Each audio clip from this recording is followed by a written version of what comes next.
When the union's inspiration through the workers' blood shall run, there can be no power greater anywhere beneath the sun. Yet what force on earth is weaker than the feeble strength of one? But the union makes us strong. Solidarity forever. Solidarity forever. Solidarity forever. For the union makes us strong. Is there aught we hold in common with the greedy parasite, who would lash us into serfdom and would crush us with his might? Is there anything left to us but to organize and fight? For the union makes us strong. Solidarity forever. Solidarity forever. Solidarity forever. For the union makes us strong. They say our day is over, they say our time is through. They say you need no union if your collar isn't blue. Well, that is just another lie the boss is telling you, for the union makes us strong. Solidarity forever. Solidarity forever. Solidarity forever. For the union makes us strong. They divide us by our color, they divide us by our tongue. They divide us men and women, they divide us old and young. But they'll tremble at our voices when they hear these verses sung. For the union makes us strong. Solidarity forever. Solidarity forever. Solidarity forever. For the union makes us strong. They have taken untold millions that they never toiled to earn. But without our brain and muscle, not a single wheel can turn. We can break their haughty power, gain our freedom when we learn that the union makes us strong. Solidarity forever. Solidarity forever. Solidarity forever. For the union makes us strong. In our hands is placed a power greater than their hoarded gold, greater than the might of armies magnified 1,000-fold. We can bring to birth a new world from the ashes of the old, for the union makes us strong. Solidarity forever. Solidarity forever. Solidarity forever. For the union makes us strong. Solidarity forever. Solidarity forever. Solidarity forever. For the union makes us strong.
hello, everybody. Hello.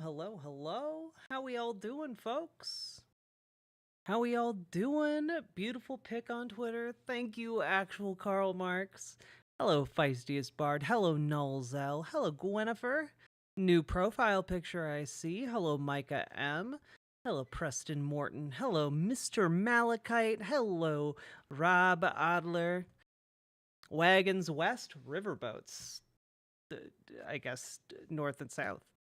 Rhombus, hello. Hello, Holly Hoomst. Hello, Fox of Fate. Hello, Kivane Defer. Kiva Indefer. There we go. Hello, Gamer G. Hello, Qberry Shortcake. Hello, Punky Gal. Hello, Rhapsody Septagonopus. Hello, Ethriel. Hello, Mr. Miyagi. Hello, Trains and Bullshit. Hello, Foxbat. Hello, Dragonfly. Hello, one and all. How we all doing today, folks? How we doing?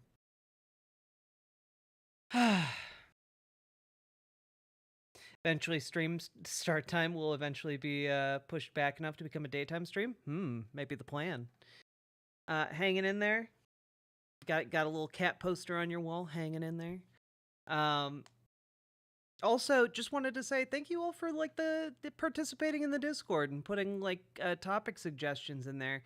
The main thing is, usually if you guys are gonna like suggest like a video or something to make for me to go over, like if it's like a lefty video essayist that is posting like a point I agree with, I don't really feel like going over that because I don't have a whole lot to add other than to nod along sagely. Hey, Glitchmaster. Very nice top. Thank you.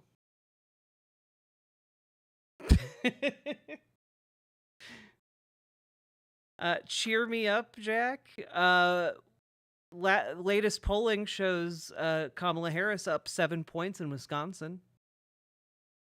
So that should help. That should turn that frown upside down. Unless it's unrelated to politics, in which case I got nothing.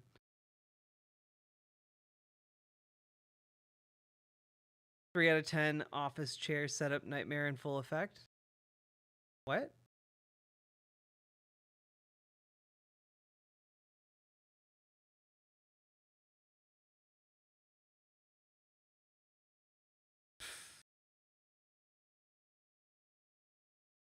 Montana voting system shut down after Kamala Harris left off ballot. Absentee voters realized Kamala Harris was not listed as a candidate on their ballot. So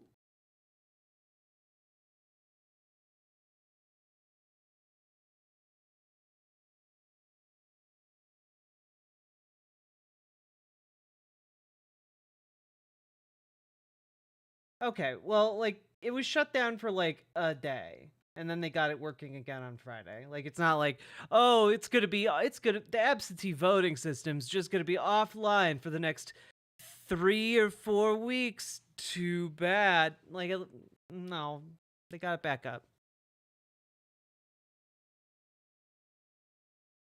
Yeah, like the headline here makes it seem very, very sussy, right?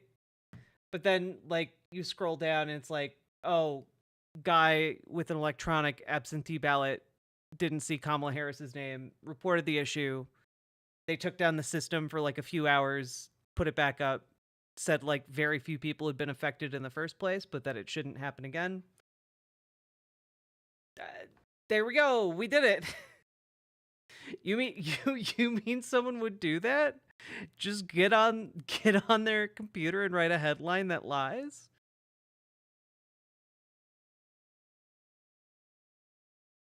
For the love of dog, please use asadero cheese in lieu of cottage next time you make tacos. I'm gonna look at the at the nutrition facts for that. Asadero cheese. Nutrition facts.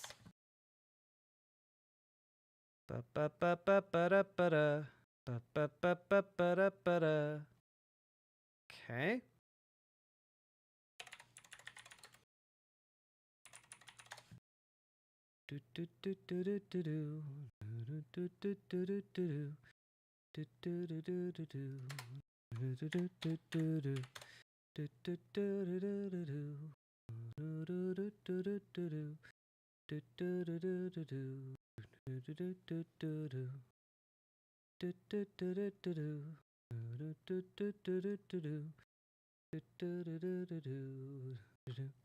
Okay, so here's the initial problem that I have here is that the cottage cheese is designed to be healthier, a healthier alternative than just like a ton of cheese of a different variety. Because cottage cheese, if you just melt it, like will have a third or a fourth the calorie content while still maintaining like a very high protein value. And like that's why I use it. Plus, if you just melt the fucking cheese, it tastes good. I don't know what to tell you. Like if you have a problem with the texture, that's taken care of by melting the cheese. And if you don't like the taste, that's also taken care of by just using some fucking spices. I don't know. Like it's a healthy alternative that you could add spices to. No, it's just a certain sub faction of my community doesn't support the cottage cheese industry. They aren't cottage core pilled. That's a good question. Mr. Miyagi, did you try my recipe before suggesting other cheeses?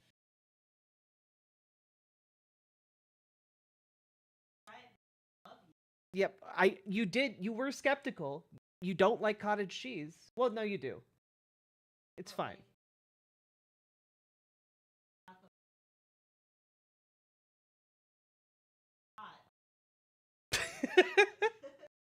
You okay? So you try my cooking because you think I'm hot? Okay. And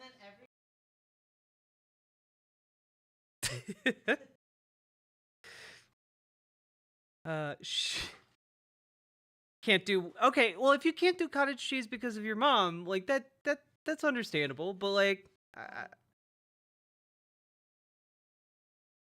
no, she did all kinds of wild substitutions. It sounds like maybe she didn't melt the cheese. Like if you still see the curds in there, you haven't melted it enough. We need to never talk about cheese again. Au contraire, I love talking about cheese. I got constipated from cheese once. That's too much cheese.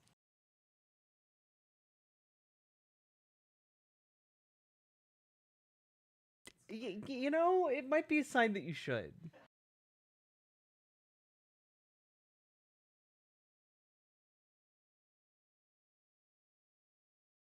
Let's talk about cheese more. I agree. This is now a cheese stream. The Minnesota cheese. The Minnesota cheese people, or is that Wisconsin? That's Wisconsin. They have the cheese hats. They're the weird ones. We merely partake. Hickory smoked Gouda? Yeah.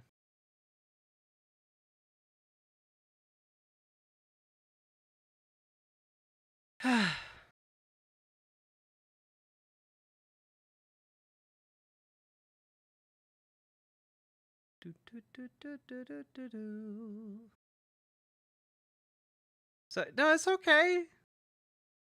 Cheese other time. Brain rot now? Whoa. That's a lot of demands from a chat that hasn't made any donos yet.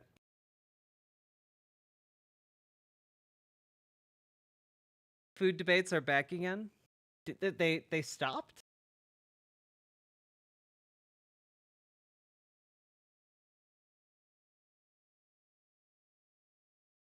I don't think the blue part of blue cheese is penicillin.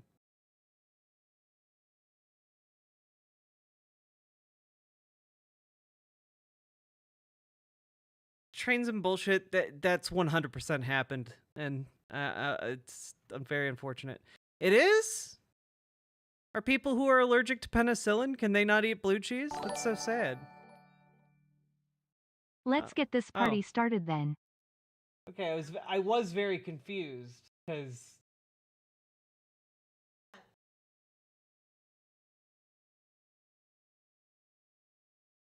okay. Okay, so people who are allergic to penicillin can eat blue cheese, but not old blue cheese. Gotcha.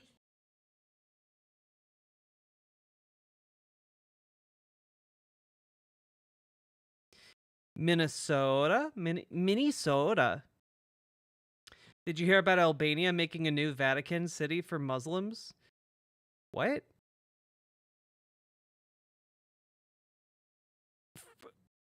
I would need so much more elaboration on that. Also, very knifey duck. Thank you for the $5 dono. All right, you guys want content? I'll give you some content. Okay. This is an announcement trailer for a new Vimeo game. Okay.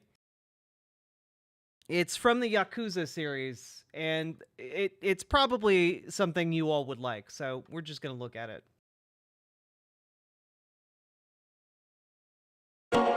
Something about pirates.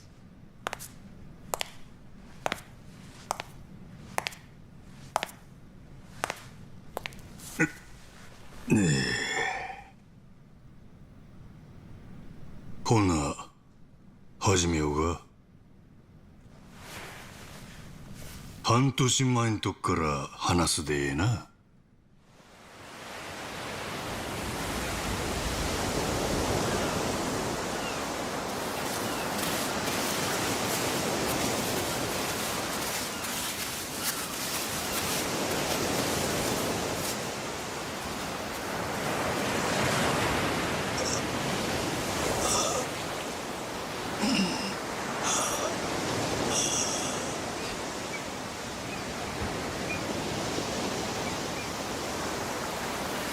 This is so silly already. I love it so much.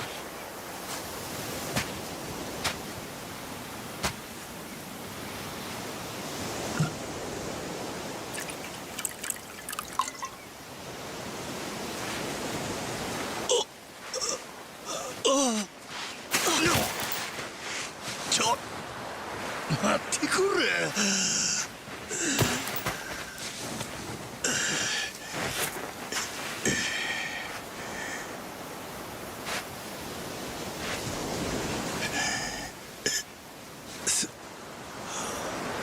すまんの。I love that he's wearing his little cowboy boots still. Like he's lost all of his clothes. あん but his 時は pants and 何 his やろ cowboy な。 boots. ただただ水がありがたくての。あんなうまいもん生まれて初めてやった。どんな高い酒でもあれにはかなわん。けどそのうちだんだん頭に浮かんできた。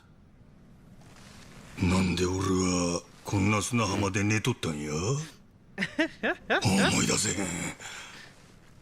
いや、そもそもの話、俺は誰や。名前も思い出せへん。ちゅうてな。案外悪なかったやんで。生まれ変わったみたいで、結構気分なんや。ほんでもまあ、 It's そ basically れもすぐあ isekai, の isn't 連 it? 中にぶち壊されるんやけどな。This is like a pirate, like a dragon, pirate Yakuza in Hawaii.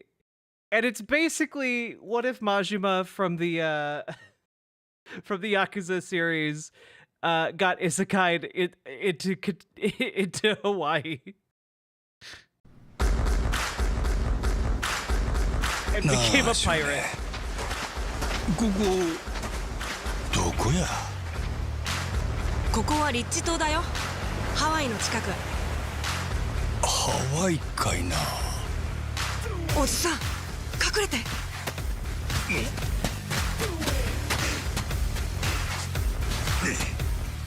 あれ海賊かいな。離せくれ。逃げろやのは。おじさん。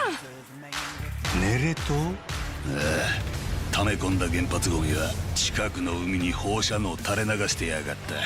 それがバレて騒ぎになったのがだいたい半年前で、最近日本からヤクザが100人島のゴミを安全に処理すると申し出てきた。じゃあネレ島におじさんの仲間がいるってこと？固めの日本人ヤクザ、ここにも来たんだろ？ That's right. It's about the Yakuza coming into Hawaii to dispose of lethal radioactive waste and having to pirate battle about it. とぼけんなって、本当に知らないんだよ。ああ、ジェイソン、お前んとこのガキといたんだよ。固めのヤクザはどこにいる？あ？俺は売られた喧嘩買っただけやで。行きたいのはネレ島だったな。船の行き先決めんのは船長の仕事だ。もしあんたが名乗りを上げるなら、前の船長を倒した男だし、十分資格ありだぜ。すごいじゃんおじさん。船長か。悪くない響きやの。なんやあの船。マッドランティスってとこから来てんだよ。ギャングとかマフィアのたまり場の島。こっちも行くで。準備せえ。取りかじいっぱい。エスペランサの財宝って聞いたことないか？それを探してるってじいさんがマッドランティスに来てたんだ。こらおもろなってきたで。よっしゃ、野郎ども出航準備や。マッドランティスに行くで。おい、なんだこりゃ。どうする船長、ひとまず逃げるか。マッドランティスの洗礼っちゅうことかの。手洗い歓迎やないかい。マッドランティスはいくつかの犯罪組織で運営されてる。そのうち一番でかいのがクイーン・ミシェルってバーサの組織だ。ようこそ海賊諸君。我が王国マッドランティスへ。It's so silly. ちゅうわけで記憶喪失で目覚ましてたったの2日、俺は海賊の船長になって海にこぎ出した。行く手に待ち受ける数々の冒険はお宝をめぐる戦争になっていくわけ。ねえ、どうせならさ目標を決めない？目標？例えば伝説の海賊を目指すとかはどう？伝説の海賊か。よっしゃ、俺ら五郎海賊団は伝説の海賊団を目指すで。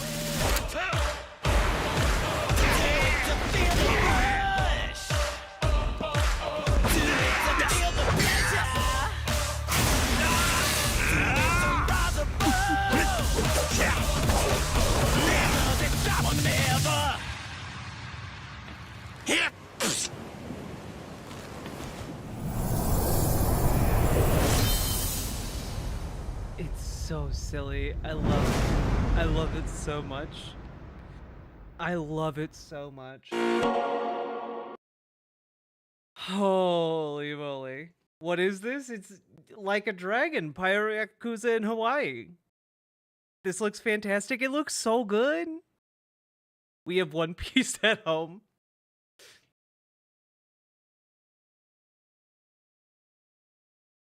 There was a chicken manager in a Yakuza game. Yeah.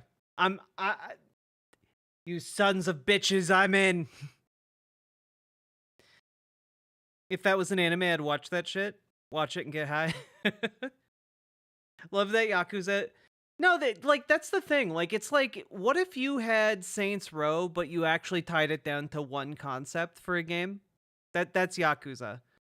But also, in the middle of it, you just have, like, I don't know, Bayonetta-inspired, like, strut minigame. I don't know.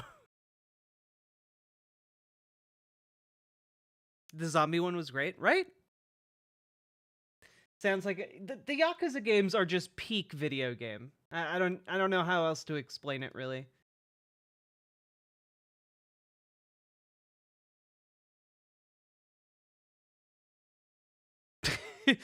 In the 2 days since I woke up with no memory, I forgot the last 400 years of history and decided to revive the golden age of piracy. Sega!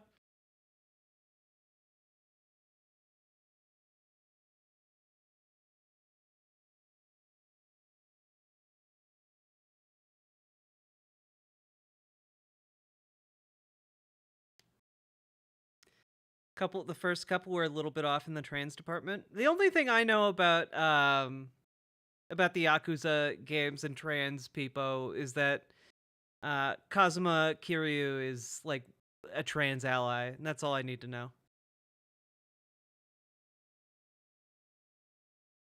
He supports the trans sex workers, and I support him.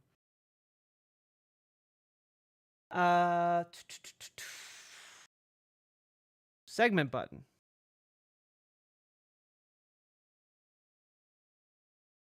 Segment button. All right. Let's launch this software so I can actually see how many people are watching.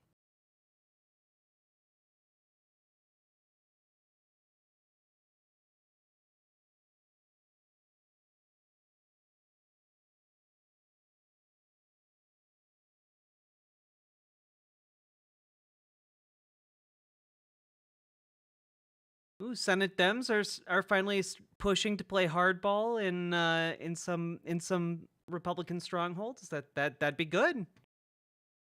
Let's have a purple Texas. Let's have a purple Florida. Let's do it.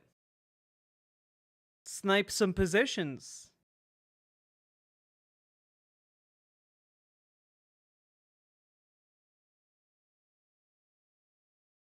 Dems not doing normal strat. Honestly, hey Charlie, how you doing? How we all doing, folks?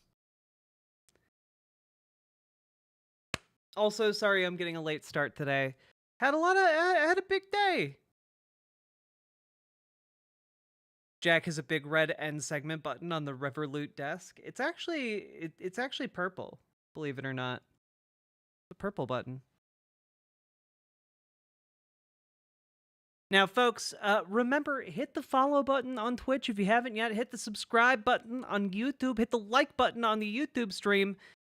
And remember, check out, if you missed a couple streams, check out the YouTube for any segments that might be going up that you missed.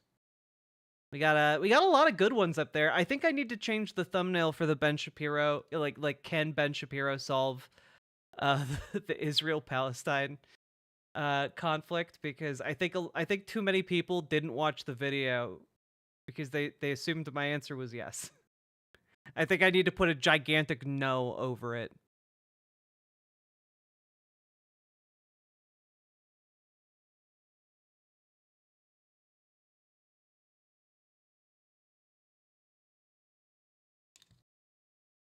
Vosh did a PV fundraiser today. I need to do like a stream to get out volunteers for Wisconsin.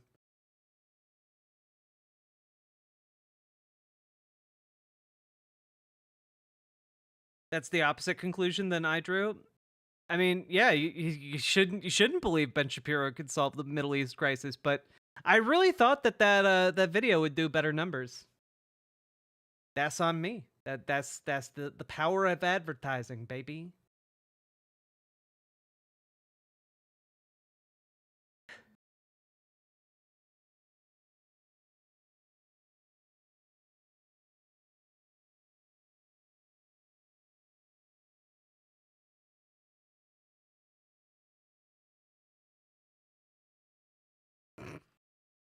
All right, folks. With that, let's dive over. Okay, we'll ease into today's stream. How about that?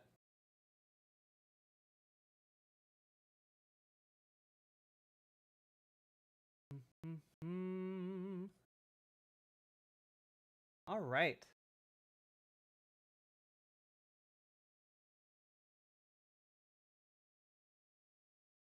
So, folks, remember a little while ago, I did a segment talking about how there's not actually a gigantic problem of Venezuelan gangs taking over apartment complexes in Aurora, Colorado. You might recall that. Some prominent left-wing organizations continued to perpetuate that lie for a while, or that misinfo for a while, and I felt the need to correct the record. And a little bit after that, more info came to light. More people came out and said, "Hey, actually, yeah, there aren't Venezuelan gangs taking over apartment complexes across Colorado. That's not happening." Well, unfortunately, Donald Trump has been, fortunately, Donald Trump has been stymied in his efforts to really smear Haitian refugees that are here legally, and has instead turned to try and pivot to Venezuelan gangs in Colorado. And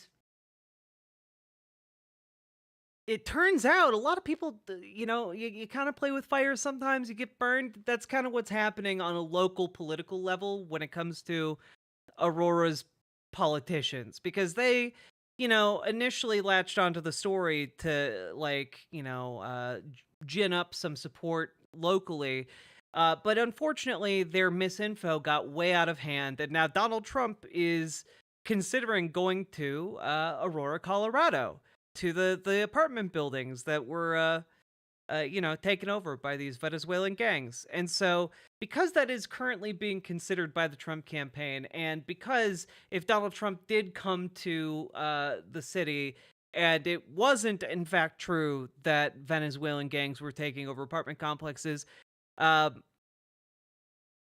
would make local Republican leaders look very, very bad because of everything that would come with that.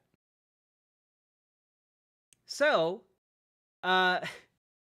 also you have local publications basically pleading, Donald Trump, please don't come here. Okay, so we're going to go over this article from the Sentinel here.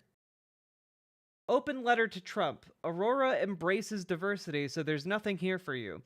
Very few people here care or even notice that some of us wear burqas, harashes, I don't know how to pronounce that, I apologize, kifyes, Robux, Yamaluks, Yamakas? No, that's Yamaka. Turban. Look, I very rarely see it written out, okay? Mr. Trump, say that you are driven to run for president again because you want to help. You say you're driven to run for president again because you want to help people. If you're being honest about that, please don't come to Aurora. The city of 400,000 desperately needs assistance, but you're not offering that. They've watched that what you and your running mate, Senator J.D. Vance, have done in Springfield, Ohio. The proven lies that the both of you have inflated about Haitian immigrants, they're eating pets, dogs, and cats, have inflicted chaos on that community. Your cruel fabrication has been repeatedly debunked by Republican officials there, and even the people who inadvertently inspired the calamity with careless social media posts. The people who made those posts, as well as most of America, had no idea you would create a hysterical false narrative to seize on the fear and hatred that afflicts so many of your supporters. And I do think that this is a very charitable take. But, it's an open letter, so, In Springfield and across the nation, you played to your supporters' greatest weaknesses in trying to cement their allegiance to you. You seized on their fear of dark-skinned foreign people. You capitalized on your supporters' inability to or unwillingness to think critically and for themselves about the odious things you say and do. Your constant riffs on Latinos, blacks, Muslims, Asians, and others, couched as Mexicans, Venezuelans, Haitians, and Iranians, feed your supporters a rational fear of people who look and sound different from themselves. You've called them vermin, rapists, murderers, animals, and said that they are destroying the blood of our country. You know what you have heard. We know what you have heard from people like GOP House Representative Lauren Boebert, who does not represent Aurora, and GOP Aurora City Council member Daniel Jurinsky, who sits on the council but does not come close to representing the attitude of the majority of Aurora residents. Jurinsky ignited a falsified controversy that has attracted you.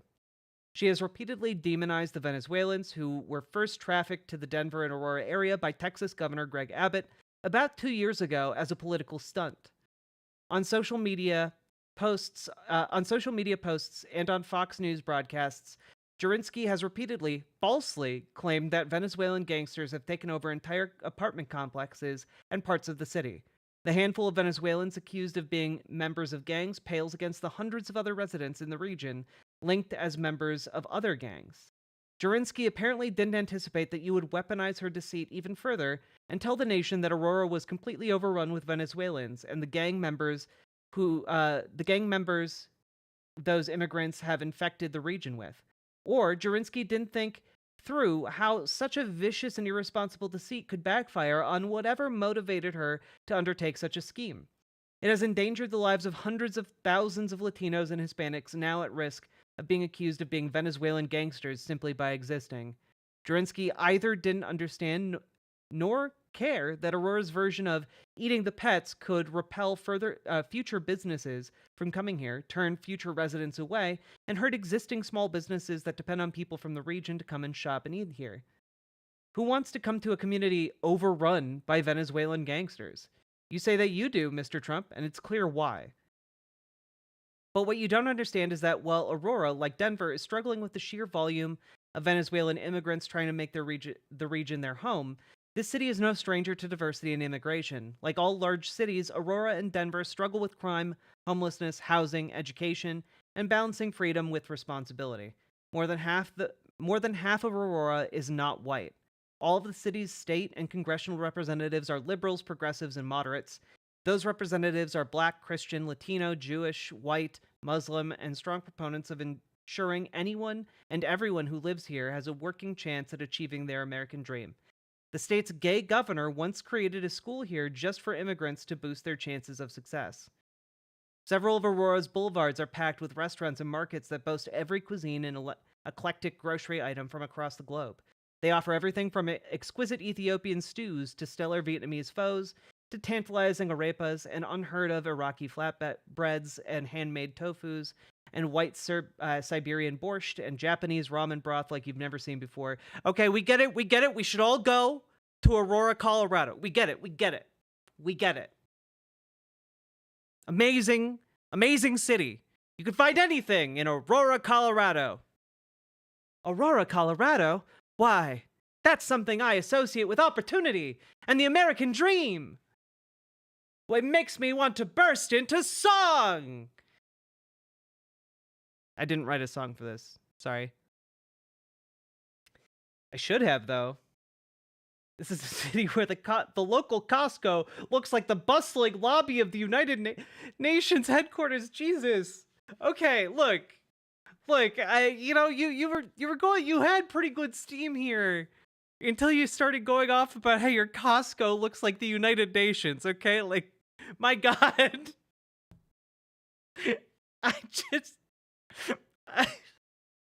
I wasn't expecting that. The hype, yeah, Aurora, Colorado's greatest hype man. Oh God! All right, we're just so Aurora's not afraid of diversity and embraces it. After decades of this once blue-collar military and farming community turning less and less white, Aurora residents have learned that we all have so much in common that our languages, races, religions, and sexuality are the things that least define us individually and as a community. Why, it's almost like Aurora, Colorado is one kind of great melting pot of humanity.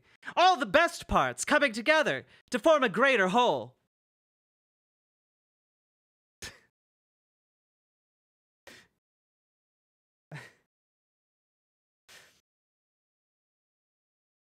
What Aurora, Colorado doesn't need is for you to demonize these members of our community or anyone. We get that cultivating fear and hate among your followers somehow brings you satisfaction, or that you see it as a way to propel yourself back to the White House. That's not what most of Aurora is about. Sure, we have a small but vocal and strategically placed minority of people too naive or indifferent to the catastrophic danger of demonizing people, but you can ignore them, like we normally do. There is, however, nothing for you here. That's right.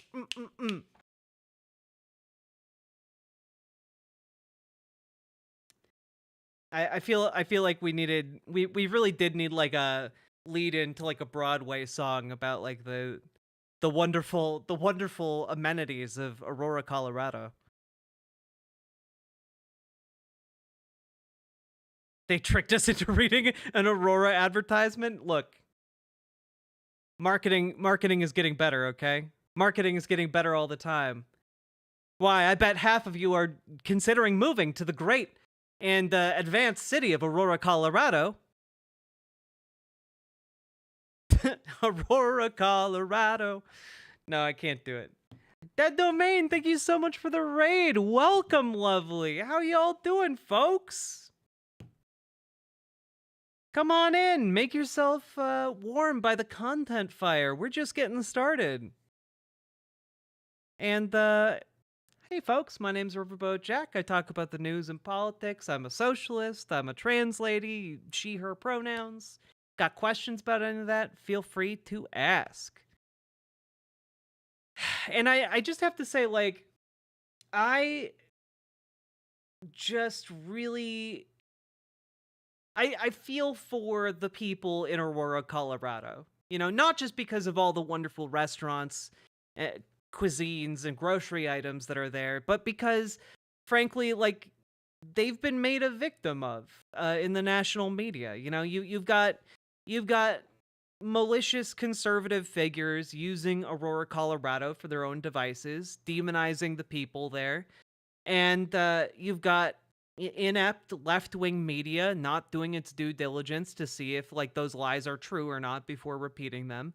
And, you know, you've got a bunch of people who will just never learn the correct story because what got put out to their ears from the former president of the United States or from media that they trust is that Aurora, Colorado is literally being taken over by criminals like it's the movie Dread. You know? It's really wild. How much, if any, did we cover of Lebanon so far? 0.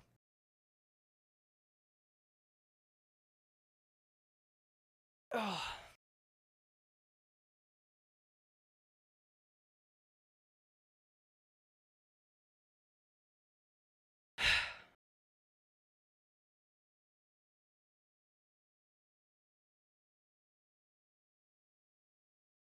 There are still people who think Seattle and New York and several other cities have been on fire for like 5 to 10 years. I literally just put up a video like 2 or 3 days ago going over Actual Justice Warrior, talking about how the city I live in is currently like a heap of rubble from BLM. Which is, it's not, by the way.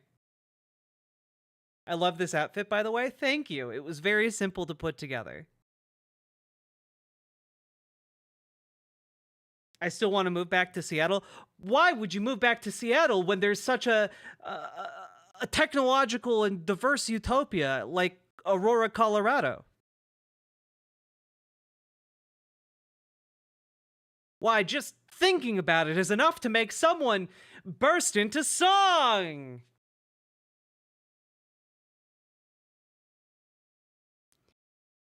I moved to Minneapolis a few years ago, and I'm legit disappointed it's not a literal game of Fallout. Hey, look, the modders are working on it, okay? Don't you want to live in the literal United Nations that's also a Costco? That's in Aurora, Colorado?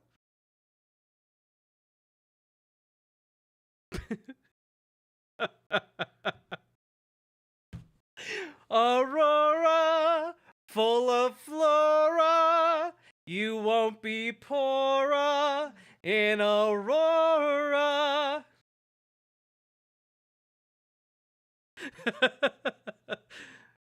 Oh, God.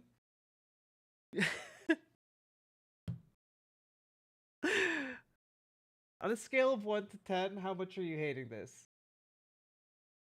You, personally.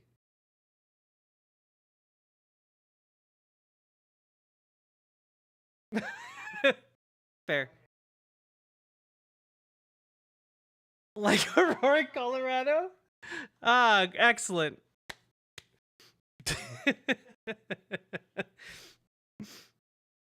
what was her rating? Her rating was currently pretending to be in a quieter place, like Aurora, Colorado.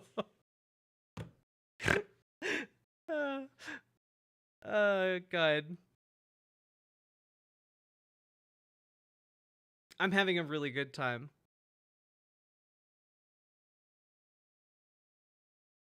I'm crying. Yeah, you know? Hey, trans girl Jade. Look, we're funny little guys, okay? It's a good bit. Y'all when me and my partner are together, we just crack each other up nonstop. It's pretty great. Do all Dairy Queens have steak fingers? What are steak fingers? What? I'm disturbed.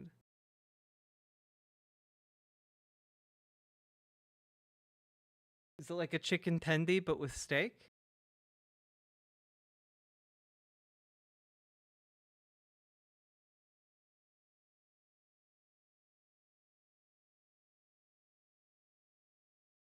Why don't you sound like the people from Fargo? Because the people from Fargo are like 150 miles farther north than here. Yeah, also Fargo is in North Dakota. That's true.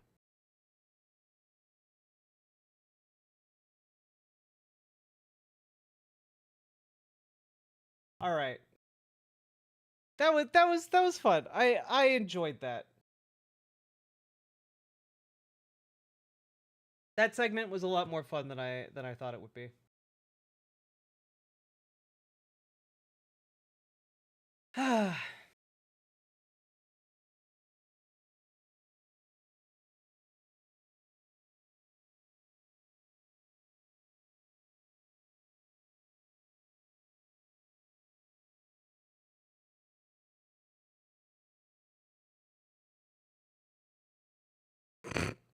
Aurora, Colorado, where the grass is green and the shimps are always barbied.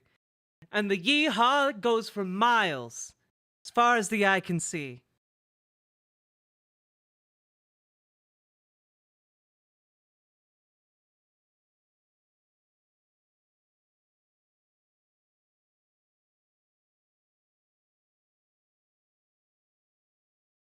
Steak fingers are basically chicken fried steak, but in tendy form? Okay. Hair blowing in the breezes. The breezes of freedom.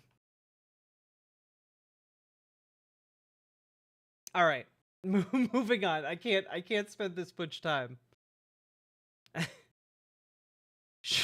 Look, shimping ain't easy, folks. Also, we've been going for about an hour. Consider dropping those subs and donos. You know, I need to pay rent. I need to eat food. Consider dropping those subs and donos, folks.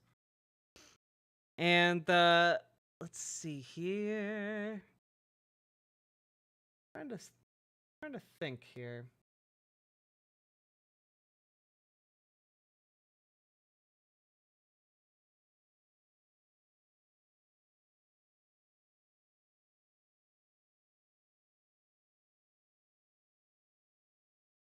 Do you take IOUs? Unfortunately, no.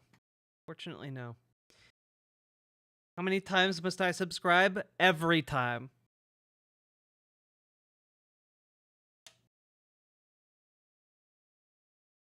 All right, folks. Time to harsh our mellow a little bit, all right? Apologize in advance.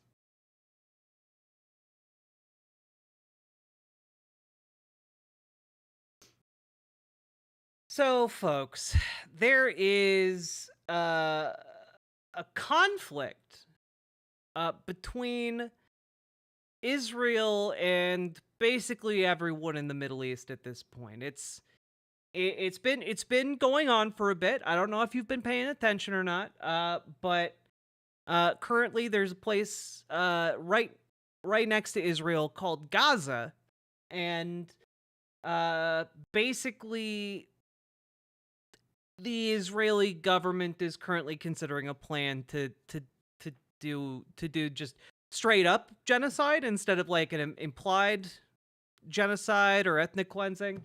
Like it's about as explicit as you can get at this point. Okay, like this was published yesterday. Netanyahu considering plan to force all Palestinian civilians out of northern Gaza to besiege Hamas. Right? Which is the most charitable reading of this. It's unclear how many Palestinians remain north of the so-called Netzarim corridor, which splits Gaza in two, but estimates run into the hundreds of thousands. The plan does not mention whether, when, or how civilians would be allowed to return to northern Gaza. Because, let's be clear here, there is no intention to allow them to return to northern Gaza. They are deliberately destroying all of the infrastructure that would allow that to happen. Like, this is just quite clearly like, hey, we're going to kill everybody. We're going to put anyone who actually complies with this in concentration camps, and you know where it goes from there. And so one thing about this plan that's particularly chilling comes from a group of retired Israeli military generals who have formally presented it to the Israeli cabinet and a powerful parliamentary committee. The goal, they say, is to use siege tactics to starve Hamas fighters and force them to release 101 hostages still held in the territory. Those who leave will receive food and water. Giora Eiland, a retired Israeli military general who is spearheading the proposal, says in a slickly produced video posted online earlier this month, and I guess we'll take a look at that video. But to be clear, when he says those who leave will receive food and water, what he means is they're not going to let anything in to that area. Like no food, no medicine, no water.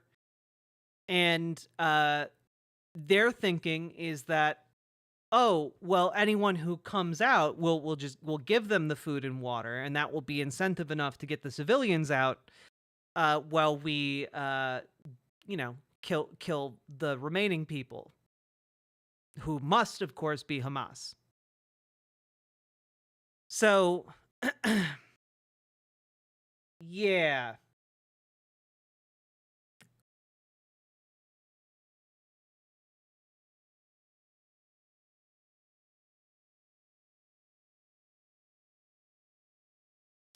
Let's throw this up here. There's one other point here. Yeah, the plan does not tackle the question of whether Palestinians could ever return to northern Gaza. One of its backers told CNN, which means they interviewed someone who is in favor of this plan, and their response was, who knows? Who knows if they'll ever get back? I mean, we'll cross that bridge when we get to it. You know what I'm saying? And then we'll blow it up. Hey, yeah, it's not great.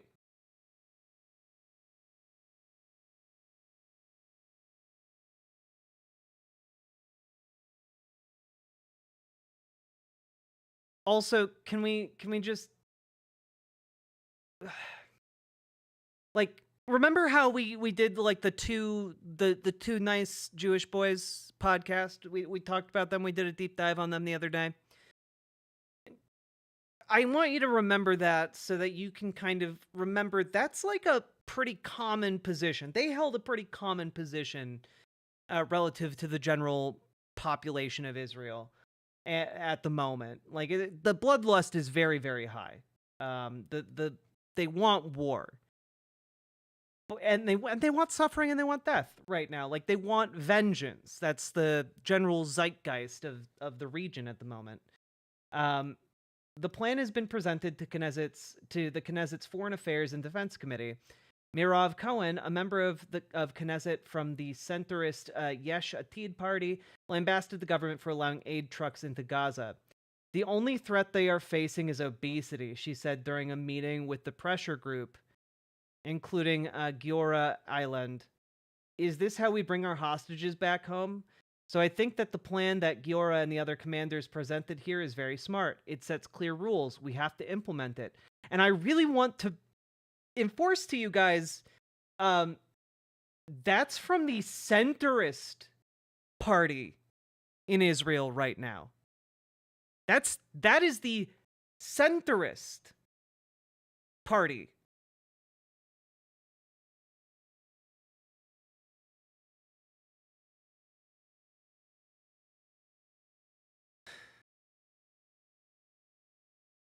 Well, Wargamer Lena, I don't think you have to worry about this fulfilling biblical prophecy and bringing an end to the world. I don't think that's really on the table as far as possibilities go. We'll be okay. Is their left wing also evil? No, it's just very, very weak. Like the issue here is that they're any kind of political opposition to what's going on right now is laughably weak. Thanks for easing my worries. Yeah, you look, that's not necessarily my job. Hey, let's take a look at their slickly produced video. Can we get a translate?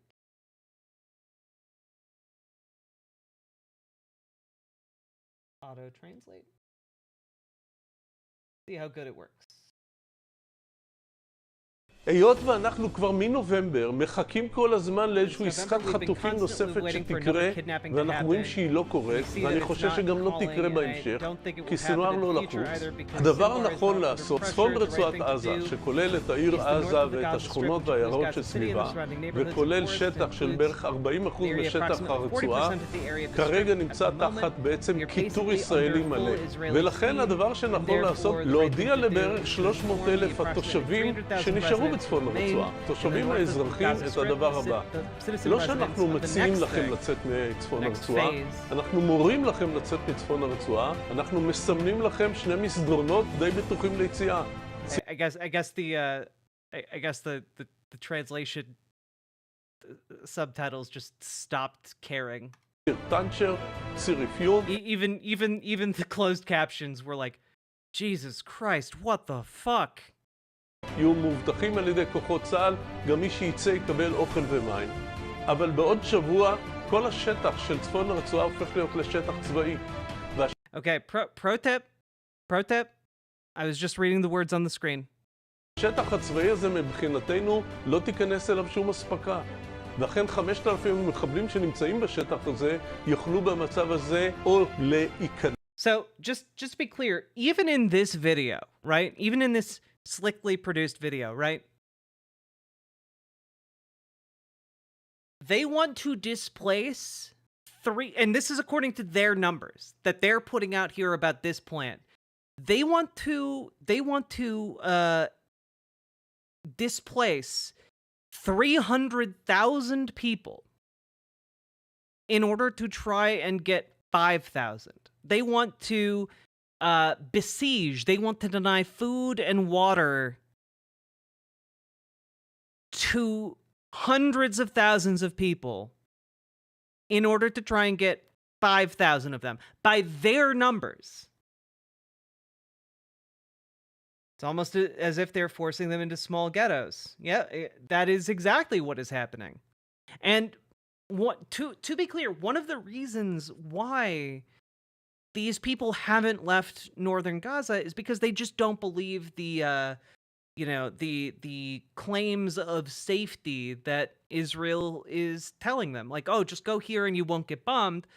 Well, they know people who have gone to those safe areas and been bombed. So, like, they don't believe that it's actually going to be safe, and they think that if they're going to die, they might as well do it in their own homes.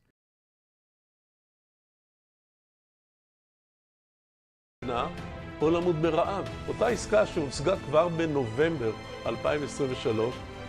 Oh, wait.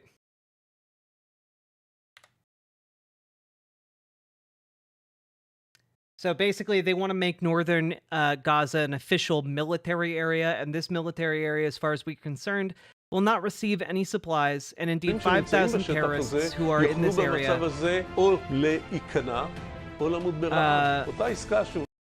could, in this situation, either buy buy or starve to death, the same deal that has already been reached November 2023. There would have been a good hostage deal for sure. In view of what is happening now, Israel received live hostages every day. Why was this deal so successful? The reason is very simple. Up until that moment, 2 supply trucks a day entered this, and Hamas began to realize that supply loops to Gaza would create a severe shortage in Gaza. It is heavy, it will also have a strong effect on the fighting ability of its people, and it will also create a lot of resentment, anger, and irritation of a hungry and angry population, and this is the thing that for him was more important than anything else, so he demanded that as part of that deal, Israel increased the number of trucks from 2 to 200. But wait, where are the 200 trucks? Why didn't we return to 2 trucks, which was a reality before that agreement, and we gave up on this point? He's literally complaining about, oh man, Israel didn't like go back to trying to starve the population. And to be clear, to be very, very clear here, 200 trucks a day is not enough to keep hundreds of thousands of people alive. 200 trucks a day does not keep that many people alive. It's still starvation, like survival. They're afraid of 2 other things: the ruling elite and the existence of an angry mob that can overthrow them from power.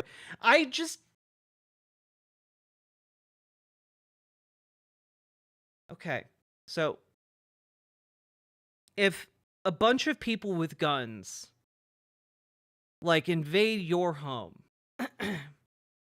and they start starving you and denying you water, are you likely to turn on, I don't know, your local mayor?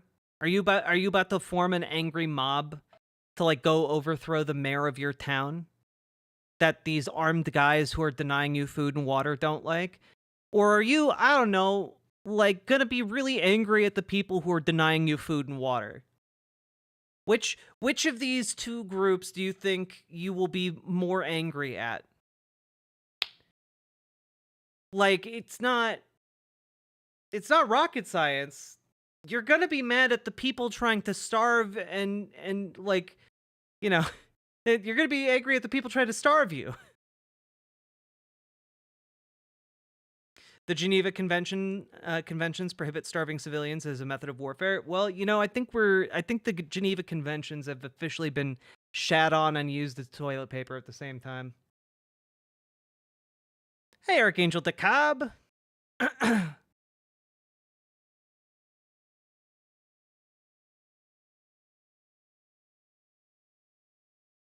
Did you see the news relating to the United Nations demanding Jews be removed from Jerusalem? This will cause a lot of issues. The Jewish people see the Temple Mount as where Al-Aqsa is as their God-given right to rebuild Solomon's temple. Yeah, but they're not demanding Jews be removed from all of Jerusalem, just East Jerusalem, which is supposed to be not occupied, which is supposed to be like, it's recognized as an occupied territory belonging to the Palestinian people. East Jerusalem has been slowly built up over time by illegal settlements, much like the West Bank, much like Gaza used to be. In violation of international law, the settler colonial movement of Israel keeps building settlements in areas that they are not legally able to do that. So when the United Nations is like, oh, you shouldn't be building settlements in East Jerusalem, they're right. That's in violation of all the diplomatic agreements that Israel has made and that the United Nations has made.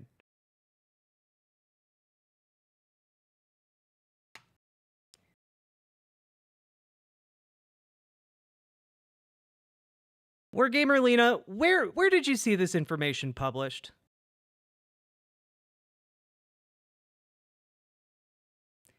There is no religious reason for this war. There is no religious reason for this war. It is purely settler colonial in nature. The religion is a window dressing.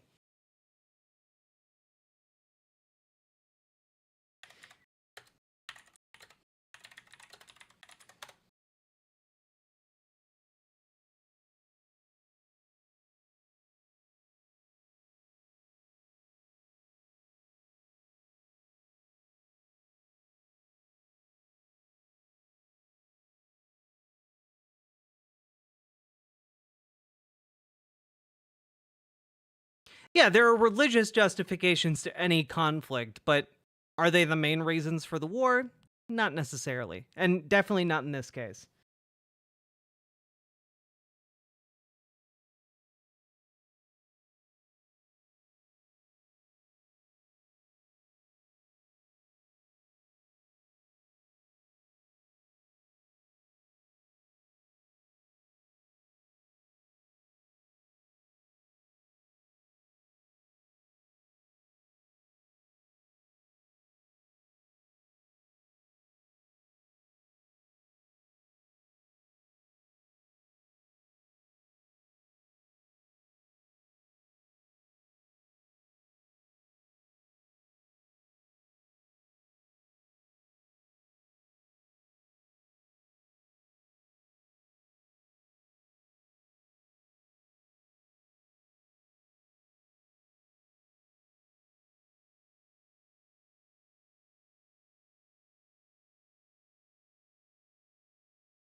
Yeah, I mean, with Otra, that's absolutely what's happening. Netanyahu would have been in jail by now for fraud crimes, but he's using the war and expanding the war in order to avoid being sent to jail.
All right, what is this?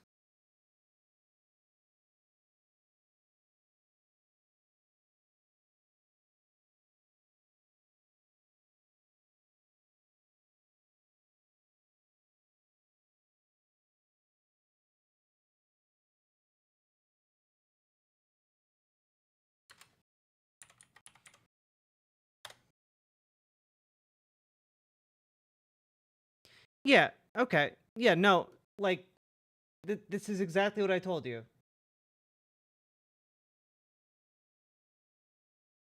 So, number one, this is a heavily biased publication. Number two, Gutierrez and the UN are not calling for all Jews to be removed from the old city of Jerusalem. What they're calling for is for the illegal settlements to be dismantled, and for those people who are living there illegally and who illegally went there in breach of international law, that they should go home. There is no mechanism that the UN can actually implement that would make those people leave. The UN is not sending in an army to be able to like remove those people. That's not happening. So if you scroll down, one of the key indicators here in the first paragraph here prior to the UN General Assembly's vote on Wednesday calling for Jerusalem's Old City, Judea, and Samaria to be free of Jews. That's not what they were voting on. Okay? Okay? So, if you want to know what the Old City is, the Old City is a portion of East Jerusalem. It is a portion of what is currently occupied territory and internationally recognized as not part of Israel. Which means people come in and they steal that land. They steal portions of that land and then build a settlement on it. And that settlement is then protected by either the IDF's military police or by the IDF proper. There is settler militias go in. They illegally bulldoze or terrorize families out of their living quarters, and then those homes are then occupied by settling folks from Israel. And that is what is condemned internationally by the entire world. So the thing is, when you're like, okay, but if you're saying I pay attention to Eye on Palestine, that's great.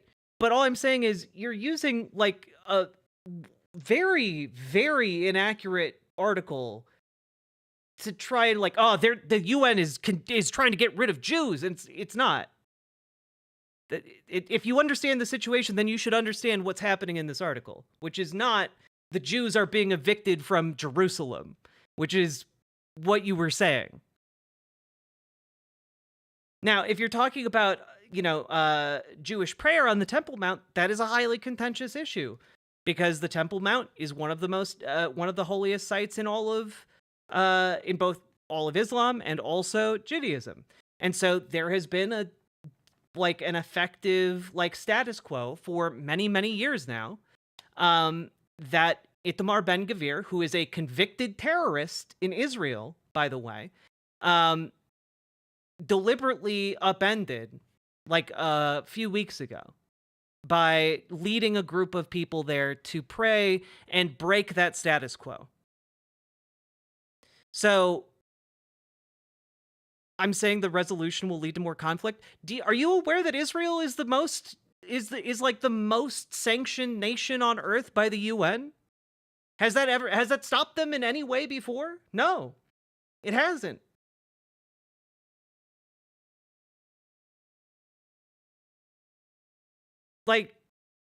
How this isn't going to lead to more conflict. It's literally the status quo. The status quo is the UN condemns impotently actions taken by the state of Israel that are in violation of international law, and then Israel does exactly diddly squat about it. That's the status quo.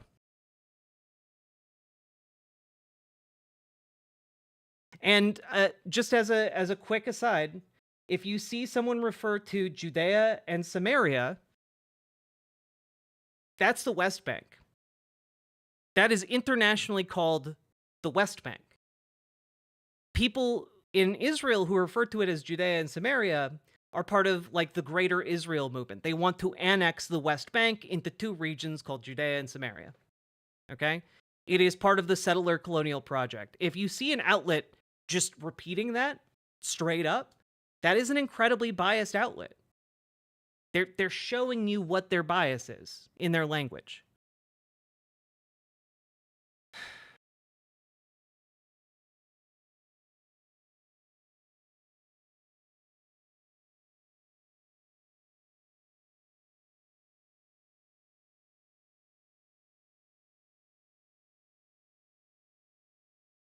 So Jewish news syndicate propaganda is Zionist propaganda?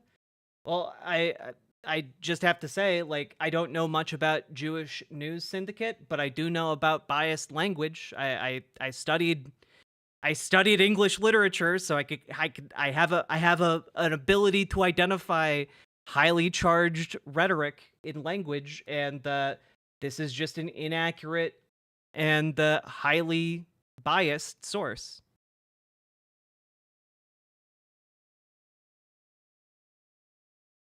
Hey, Valerian Damocles Marcellus. So, yeah. Now, if you're talking about the Temple Mount stuff, here is the Times of Israel.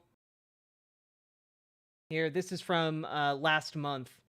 Ben-Gvir scorns Prime Minister's objections as Jews seen praying on the Temple Mount. It's my policy.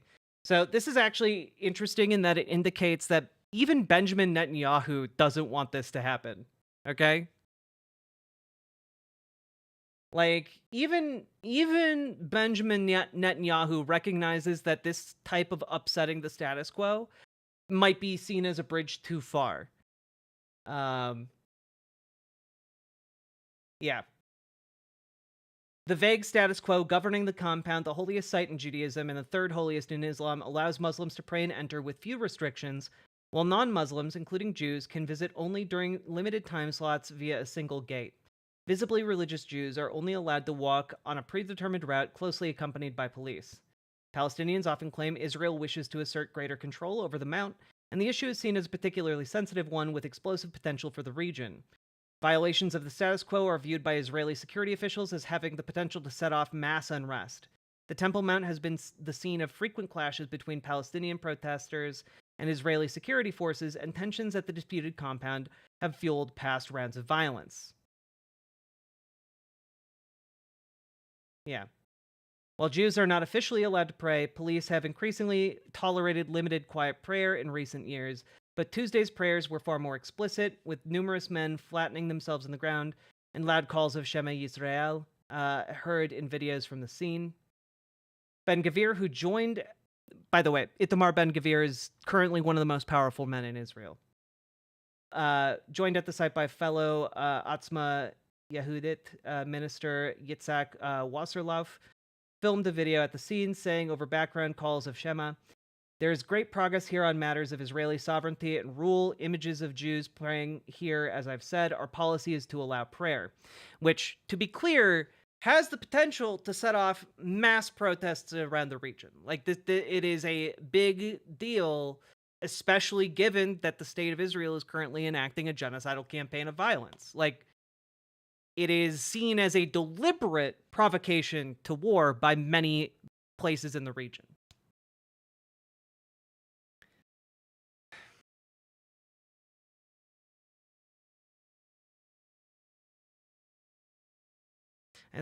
You don't have to ask for my forgiveness. I'm not upset. I'm just trying to explain.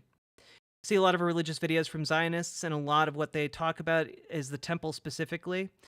Well, yeah, that's because a lot of Zionist channels, especially religious Zionist channels, are generally from, like, either fundamentalist Jewish zealots or from evangelical fundamentalists who want to bring about the end times.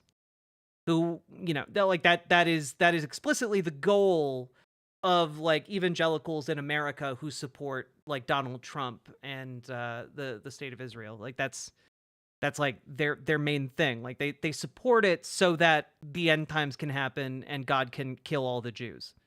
You know, that is, in a conservative evangelical's mind, like, who believes in the end times, like, that's what they believe. I grew up in a very evangelical community. I fucking have the book.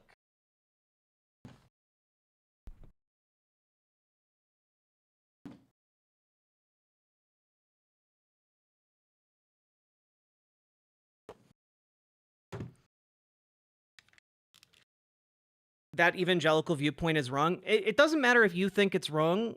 The vast majority of evangelical Christians in America believe it, largely because of this book series by Hal Lindsey. Okay? Well, the thing is, it doesn't matter if you personally think it's wrong if it is representative of the vast majority of that political movement. Like, I agree. I think it's wrong.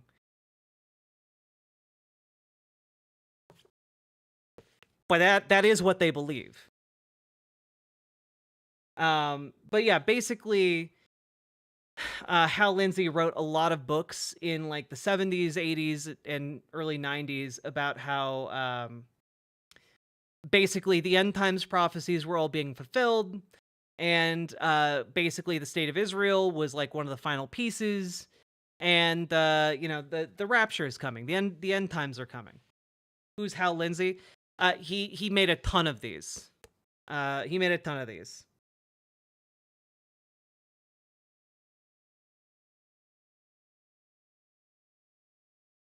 The rapture is not an orthodox concepts of faith. It's not. But also, not all evangelicals believe in the rapture, but they do believe that fulfilling the end times prophecies will bring about the end of the world, not necessarily the rapture. It's a wider belief system than that.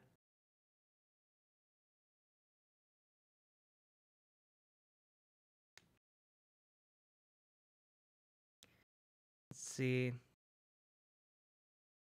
That's some Evangelion shit.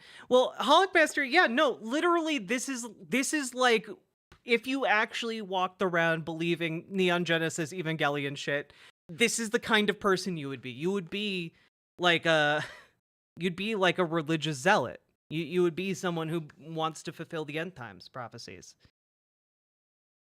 That's what my mother thinks? Yeah. That's what my dad thinks. Get in the end times, Shinji, right?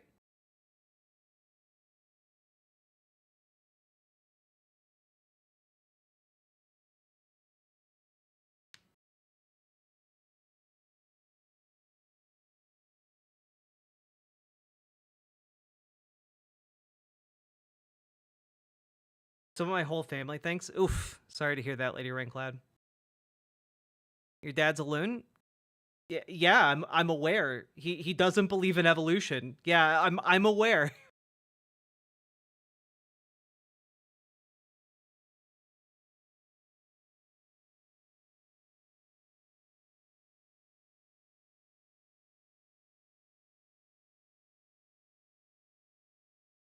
Neon Genesis evangelical.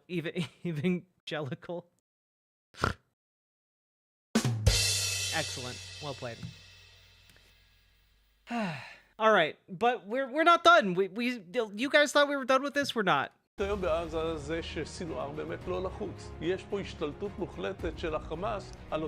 complete takeover Hamas by the masses of supplies. Yeah, basically this is also saying that none of the aid is actually going to Palestinians, civilians. It's all going to Hamas.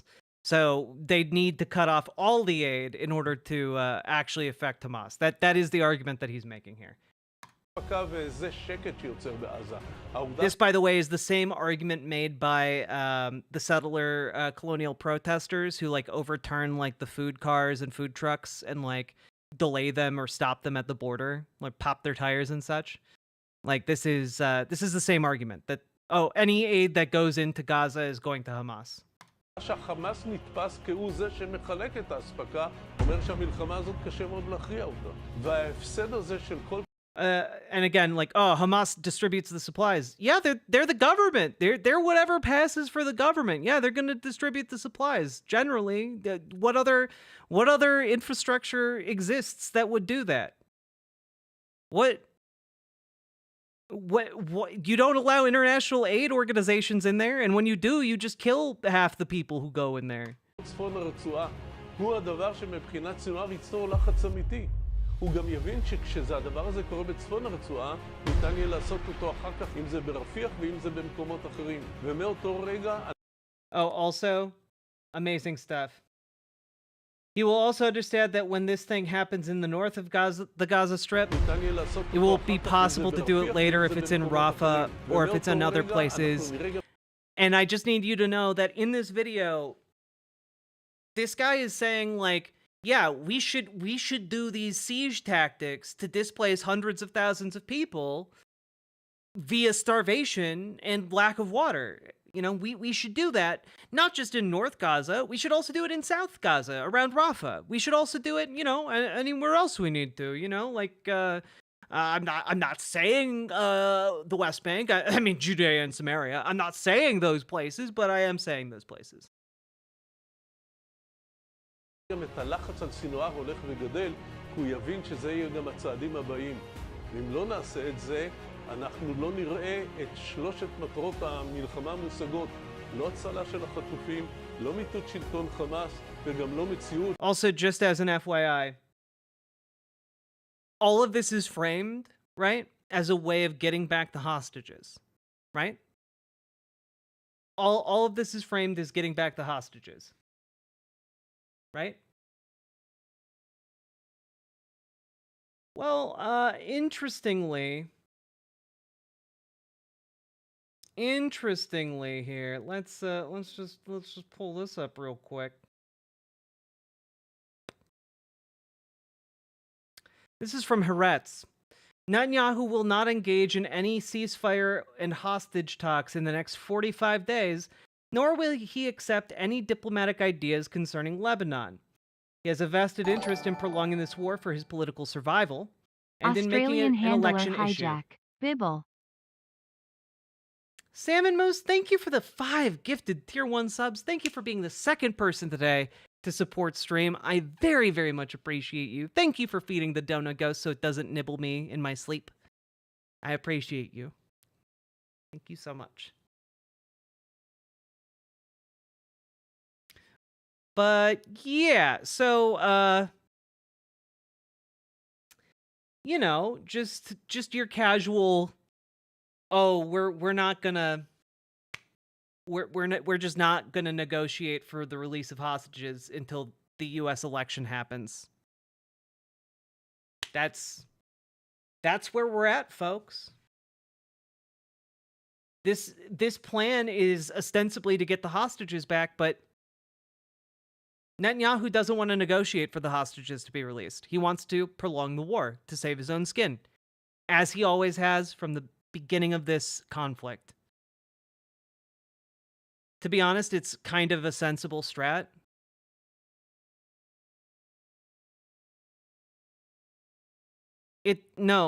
Sorry, it's not sensible to do a mass ethnic cleansing to try and kill 5,000 people.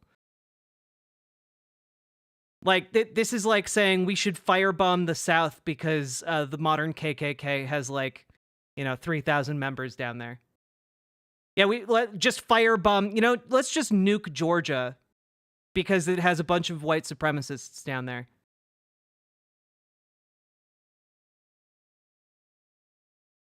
That's illogical, is it? I think it's the most sensible option, apparently.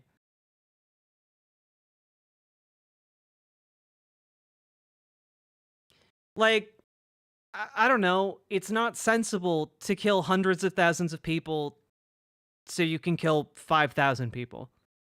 That's not a sensible move. Oh, suspending negotiations over a ceasefire until election day makes sense. Yeah, because his goal is to get Donald Trump elected. And every day that this conflict is not resolved makes Kamala Harris look worse. Like, she's unfortunately attached to the Biden administration, and that will absolutely make her look worse. It is, I guess, savvy politicking in that regard. You are correct. Sorry. Sorry for going hard.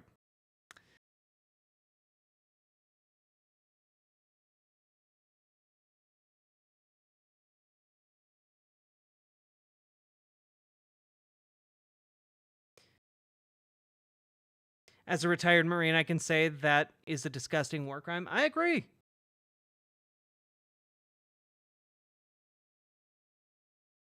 Biden being an anchor around, the albatross. Yeah, so we're in a bit of a weird spot right now. There's not really a solution in sight. Hello, this is Hans the Austrian. I am being haunted by the dono ghosts and thoughts of Shimp. Only the Yeehaw can save me now. Archangel, thank you for the $15 dono and for being the third person to support stream today. My goodness. I appreciate it. Thank you for supporting our late night shenanigans.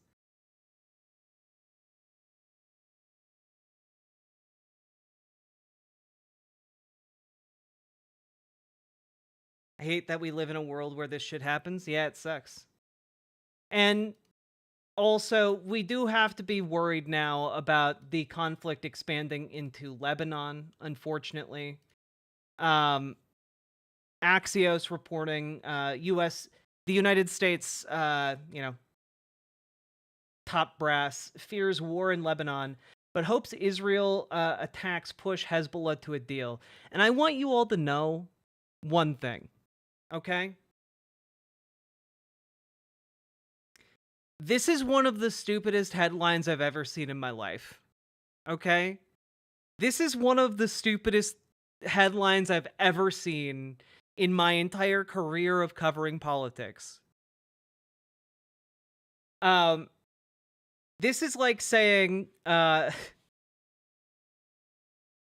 this is like a newspaper and an RPG being like, nah, I can't even make it. I just need to point out, Hezbollah is like specifically a group that was designed to stop Israel from attacking Lebanon. Like that is their entire reason for existing, is to prevent Israel from invading or attacking Lebanon. And unfortunately, that means that they're not going to come to a deal with Israel after they've been bombing the region nonstop. Like the southern area has been bombed to hell.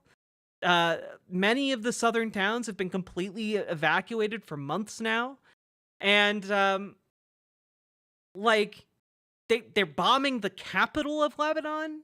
The pager and walkie-talkie attack like had all kinds of collateral damage because you packed explosives into pagers and walkie-talkies and then exploded them when people could literally be anywhere out in public. Like, it's not... This doesn't push a group like Hezbollah towards a deal. Like, isn't that also a war crime? Arguably, yeah. Also, Hezbollah is the largest paramilitary organization in the world. They're not going to come to negotiate at the table about this. They have like spent decades specifically training for this, specifically like digging in, building their combat infrastructure, knowing the capabilities of Israel's military, and like honestly getting like a decent amount of arms and ammunition. And they're not going to negotiate because like what, a couple of their top members were assassinated? No. That's not going to happen. I mean, I wouldn't say it turns Hezbollah into the resistance from Terminator. I would say that it basically, like, all of the attacks basically guarantee they're not going to negotiate with Israel. Like, the only... I think, realistically, the only way Hezbollah comes to negotiate with Israel is if Israel, like, makes peace with Gaza. If a ceasefire deal is reached in Gaza, Hezbollah, I think, would negotiate then. Right now? No. Not at all. Like, there are very real fears of this conflict spilling out into Lebanon in, like, a ground war.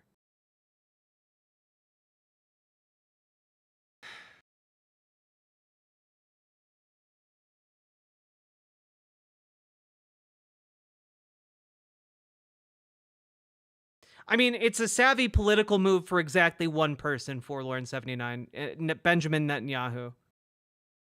It's the only it makes sense for him and for him alone. For everyone else, it's suffering and insanity. Or I guess occasionally opportunism.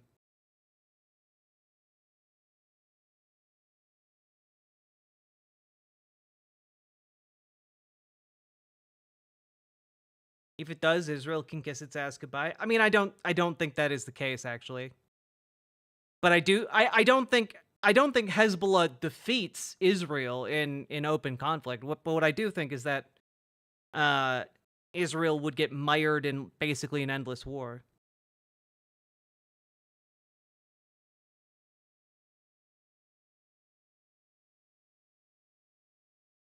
Yeah, Amber Brains, that one of the ideas being kicked around is essentially Israel annexing southern Lebanon in order to give themselves a buffer zone.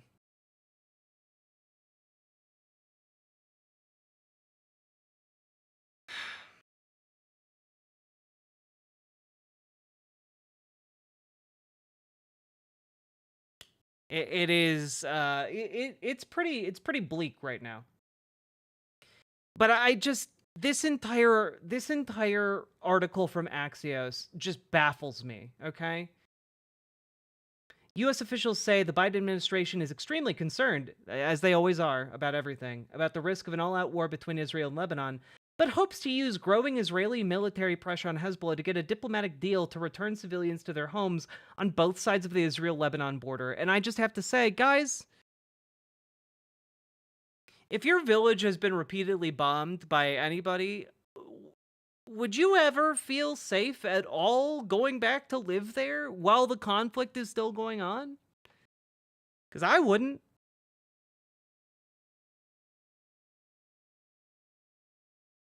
And,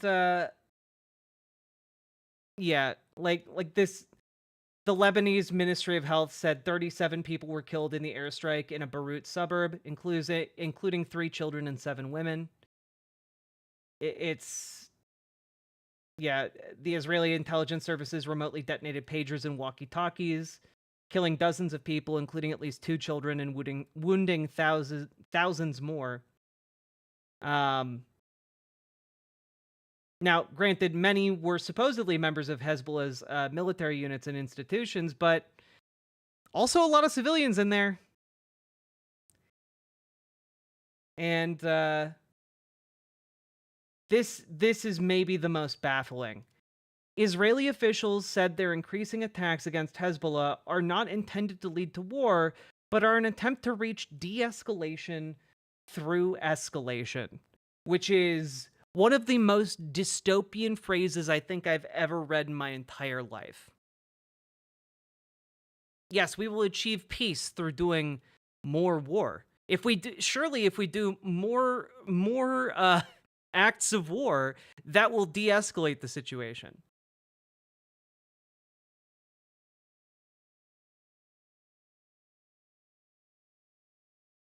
It is quite literally some war is peace nonsense.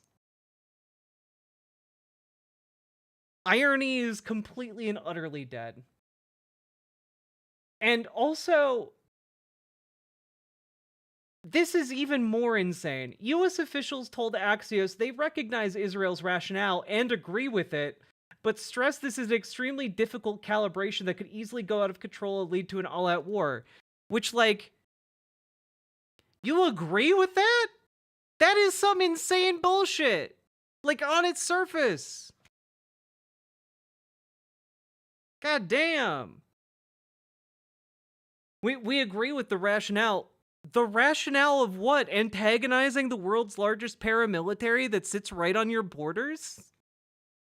What exactly does that accomplish? They're not going to surrender, man. Israel can't even make an organization of, like, I don't know, 10,000 Hamas fighters surrender in, like, almost a year of fighting. You think Hezbollah, an exponentially larger organization, is gonna surrender because, what, you bombed them for a week? Are you kidding me?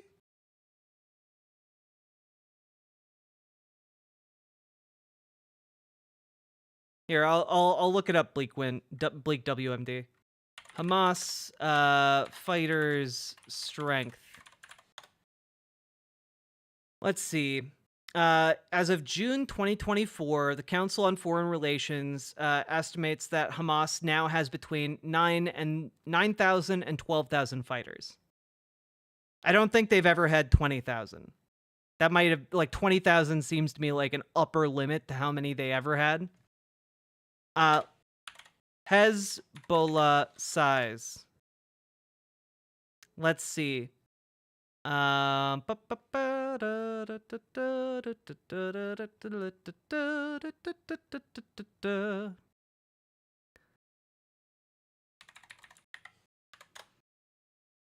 Let's see.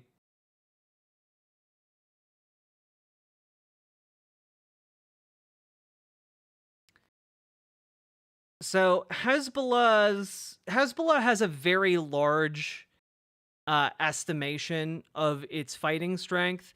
Some say it has like 20,000 to 25,000 active military members. Some organizations put that up to 45,000 combatants. However, Hezbollah itself claims to have over 100,000 fighters, and that was 3 years ago. Wait. Are you saying setting off doped pagers and phones wasn't done for the good of humanity? Oddly enough, yeah.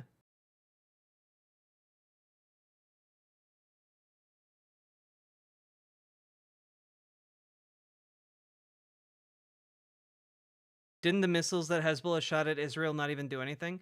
I think Hezbollah's missiles are a bit more effective than like Hamas's rockets, but generally it's viewed as kind of like a tit for tat exchange of fire across the southern Lebanon border. But Israel has been ramping up the strikes, and Hezbollah has responded, of course. I think they're marginally more effective than Hamas's weaponry, but not that much more. Like Hezbollah isn't using like its most effective weaponry to respond, you know? They also have like a stockpile of like 150,000 rockets and missiles.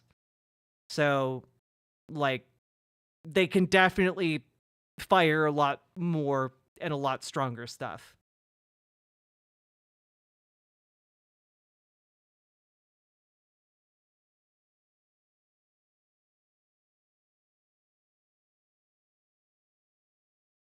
Does Israel have a right to exist is the question. I mean, I feel like that's kind of I feel like that question isn't really that relevant, because the reality is that it does exist, and we have to deal with reality, not like, oh man, does it have the moral right to exist? I don't know. Does the United States have a moral right to exist? We were built on genocide and colonization. Like, I don't find that to be a particularly useful question.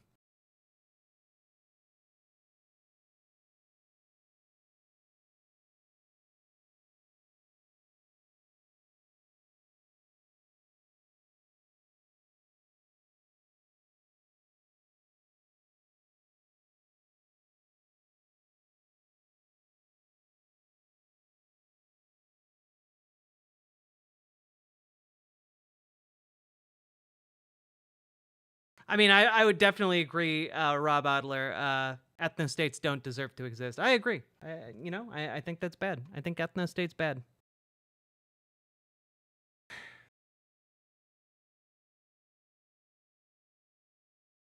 But I think we should maybe end with... I know this has been a pretty loaded segment. But... I think, again, Michael Brooks, late great Michael Brooks, stated this best. Issue. That's the big thing. It's super simple. There's one group that has enormous power. It's the most powerful country in the Middle East. It's backed by the United States. It acts on another population of people with total impunity and is never held accountable for anything.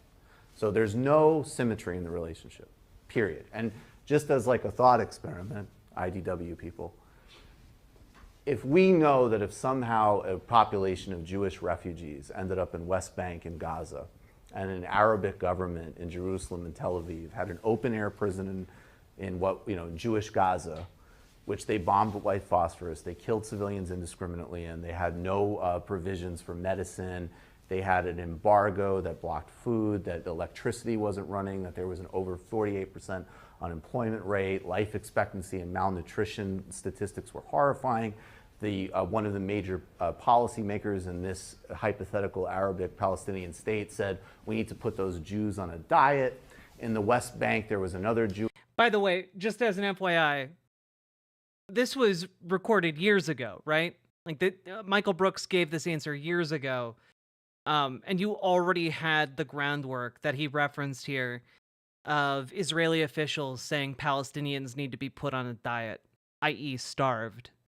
Like, starving Palestinians has been like a goal for a lot of Israeli politicians for a long time. Jewish area where there was a little bit more autonomy, but There was regular Arabic settlements where they pulled up the Jewish farmers' foods. They terrorized them with rocks. The security forces broke children's bones, and they couldn't drive on their own roads. We'd all have no problem understanding what that was. So there's nothing complex about it. So it's not True.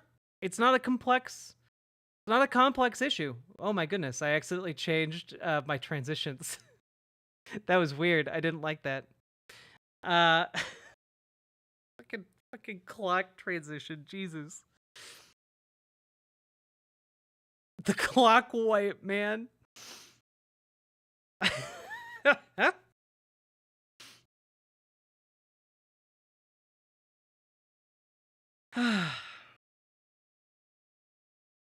This clip was like 2020 or something.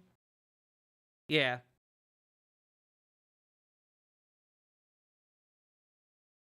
Fancy transitions. Yeah, you guys need to unlock the fancy transitions with microtransactions.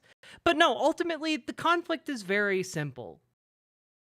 It is like the South African apartheid version 2.0. It is simply a new formulation of a very old relationship that we've seen play out through history time and time again. And we unfortunately play a role in that.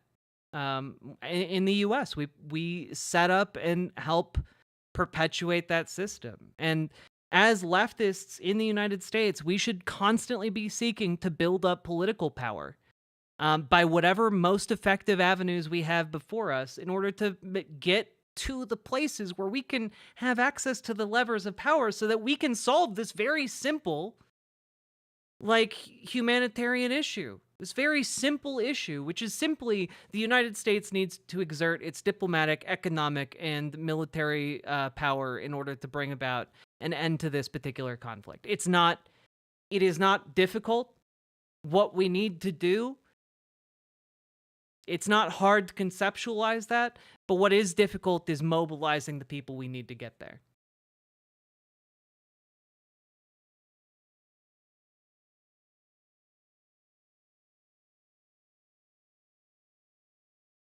And yeah, with that, end of segment.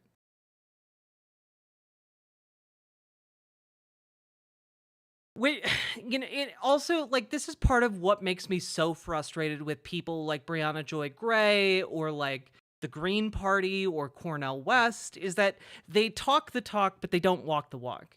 You need to actually build the political power in order to achieve better outcomes, and sitting there whining every 4 years or doing an impotent, stab at the presidency to like boost book sales or whatever they do, that's not building political power. That's raking in cash. That's what that is.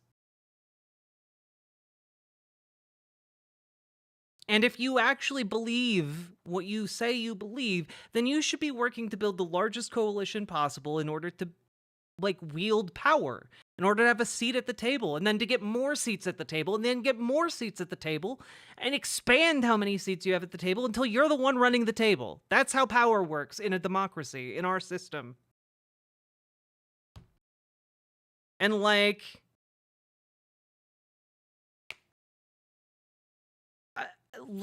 it all starts, if you guys want to be part of that, it all starts with volunteering. It all starts with going out there, volunteering with Democratic campaigns or volunteering with get out the vote groups, get out the vote or Progressive Victory. Volunteering with these groups to do knocking on doors, to do canvassing, to do phone banking. All of that builds up a skill set, builds up a certain skill set in politics. It shows you part of how the system runs. In fact, one of the most important ways that the system runs. And so what happens from there is that you get better at that. You learn the ins and outs. You get a position where you're training other people how to do that. And then you get another position higher up, and yet another one. You can actually climb the ranks by just volunteering to organize voters. And when you do that well, you can actually get up there. You can actually start working on campaigns. You can actually move a progressive set of policies and values.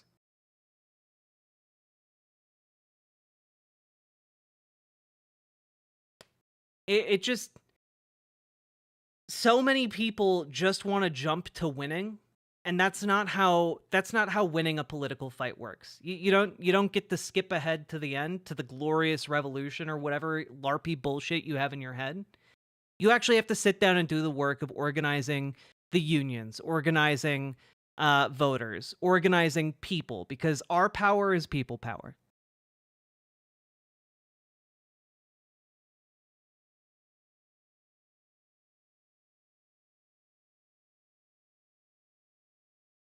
Door knocking increases turnout by about 30%. Yep, it absolutely works.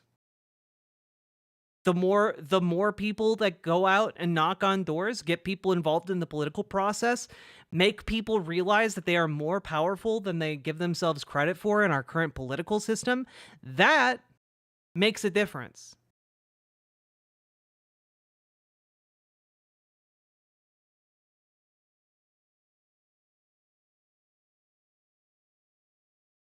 I don't know. Just throwing out some ideas. Folks, we've now been going for about 2 hours. If you've been enjoying the stream, please hit the follow button on Twitch, hit the subscribe button on YouTube, like the goddamn YouTube stream, and please consider dropping those subs and donos, because this show is brought to you by viewers like you. I don't make enough money on ad revenue. I have 6,730 subscribers. That is not... That doesn't bring in ad revenue, folks. I'm only able to make this show because of viewers like you being kind enough to drop subs, donos, memberships, super chats, all that good stuff. That's the only reason this show is even possible in the first place. So please consider supporting the channel, supporting the show. I, for one, would very appreciate it. Let's see.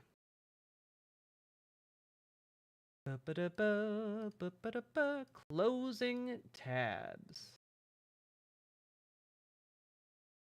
All right. I need to use the bathroom, but I will be right back in a few minutes. And when I get back, we'll talk about My Pillow, and we'll talk about a few other things. So buckle yourselves in, folks. We are going hard and late. BRB.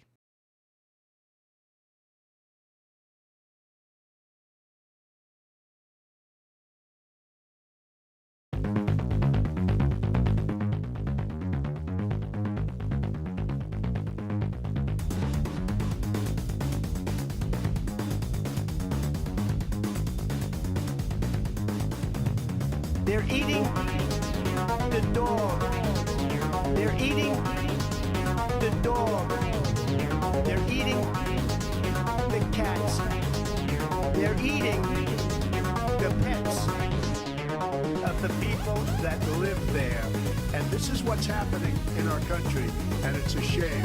As far as rallies are concerned, as far as the reason they go is they like what I say. They want to bring our country back. Thank you, President Xi. Thank you, President Xi. Thank you, President Xi. Thank you, exclamation point, for what he did during COVID. Look at his tweet.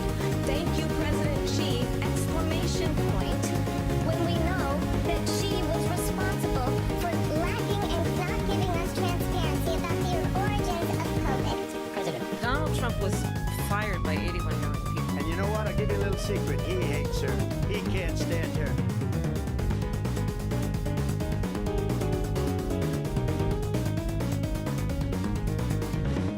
They're eating the dog. They're eating the dog. They're eating the cats. They're eating the pets. They're eating President Xi. They're eating President Xi. They're eating President Xi. They're eating Exclamation point. the dog. The dog. The dog. The dog. dog, the dog, the dog, the dog, the cats, the cats, the cats, the cats, the cats, the cats, the cats, the cats, the dog, the dog, the dog, the dog, the dog, the dog, the dog, the dog, the cats, the cats, the cats, the cats, the cats, the cats, the cats, the cats, the dog.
Where she streams all that content is bursting the seams. Politics, gaming, and plenty more. Her sense of fashion you'll adore. So grab your stuff and hop aboard. We're going straight to Jack's Discord.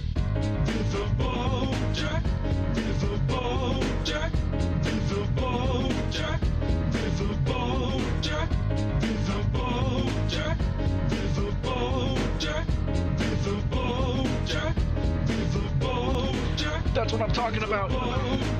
First time singing the songs for Riverboat Jack. Shout out. I don't know what I'm doing really, but I got passion. And that's what it's about. It's all about passion.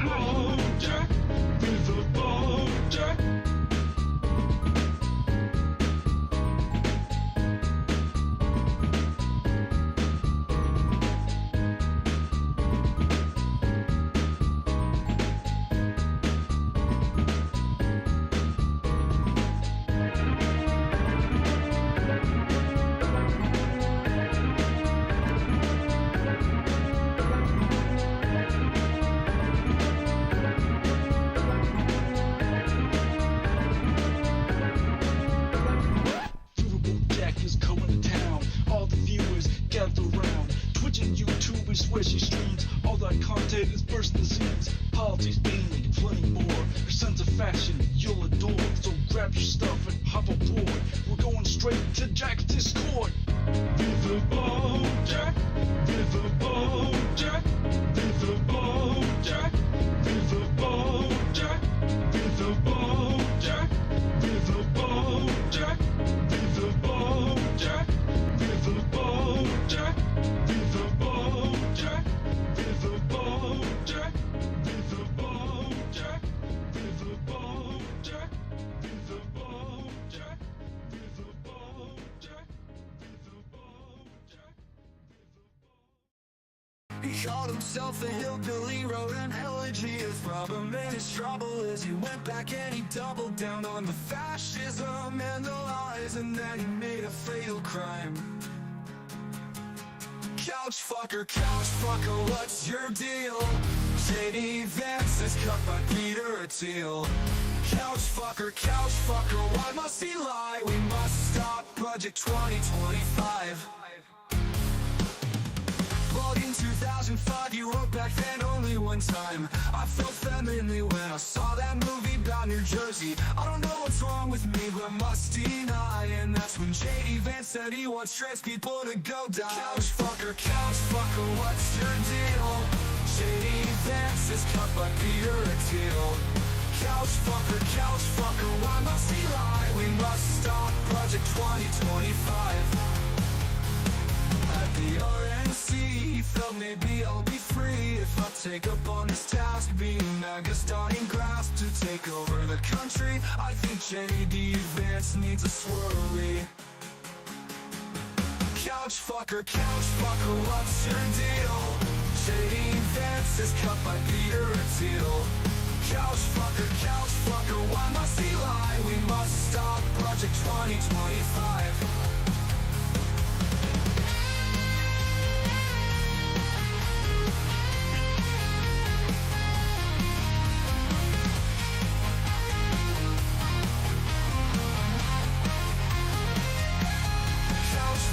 Couch fucker, what's your deal? J.D. Vance is cut by Peter Thiel. Couch fucker, why must he lie? We must stop Project 2025.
It's in his head, it's in his head. He wishes he could fix what's in his head, what's in his head. He breaks his heart in every dream where they both kiss underneath the sheets. But what a beautiful dream, oh, when he plays pretend. It's in his head, it's in his head. He wishes he could fix what's in his head, what's in his head. He breaks his heart in every dream where they both kiss underneath the sheets. What a beautiful dream. And he plays pretend. It's in his head, it's in his head. He wishes he could fix what's in his head, what's in his head. He breaks his heart in every dream where they both kiss underneath the sheets. What a beautiful dream.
Hello, hello, hello, everybody. How we all doing?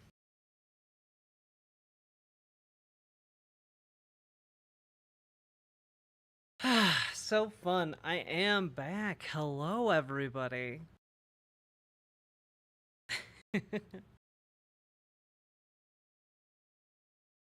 Also, Thistles for Eyes, thank you for the $5 dono. Archangel, thank you for the $5 dono. Get your ghost lanterns, fairy lights, and light cantrips out to fend off the darkness, folks, because here comes the Dono Ghost. Ooh. Archangel the Cobb wrote, "This is the Dono Ghost. I have stolen Hans's bones, and yours are next if you don't donate." Ooh. No mods today. Oh, Ear Ascended Kitten, thank you for the $5 dono. Thank you all for supporting stream. It genuinely helps me to live, and I appreciate that a lot. Thank you so much.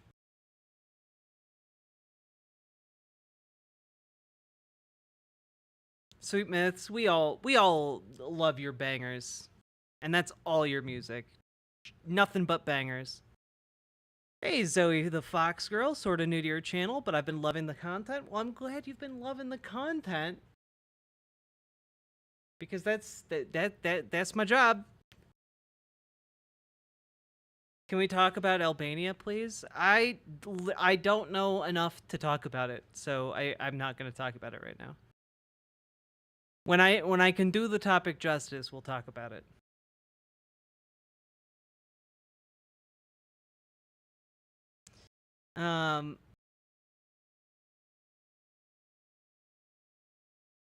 Why does my psychologist decide that it's a good time to have my first appointment with them at 9:30 in the fucking morning? It's 7:54.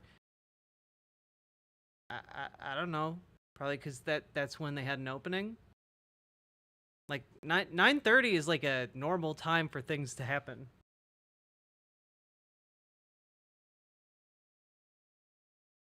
Cards Against Humanity is suing Elon Musk. Hey, first let's talk about this. Let's talk segment button. We need to press the segment button.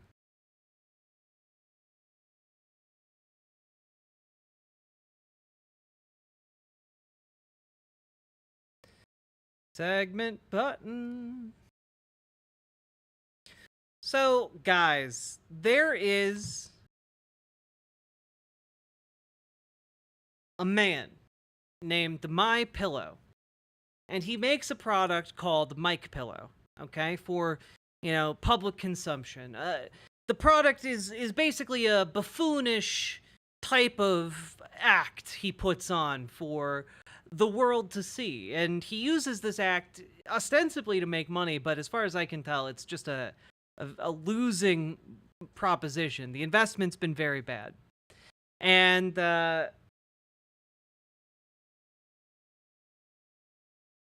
9:30 a.m. is a very normal time for things to start. My goodness. My goodness. 6 o'clock, too early. 7 o'clock, too early. 8 o'clock? Then that starts to be like a normal time to like start things. Anyway, we're not doing this right now. We're not having this. We're not having this. All right. But this My Pillow guy put out a weird ad the other day on his official Twitter account. Okay. Sleep like a dream with our standard My Pillow for just $14.88. Use promo code R277 to snag this deal and wake up feeling refreshed every morning. Don't miss out on the ultimate comfort upgrade. Get yours today. Buypillow.com/R277. And you can only buy 10 of them. Only 10. Now, you might notice something about the other two prices here, and that's that its regular price is $49.98. Its sale price is $29.99. These are both normal prices to have something, okay?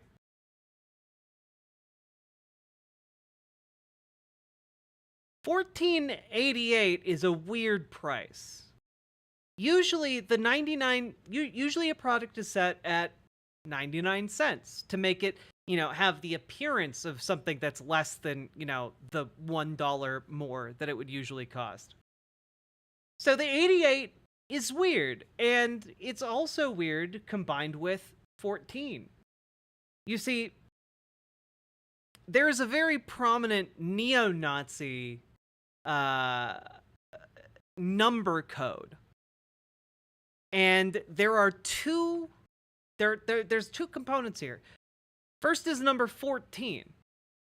Now, the number 14 in the, you know, the code of white supremacist neo-Nazis refers to the 14 words, which I don't actually know off the top of my head. Real quick, I'm just going to look them up. 14 words. No, not 14 wordscapes. That's... There we go. Yes, it refers to the slogan, "We must secure the existence of our people and a future for white children." And this was coined by a man named David Lane, who was part of a white supremacist terrorist group. It is also largely predicated on things that Adolf Hitler said, specifically about he who secures... It's something along the lines of, like, he who secures the youth gains the world, or something like that. Something along those lines, right? It's predicated on that idea. And for that reason, a lot of white nationalists and neo-Nazis also use a secondary code, number code, 88. Now,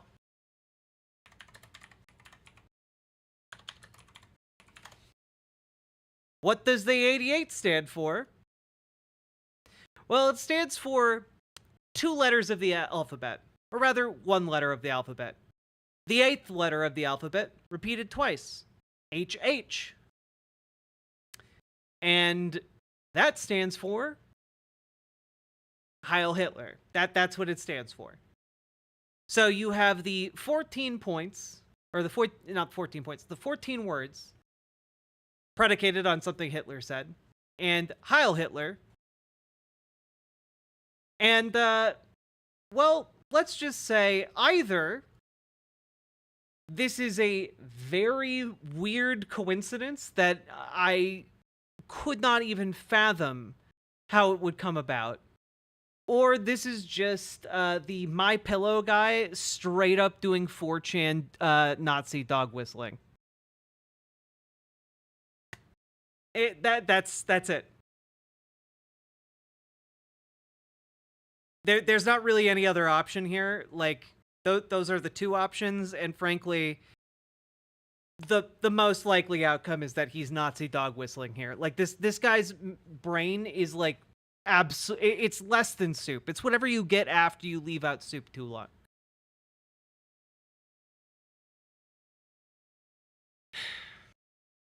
It's a circle jerk thing. Well, yeah, of course it's a circle jerk thing. All Nazi things are circle jerk things. That's like the number one thing Nazis love, circle jerks. That and femboys. The promo code is also a dog whistle. Is it? I'm not familiar with what the promo code dog whistle is. The promo code is R277. I'm not familiar with that one.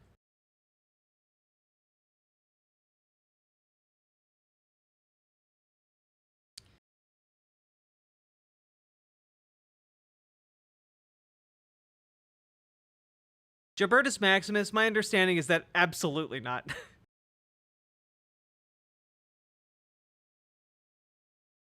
The promo code is a bill about segregation? What?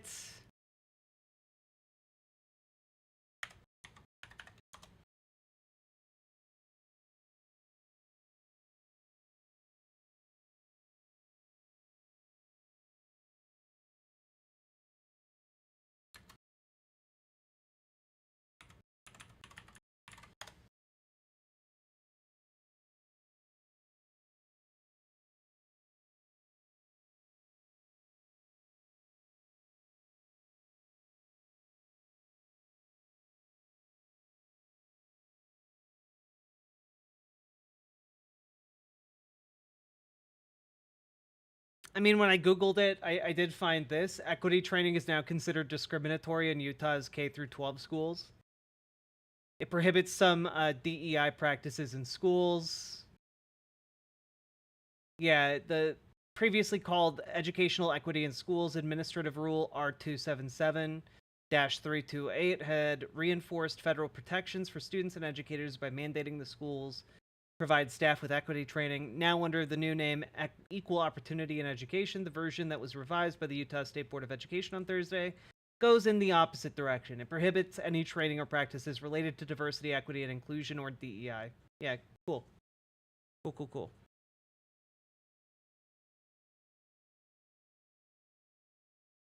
This could be a shitpost. It could be a shitpost. That's true. Except that it's on the official MyPillow account. Like, I would be completely willing to grant that this is a shitpost if it wasn't from the official MyPillow USA account.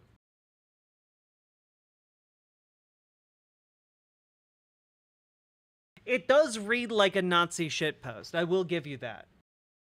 It also looks like a very hastily done, Photoshop for a shitpost. But let's be real, if a Nazi had made this, they would have not been able to, they wouldn't have been able to resist adding like a Jewish merchant like Wojak on here. One of their anti-Semitic symbols would be in here somewhere.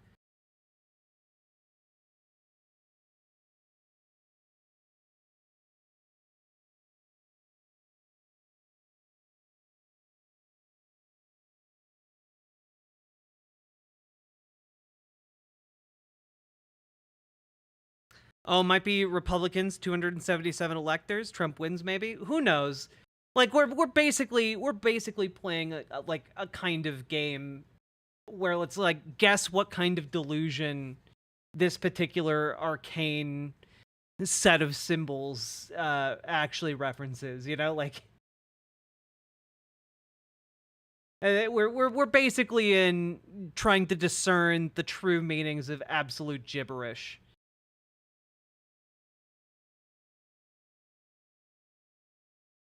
Name that brain rot. But also, just as a little cherry on top of all of this absolute insanity, okay, just the tiniest shit cherry on top of this shit sandwich. The new norm is also advertising MyPillow. Now, for those of you who don't remember, the new norm is the first Twitter animated sitcom that is supposedly getting a new episode sometime soon, and it is what has given us such great voice lines as Dave Rubin saying, "I don't understand. You're black." So I'm pretty excited. But they also somehow got a MyPillow sponsorship. And, to me, this really hammers home that this might not have been an accident here. The new norm is offering MyPillow for $14.98, which a whole 10 more cents expensive. Man, you really get a whole 10 cents better deal if you get it directly from MyPillow. It's so weird. It's almost like someone... The baffling part about this to me is that the new norm, a show that looks like it's made by people who are completely out of touch with the modern zeitgeist, even the people who made this show are like, yeah, we should bump that 10 cents up. We should bump up the 10 cents. He looks like he's holding a great joint. Yeah.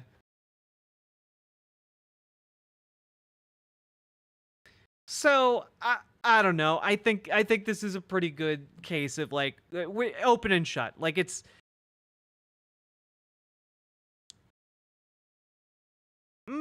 Oh, very, very interesting. Also, previous sales on MyPillow retailed for $14.98. That's so strange. That's so strange. Maybe they just did a typo in the graphics. Except, one would think that if it was a gigantic mistake that they absolutely did not intend, they would simply take down the original post that is doing the 1488, but they haven't done that. You know, come to whatever conclusion you'd like to about that.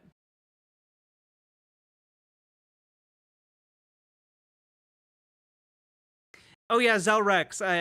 It could be a reference to administrative code that revoked DEI education for educators.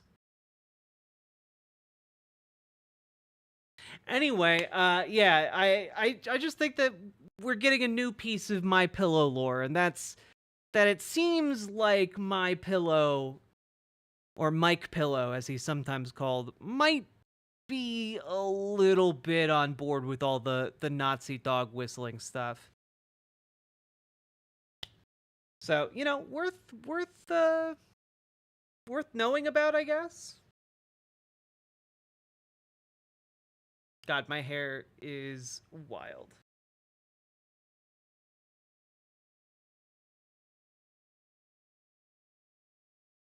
Let's fix that. Relatively. There we go.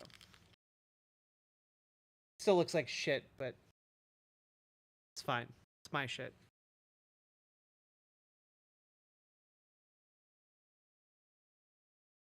God, this is what I get for just, like, unfurling my hair on stream.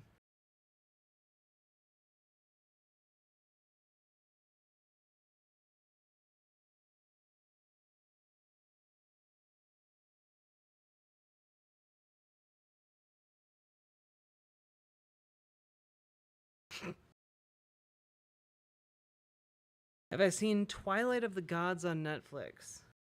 No, is that ancient is that like ancient aliens shit? Or is it the anime series?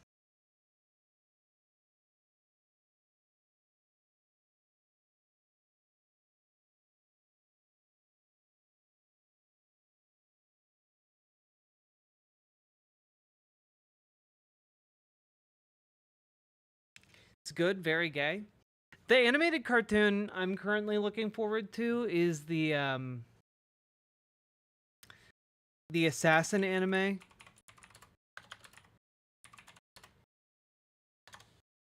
What is it called? Sakamoto Days. Have you guys heard about this? Sakamoto Days looks so good, guys. Here, let's do a little trailer react.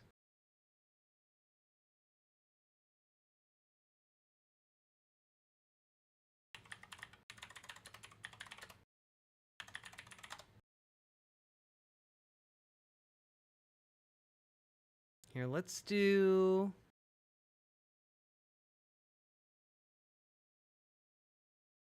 Oh, we'll do the official...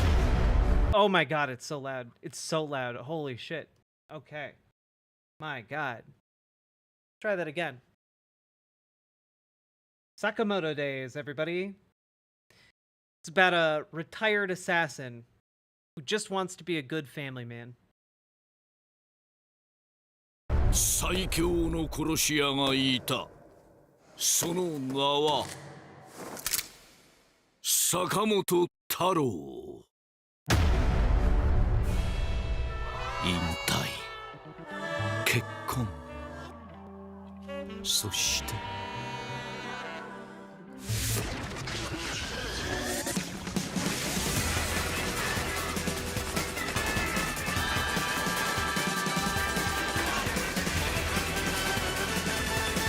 It looks so sick.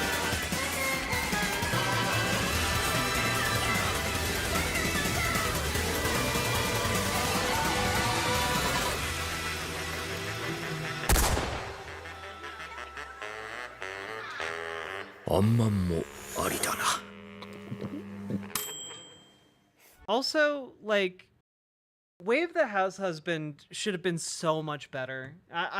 They did that show so goddamn dirty by just not understanding how, like, an anime works. I love the manga of Way of the House Husband, but the anime adaptation was very bad.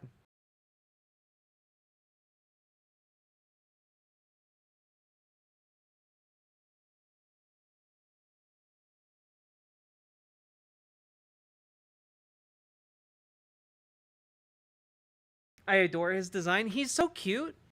Also, like they like in this they really nailed design of like large but powerful man, you know? And I think that that's really great.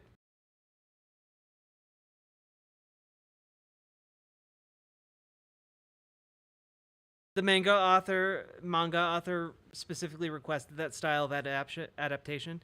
Yeah, and it was bad. It was bad, and the manga author should feel bad.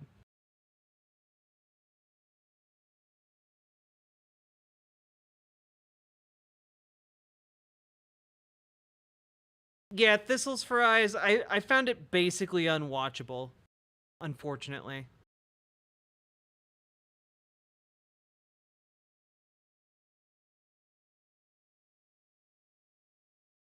Like, I wonder, do they have like a Way of the House Husband trailer? Do we have that?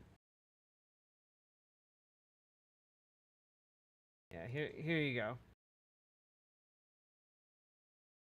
Just as a point of comparison. かつて極道の世界で恐れられた伝説のヤクザ不死身の立つだがある日忽然と姿を消したその男は今職業は専業主婦です。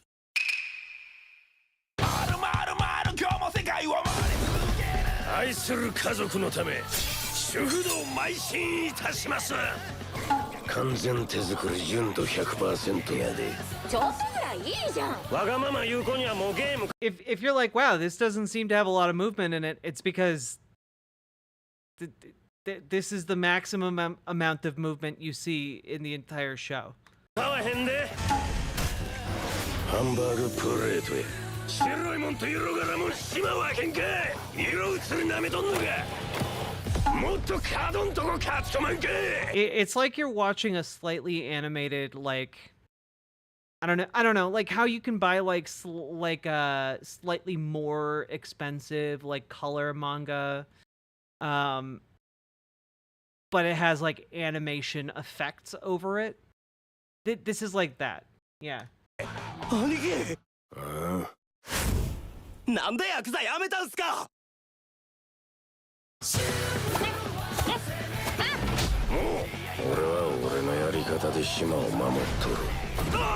I was so excited for this show, and then I tried watching one episode, and I got so sad.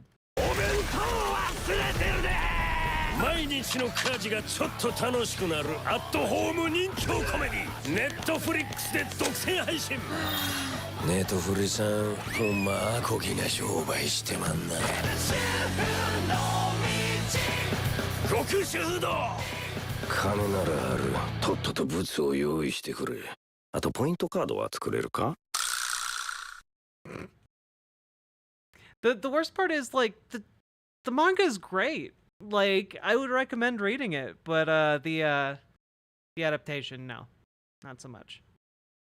What anime is this? Way of the House Husband on Netflix. Sakamoto Days actually has like animation.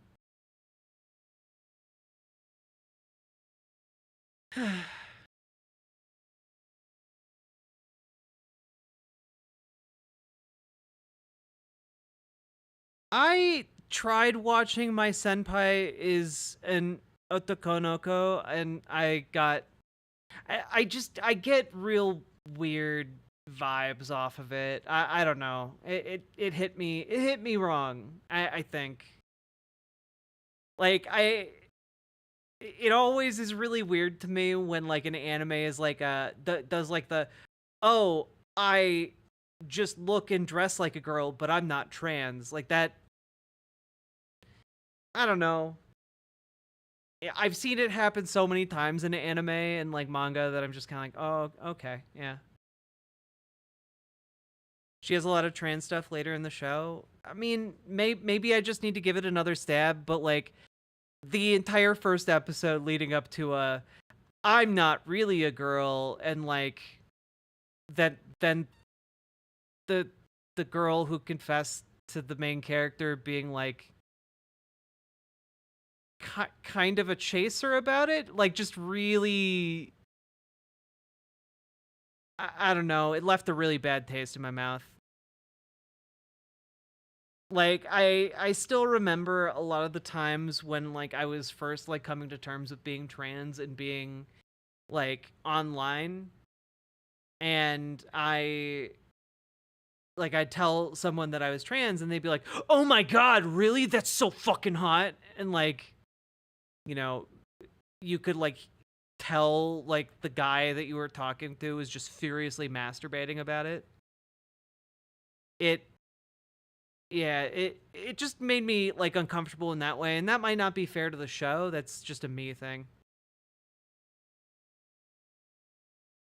Question mark? What?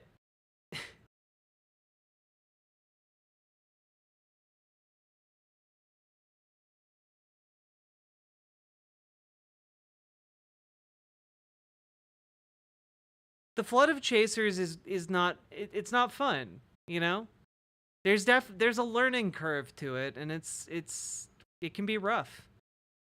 And also like, I don't know, I was figuring out my gender identity on Tumblr, and let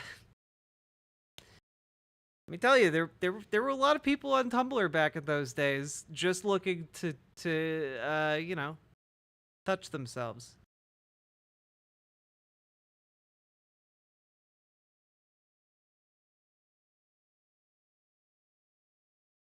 Thanks, Ms. Genderlin.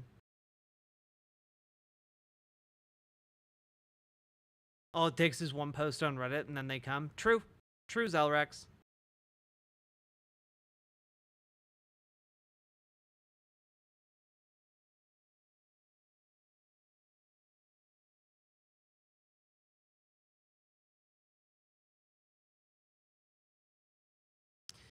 Yeah, I guess Wargamer Lena, I guess like I guess it's just not like a show for me. Like I don't really want to, I'm not really in the market for watching a show about a transgender girl in her teens dating someone with a lot of closeted homophobia. That doesn't, it's not my, like I deal with that enough in my day to day, you know? Not that I'm dating someone with internalized homophobia, just like that was my daily existence for like, I don't know, years while I was coming out. Like I've had enough of that. I don't want to spend more time thinking about it.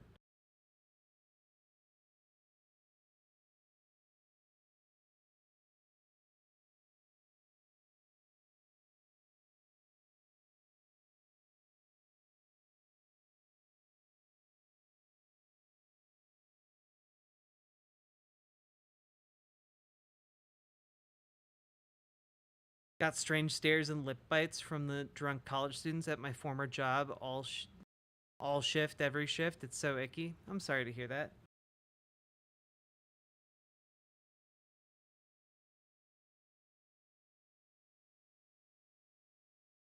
Let's see. Anyway, the Sakamoto Days looks good. There we go.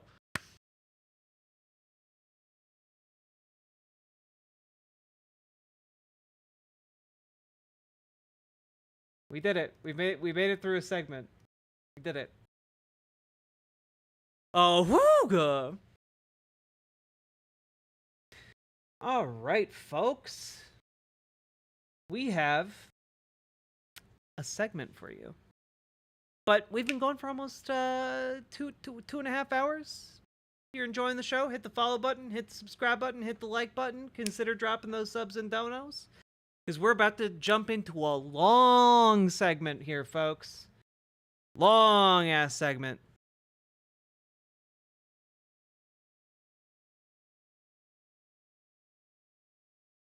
Oh, Lady Raincloud, you're not still cis. We all know that.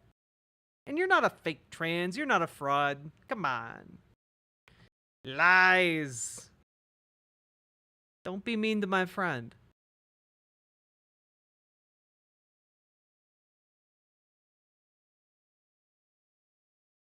What's next on the agenda?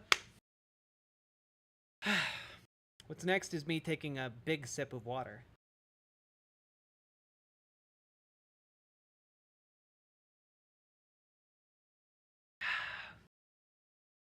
And now we let the donos roll in. That's this segment.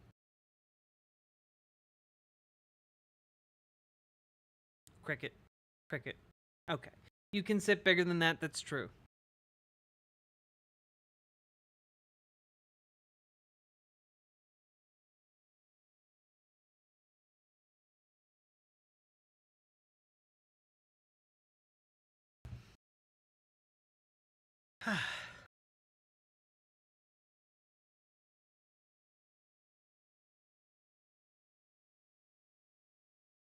Aw, Kippies. Thank you for the, Kippy, thank you for the 200 biddies. I appreciate that.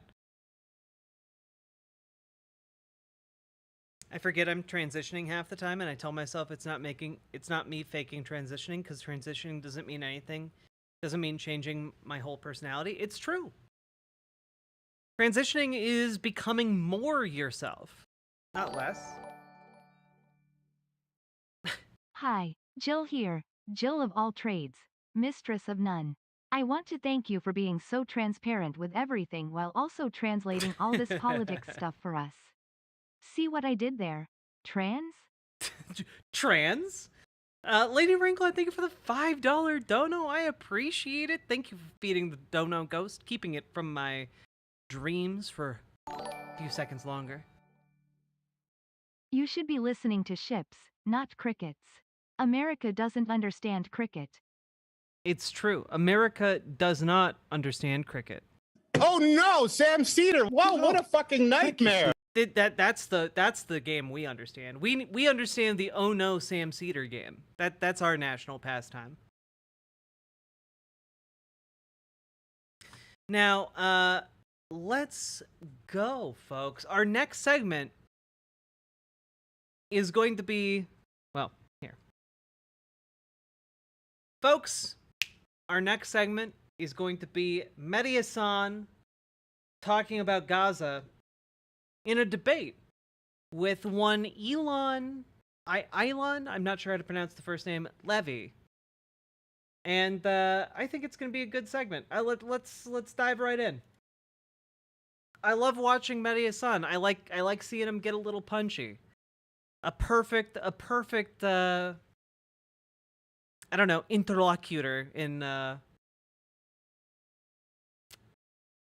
don't know. I was going to say like difficult scenarios, but I don't feel like this is a difficult question. I feel like it's more, you know, he's pugilistic in a way that I think really brings out the load of bullshit that his opponents try and sell. So let's jump in.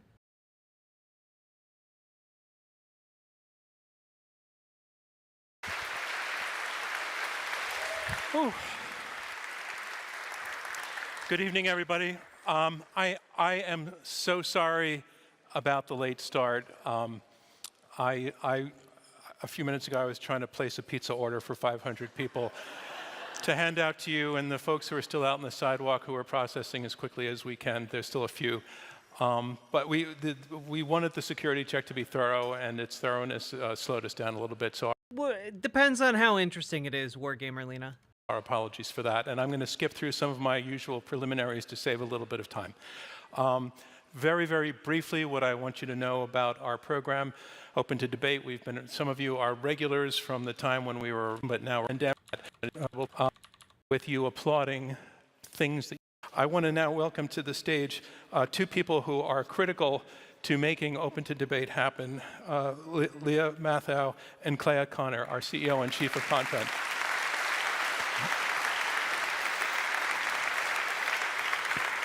Also, Salmon Moose, I don't know if I said thank you for your 5 donos, your 5 tier 1 donos, but thank you so goddamn much. You've been a real pillar of the stream today, and I appreciate you.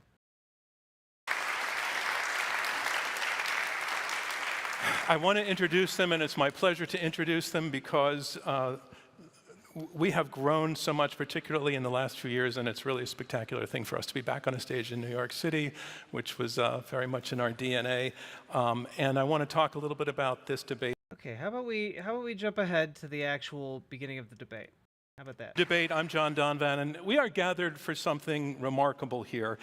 A meeting between two men who disagree fiercely across an issue that has fiercely divided so many of us within families and on college campuses. And for that alone, for their courage in coming to the same stage, let us congratulate them at the outset, because we know how rare it is in our currently hyper-polarized culture for opposing viewpoints to be heard, spoken aloud, and in competition with each other. It's true. It takes a lot of courage to come other under the same roof. But that is the essence of debate, and that is the value that we promote at Open to Debate. And so it is an honor to be here at New York's venerable Adler Hall, a crown jewel of the New York Society for Ethical Culture, where we cannot and we will not forget I'm so brave. how the war in Gaza is steeped in pain and outrage and fear and anger. It's why this debate matters, and it's why it is natural to take sides, even necessary to take sides. But listening to the other side, which these debaters will be called to do with one another, and which I hope you will do as members of the audience just by being here, that may be a first step, at least in understanding how and why and exactly why we disagree. Debate is all for show, but keep in mind how influential shows can be. The question we have framed for this purpose, and that we will hear debated tonight, is this: were Israel's actions in the war in Gaza justified? So let's meet our debaters. I'm going to come back to the center. Yeah, Ms. Genderlin. And again, as they enter the stage, I appreciate applause for each of them. Let's meet our debaters. Answering yes to the question, were Israel's actions in the Gaza war justified, I want to welcome Ilan Levy. It's so weird to have this conversation and like this be the premise of the debate when the war is still ongoing. Why are you using like this? Why are you framing this question in the past tense as if it's done? You know, like.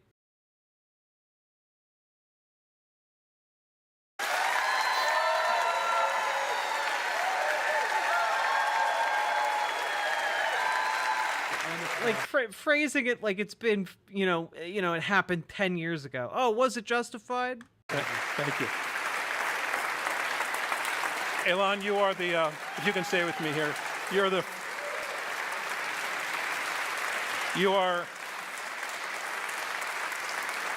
former spokesperson for Israel in the October 7th war, co-founder of the Israeli Citizen Spokesperson's Office, host of the State of a Nation podcast. Welcome to Open to Debate.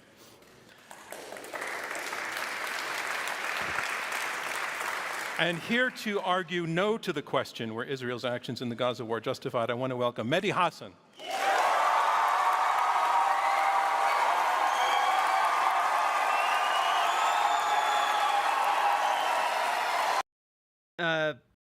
What, Sophie?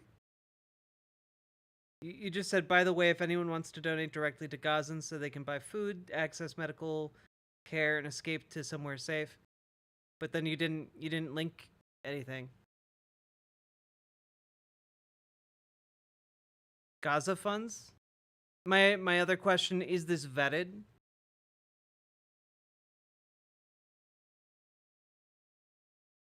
Because like my personal issue with this is that I have very little idea of how to like make sure that these are actual accounts. because I know that there's been like ongoing scam accounts to like that aren't sending money to Gazans, you know?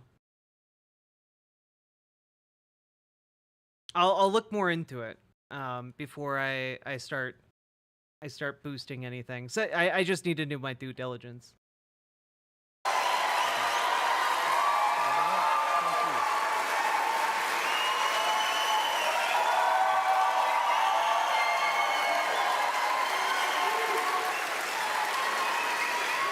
Medior, founder, editor-in-chief, and CEO of Zeteo, host of Al Jazeera's Head to Head, an award-winning journalist. Welcome to Open to Debate. Thank you for having me.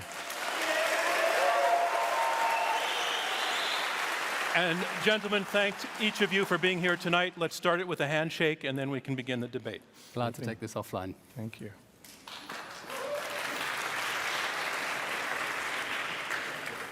So let's get to our opening statements. We want each of you to take a few minutes to explain why you're answering yes or no to our question, were Israel's actions in the Gaza war justified? And when I say were, I just want to be clear, we chose that word to talk about Israel's immediate actions after what happened on October 7th up through today. It's everything. It's not this moment, it's not that moment, it's the course of things. Ilan, you are up first. Your answer to the question is yes. The floor is yours. Please tell us why. On October 7th, Hamas perpetrated an act of genocide against the people of Israel. Its death squads invaded with a clear mission: to massacre as many people as they could, as sadistically as they could, and to take survivors as hostages. Hamas had a strategy to lure Israel into an urban war and generate enough suffering that the world would pressure Israel to leave Hamas alone to do it again. Can I just say, like, right off the bat, this is insane. Like, you think this is Hamas had a dastardly plan to get Israel to ruthlessly bomb it and invade it and kill tens of thousands of civilians. And Israel played right into their dastardly hands by doing exactly that. Like, that's insane. You guys that's psychotic, right? You guys understand that, like, that's not a plan? But even if it was a plan, Israel was duped into doing it. But then you're saying that Hamas's plan was for Israel to do that, and then the world would say, oh, Israel, stop. And Israel would stop. And then Hamas would just do it again after they would just do October 7th too, after the Gaza Strip has been ethnically cleansed. Like what? How? With what? Like rocks? They're gonna rebuild like Crusader era trebuchets? Like what? And again. Hamas slaughtered 1,200 people on that day at a music festival and in their beds. They cremated little children alive. They perpetrated barbaric acts of sexual violence. They beheaded, tortured, and mutilated their victims alive and dead, and they did it with glee. And then they took over 250 hostages, including little children, paraded them through the streets of Gaza to jeering crowds, hid them in tunnels and homes where they are being starved and tortured and raped and executed. It was the deadly. Even if you grant all of this, like even if you grant like the worst formulation of this argument at the beginning here, doing it like 10,000 times harder to Palestinians in Gaza isn't justified. Like you get that, right? The deadliest terror attack in world history after 9/11, the bloodiest massacre of Jews since the Holocaust, and the opening shot of the Iranian regime's regional war against Israel on 7 fronts. At this point, Israel faced a choice, as Hamas immediately threatened to do it again and again until Israel was destroyed. To do nothing, or to do something. Both would have consequences. Yeah, you know, it was really realistic for the idea of like 10,000, 15,000 Hamas fighters successfully destroying a country that has a standing army of like 500,000 people. Yeah, yep, yeah, sure. Yeah, the best weapons they could field are like incendiary balloons. You think they're gonna topple a country that has an army 500,000 strong? That's fucking crazy. Nothing meant letting Hamas get away with October 7th, leave it free to do it again and again, only this time with thousands of dangerous terrorists released from jail and with its popularity skyrocketing. That's not an option. Doing something meant targeting Hamas's terrorists in accordance with international law in order to dismantle their... Boy, howdy, in accordance with the international law is really doing a lot of work here that doesn't seem to be at all supported by the facts on the ground. Ability to wage war and live out that threat to do it again and again. No. Wargamer Lena, an eye for an eye would be like 1,000 Palestinians dead. 1,200 Palestinians dead. This isn't an eye for an eye. This is, well, you accidentally poked our eye, so we're going to blind every villager in a 20-mile radius. Like that is the level of equivalence we're working on here. That was the choice that Israel faced after October 7th. Now, after October 7th, that campaign to bring Hamas down and bring the hostages home was the only moral response. Hamas exists for the sake of war, and for the sake of peace, it must go. Let me explain Israel's strategy. Israel's strategy is to get civilians out of harm's way so that... Yeah, Israel's so interested in operating in accordance with international law, except when it comes to, like, all of the settlements. Hey, can we bring up the map? Can we bring up the West Bank map? Do we just have that handy? I really should just have it handy. Here we go.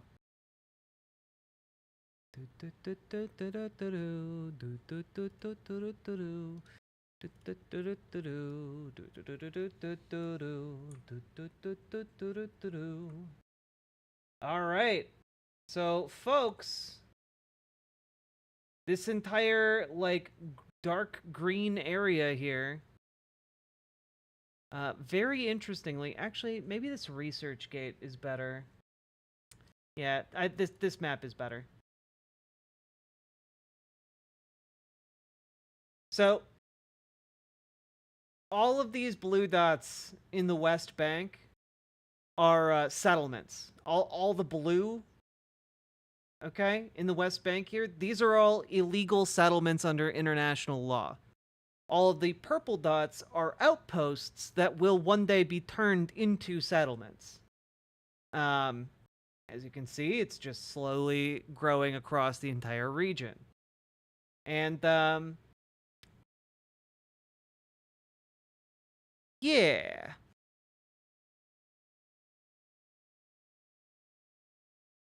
All I'm saying here is that if they're really interested in adhering to international law, these settlements would not be here.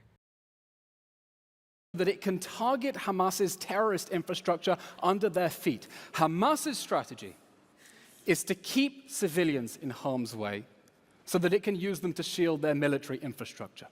Israel left Gaza in 2005 and never wanted to go back, but Hamas seized power 2 years later, started firing rockets at our cities, and rigged Gaza's urban landscape for war. They dug a network of military tunnels 1.5 times longer than New York subway under homes and schools and hospitals. They booby-trapped tens of thousands of buildings. They started... Okay, that sounds impressive until you realize that they didn't build gigantic fucking subway tunnels. They built, like, tunnels for, like, one person to walk along while hunched. firing rockets at our homes and our towns. Also, yeah, most of them were reused tunnels built by Israel when they were previously occupying the Gaza Strip. From inside their schools and their hospitals.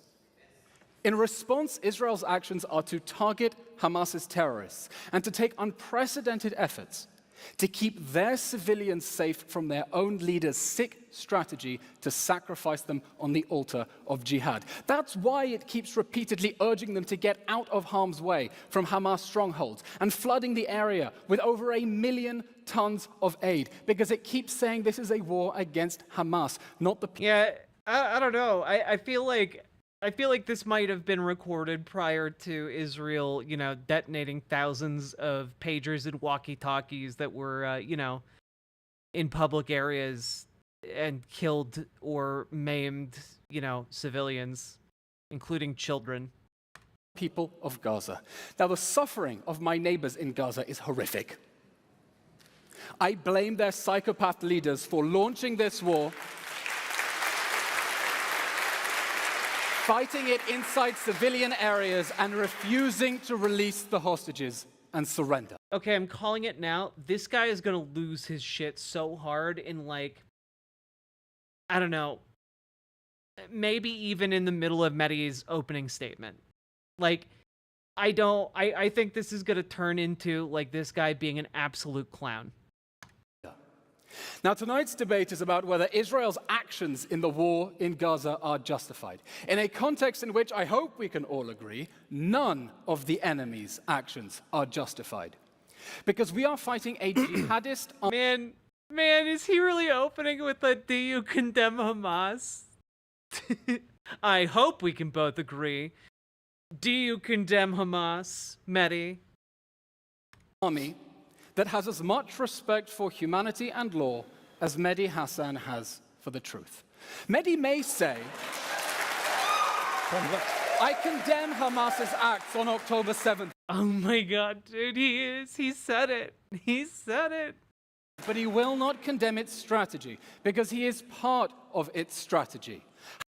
I think you could condemn both their actions and their strategy. I think terrorism is a bad strat. I think it's bad when Israel does it, and I think it's bad when Hamas does it, actually. Hamas is counting on its defense attorney to shield it from the consequences of the war that it started and deflect blame onto Israel so it can do October 7th again, maybe because they share a goal that Israel shouldn't exist. Mehdi Hassan will say tonight that October 7th does not justify Israel's actions in this horrible war. My question then is this. Elon, I'm sorry, your time is up. Well, yeah, no, I mean, this guy's being, like, very dishonest in his argumentation. Again, a lot of Zionists cannot resist making these kinds of appeals. You know, they can't argue on the merits, so they slander and attack. And honestly, I bet Mehdi's gonna, like, take it in stride. I'm sure he went in expecting this. What does October 7th... I'm sorry, your time is up. Thank you. Mehdi?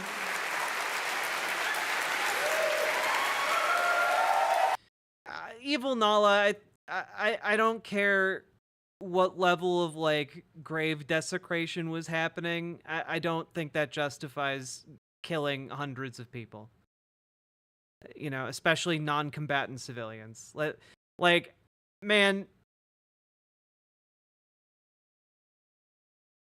Also, Hamas wasn't, like, deliberately targeting, by all accounts, Hamas was not deliberately targeting that concert. It came as a surprise to them. Like, I just don't, I don't think it's at all justifiable to say, yeah, non-combatant civilians are valid military targets.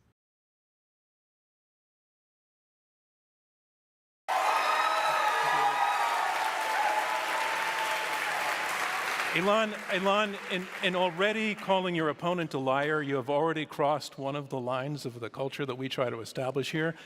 I wish you hadn't. You don't... I don't mind. It's fine. It's fine.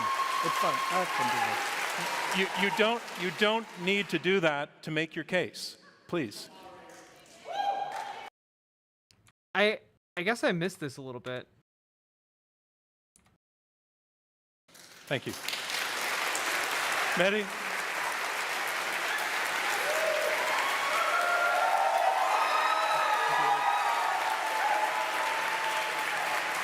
Elon, in already calling your opponent a liar, you have already crossed one of the lines of the culture that we try to establish here. I wish you hadn't. Dude, we're not even past the opening statement, and this guy's just like, yeah, I don't care about what the rules are here. I don't care what the rules are here. Kind of like how Israel doesn't care about international law, you know? Looking at you, settlements in the West Bank. I don't mind. It's fine. It's fine. It's fine. I can do that. You don't need to do that to make your case. Please.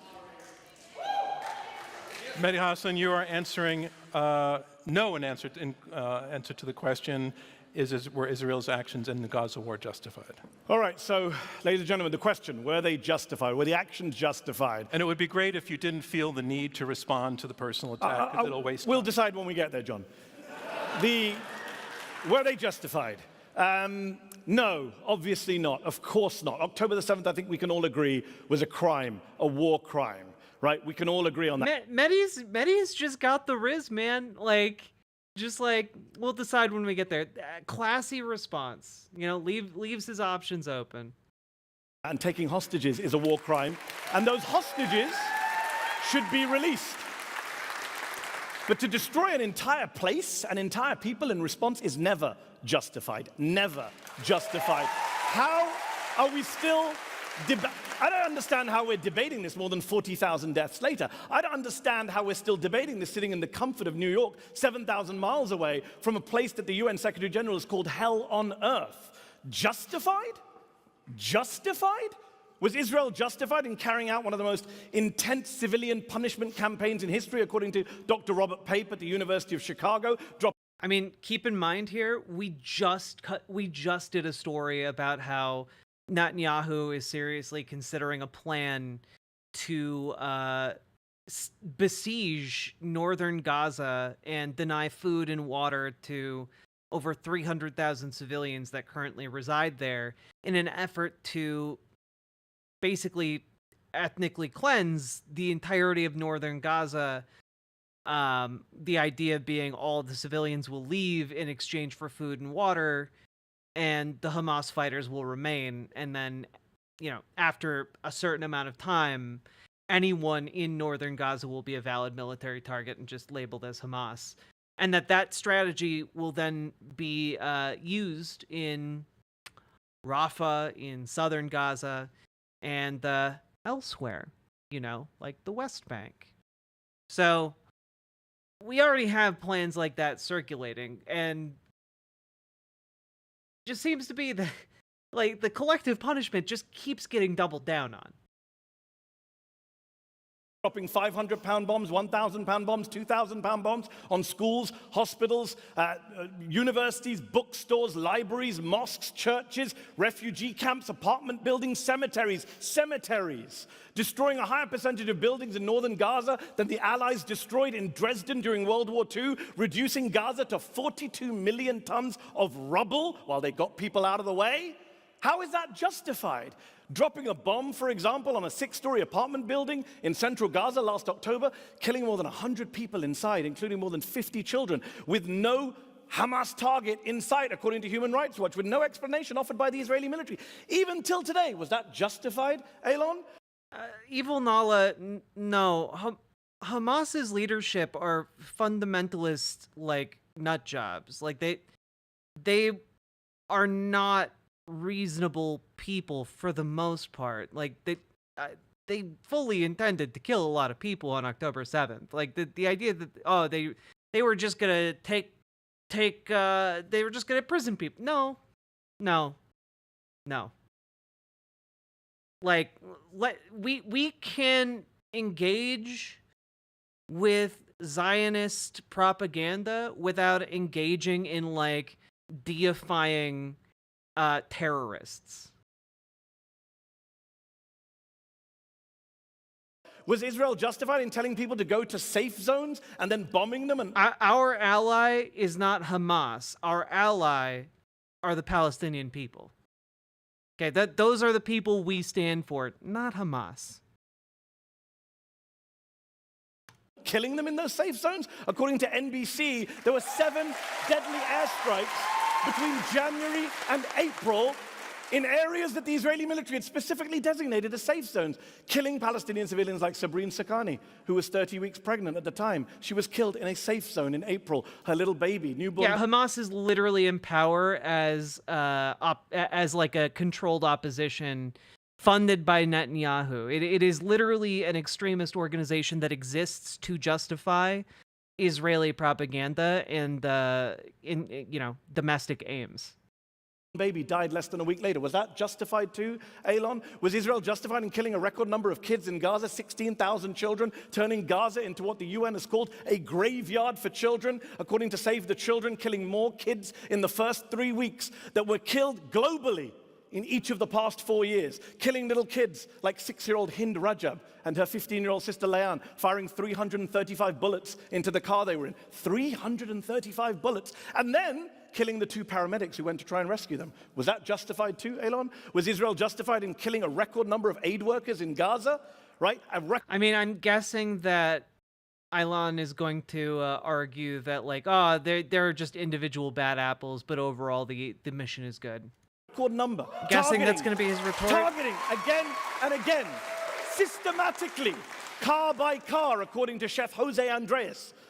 A specifically, explicitly marked World Central Kitchen aid convoy killing 7 aid workers in the process. Was that justified? Was Israel justified in starving the people of Gaza, using food and water as a weapon of war, to quote both the EU and Oxfam? Was Israel justified in blocking aid trucks from going into Gaza simply because they carry things like crutches, nail clippers, and even chocolate? If you're correct, I'm going to accuse you of pre-watching. I have not pre-watched this. I'm just very familiar with the kinds of poor arguments that are put forward by Zionist propagandists. Croissants, according to the Washington Post. Was Israel justified in raping, sodomizing Palestinian detainees who were charged with no crimes whatsoever? Putting hot rods up their rectums. Putting hot rods up their rectums. Amputating their limbs, according to CNN and the New York Times. Was that rape and torture justified, Elon? Israel, according to the ICC chief prosecutor, who put out a statement calling for the arrest of Elon's former boss, Benjamin Netanyahu, said that Israel may have military goals, legitimate goals, but... I do like that by establishing examples, it's going to be harder for his opponent to, like, wiggle out of, like, addressing them directly, but I'm guessing, like, the play is just, well, there are bad apples. You know, bad apples spoil the whole bunch, you know? The way they're carried out, killing innocent people, starving people, is criminal, he said. Criminal, think about that. Elon Levy is a former spokesperson for a man who the ICC chief prosecutor once arrested for war crimes. Elon himself has produced a number of lies, sorry, John, in service of those war crimes. He has a bunch of tweets still up tonight which say that babies were beheaded on October the 7th, babies were baked in ovens, babies were ripped from their mother's wombs. October 7th was bad enough, but Elon had to exaggerate it for atrocity purposes. Those tweets are still up. Why would you trust anything this man says to you tonight? Look, he's here. He's here. He's here to gaslight you, to defend the indefensible, to excuse the inexcusable, to justify the unjustifiable, but you don't need to. Tonight you can choose to be on the side not of cruelty, not of criminality, but on the side of the innocent people of Gaza who are being killed as we speak tonight, as we speak, by Elon's former colleagues in the Israeli military on the orders of Elon's former bosses in the Israeli government. So yes. Mehdi Hassan, he did not, like, he's taking names tonight, kicking ass. I choose to oppose this horrific and homicidal motion. Thank you.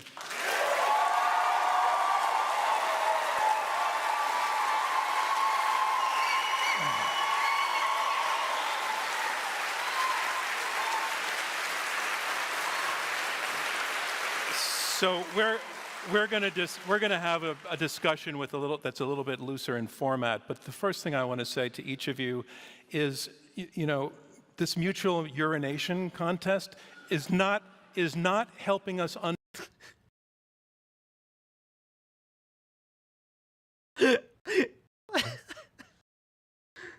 this mutual urination contest. Just say pissing match. You're already talking about the piss. Saying piss isn't gonna make it worse. Dude. Understand the principles involved. Saying urination contest is so much weirder. All right, you think he tells untruths, you think he tells untruths. You don't need to keep hitting that point, I hope, to make your argument. And again, it's not what we're about. Elon, I heard you in your opening statement say that the only moral response was for Israel to try to take Hamas down. Urination, the classy way to say piss. I heard your opponent say that the manner in which it's happening is just enormous overreach with enormous consequences for an enormous number of people that he would certainly say, and I think a number of others would agree, are innocent people. Not all of them, but some of them. And that represents an... Honestly, urination contest sounds much more professional, in my opinion. You know, like a pissing match is something that you do, you know, like among friends as like a drinking game or something. But like a urination contest sounds like something that there's like world leaderboards for, you know? The Olympics of piss. Unjustifiable response. What we're talking about, it seems like, is proportionality. And I want you to address the issue of proportionality. This has been calculated in a number of ways. People have said that, as you said, it was the worst. Urinators!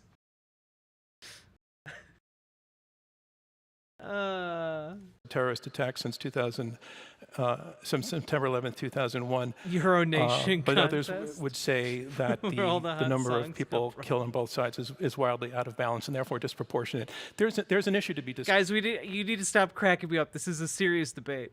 Here. There's a principle to be discussed here, and that's proportionality. And what, in your view, justifies the proportionality that Israel has stepped up to in its response? Start your and bladders. because I want things to move back and forth, I'll probably jump in on you after about 90 seconds, just so you have a sense. Israel's response is proportionate to the threat that we face, which is the threat of annihilation. After perpetrating the savage atrocities of October 7th, the first thing Hamas did was deny that it did them. The second thing that it did was to threaten to do it again and again until Israel is destroyed. That is what is at stake.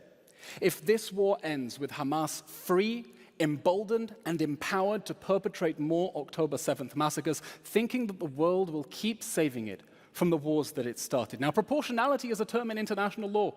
It doesn't mean that if they kill 1,000... Dude. The projection is so unreal. Like, talking about how, like, oh yeah, Hamas thinks the world is going to save it from its mistakes. Have you seen, like, Israel's main diplomatic backer that saves it from all of its mistakes? 1,000 people, you kill 1,000 people and call it quits. It means that for each strike, the anticipated collateral damage, the damage to civilians, cannot be excessive to the anticipated military goal. And your argument is that has been the principle Israel has observed? Every military expert who has observed Israel's military efforts, including just recently in the Times, the Deputy Supreme Commander of NATO, has said that Israel is fighting in the most complicated urban battlefield that the world has ever seen, and he's satisfied that its rules of engagement and standard procedures are at least as rigorous as the UK and other Western allies. That's the former Deputy Supreme Commander of NATO. Mehdi. So I actually want to agree. I want to agree with something Elon said. Proportionality is a difficult subject, and we shouldn't talk about this in abstract. X number here, Y number there. Let's talk specifics. The problem with a lot of spokespersons of Israel, they want to talk in abstract. I want to talk in specifics. So if we talk about proportionality, we talk about discrimination, we talk about war crimes. Last October, shortly after October 7th, Israeli forces struck a 3-story residential building in Gaza City. They killed 15 members of the Al-Dos family, 7 children. According to Amnesty International, the survivors say no warnings. Elon told us there were warnings. No warnings were given to evacuate. Amnesty found no evidence of any military targets in the area, and Israel to this day has offered no explanation for that strike. So for the dead Al-Dos family members, Elon, can you tell us why they were killed? Mr. Hassan, the IDF does not owe you immediate answers, and the fact that Amnesty speaks... The fact that Amnesty speaks to local witnesses intimidated by Hamas does not mean that there was not a military target. But was... Dude, rhetorically, Mehdi Hassan is very skilled. You know, like, he asked a question that he knew that this guy couldn't answer.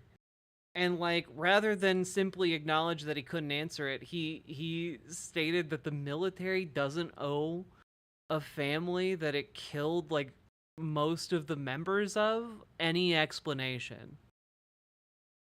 But was there? Because Israel has never said there was a... Like, his job here is to defend, like, the morality of the IDF, and, like, if you can't explain why an entire family was wiped out, well, that should certainly call into question the morality of your actions. Target. Hamas booby-trapped 40% of Gaza's buildings. It dug tunnels underneath homes and schools. We're back to generalities, Elon. No, not Why did you generalities. kill 15 members of the Mr. Al Hassan, Dos family? I do not know, and I do not need to explain every single strike. You do. That's what you're here today. Mehdi, no, hold Mr. it. Hassan. Because in this war, Israel is seeking to neutralize the threat of a terrorist army that has a deliberate strategy. I'm going to have to get the mic cut sacrificing switched, innocent please. civilians. Thank you. Sorry, go ahead. Hamas has a deliberate strategy of sacrificing its innocent civilians, and you can't say that Hamas is the one sacrificing citizens when Israel's the one killing them. Like, again, the analogy that I keep coming back to for all of this is just like, you know, a criminal takes you know, a random passersby on the street, like hostage, you know, gun to the head, like, I'll kill her, just give me what I want. And like the police show up and they have the criminal at gunpoint, right? And they're like, all right, we have to save the hostages. Blam, blam, blam, blam, blam. And then they just shoot the hostage and the criminal at the same time. Like, and then they're like, yes, the criminal sacrificed a hostage to try and live. But we killed both. It's like, well, you were the ones who made the decision to kill the hostages. You're the one making the decision to kill the civilians. It's not like you understand that, right? Yeah, along with the rest of the block too, yeah. this is a strategy that you are enabling by always deflecting blame onto Israel instead of considering the real question of why Hamas built its military assets into civilian areas. Under international law, Israel is obligated to give precaution where those feasible precautions are possible. Okay, and it has done that by let Mehdi come in, please. I need to say two things. To be clear.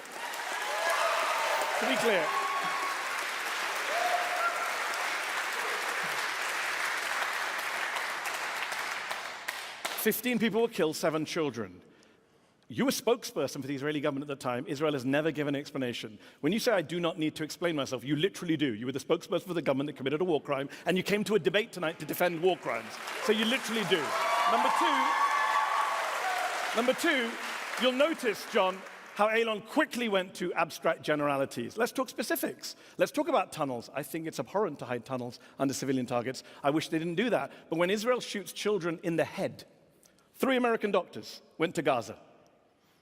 Dr. Fayaz Sidra, Dr. Irfan Galaria, and a Jewish American doctor called Dr. Mark Perlmutter. All of them came back at separate... Dude. I like Mehdi's approach to this debate. He came with tons of concrete examples, and this guy's trying to make it abstract. He's trying to make it like almost like a hypothetical. You know, these people are all being hypothetically killed, imaginary killed, but they're actually being killed. And Mehdi has the specifics, and he's not, and Elon's really not prepared to deal with that. Times said children were brought into hospitals we were in with gunshot to the head, sniper shots. Perfect. Exact targets. There is no tunnel that justifies shooting toddlers in the head, Israeli snipers. Or you can tell us why. You can defend that. Mehdi, Mehdi, forgive me for going abstract, but I do want to go to some principles here. So you are listing a number of specific incidents that you feel cumulatively add up to a very, very much an overreaction. War crimes, John, not an overreaction, war crimes. All right, you call them war crimes. In,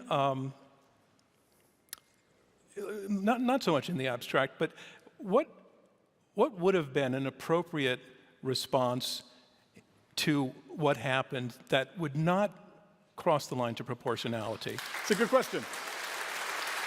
It's a great question. So I'll answer that in two ways. One is, I'm not someone who has ever, and you can look at my record on this, whether it's the UK, the US, both of my countries, I'm American, British. I've criticized targeted assassinations, even by the US and the UK. I'm the loser, and people in New York, there's going to be an unpopular statement, who says that people like bin Laden should be tried, not assassinated. That's who I'm, a stinking liberal. But given we live in a world where America, Britain, Israel, multiple countries, India is now accused of targeting its enemies, killing its enemies, you could have tried to take out the leaders of the group without wiping out the entire place. I find it interesting that Israel, hold on. I find it interesting that Israel was able to pinpoint kill Ismail Haniyeh in a house in a foreign country. But when it comes to Gaza, when it comes to the Gaza Strip, they had to wipe out the whole place.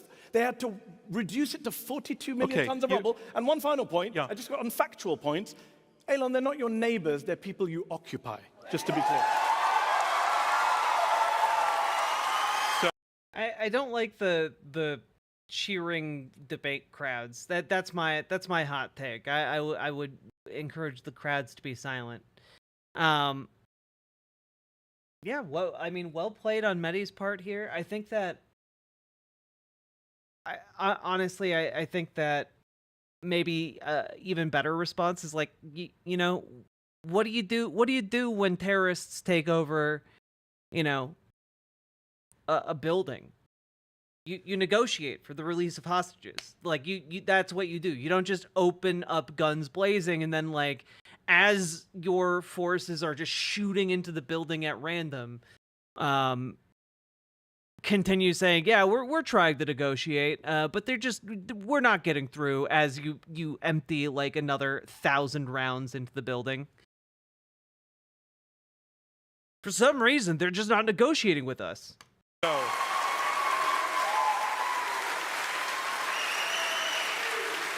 I'm hoping you'll let point number 2 slide, and please take on point number 1. Mehdi's saying that there would have been a self-defense response that he feels might have been more appropriate, that he also feels would have been within the capability of the Israeli military. What's your response to that? Notice the general pattern of argumentation we're seeing here. Gosh, October 7th was terrible. Hamas shouldn't have done that. Gosh, Hamas built tunnels under schools and hospitals. It shouldn't have done that. The question is what Israel may legitimately do once No, that's not the question I asked you. No, but I'm explaining.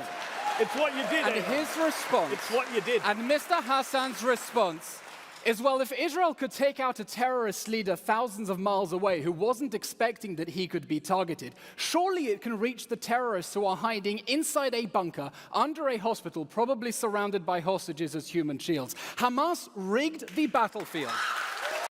The bunker under the hospital? Was it next to the Red Barrel room? Was it that room? The bunker room that didn't exist? You know, the administrative center that the IDF built like 30 years ago?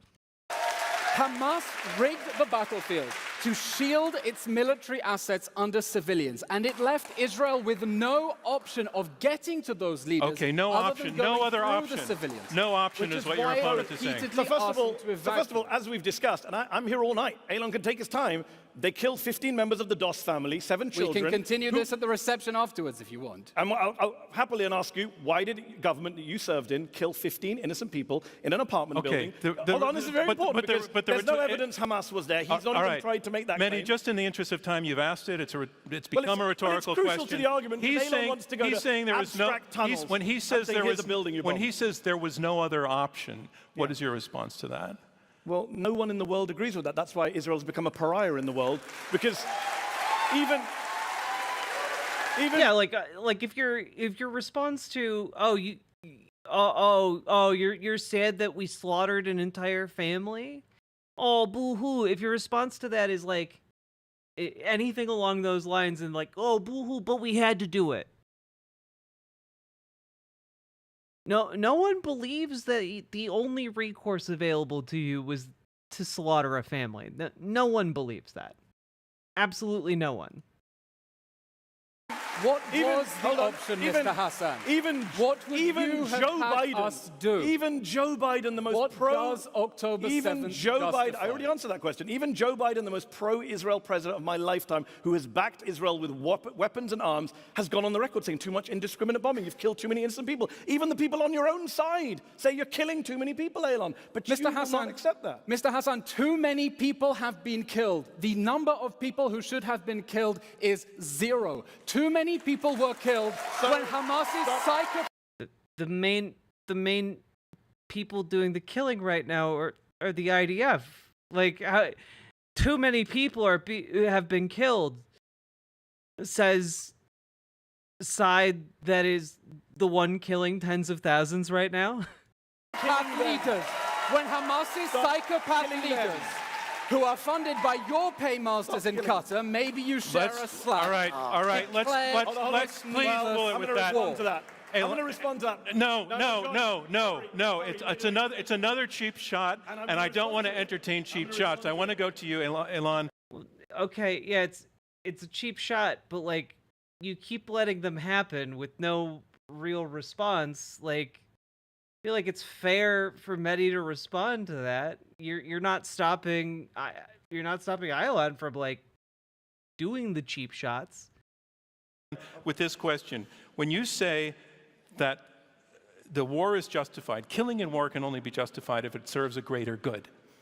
What's the greater good that's being served at this moment? Mr. Donovan, this war is not justified because Hamas should not have started this war in the first place. Well, the question is whether the question you are arguing, you are answering the question. Yes, Israel's actions are justified. The response is an attempt to prevent the next October 7th massacre. Well, on October 7th, Hamas showed us what it was capable. You see, we need to do a massacre 40 times the size of the massacre that was done to us. Because we think that by doing this massacre, we will definitely prevent future ones, somehow. Hypothetically. Of doing, and they immediately went on TV and said October 7th, October 10th, October 1 millionth. Everything we do is justified. We're a nation of martyrs, they said. We're proud to sacrifice millions of martyrs if that's what it takes. And we are trying to stop October 7th and to do by sacrificing those millions of martyrs.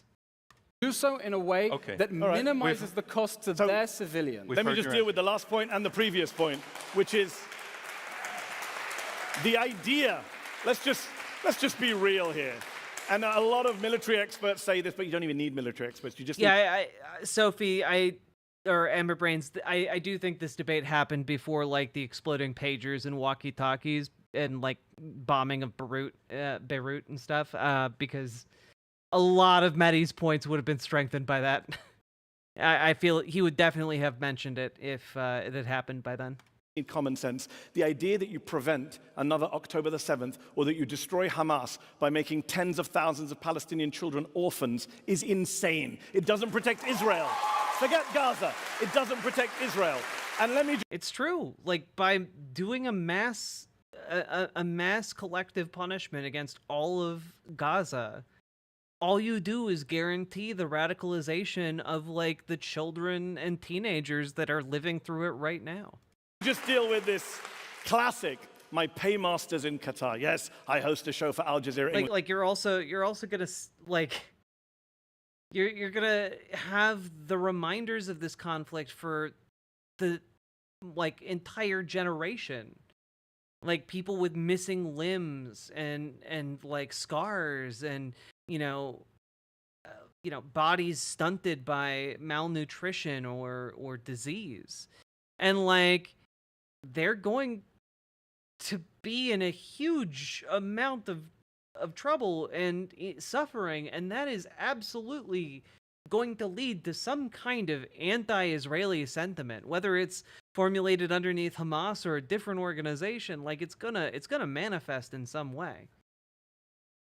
Pretending that it's not is silly, and like,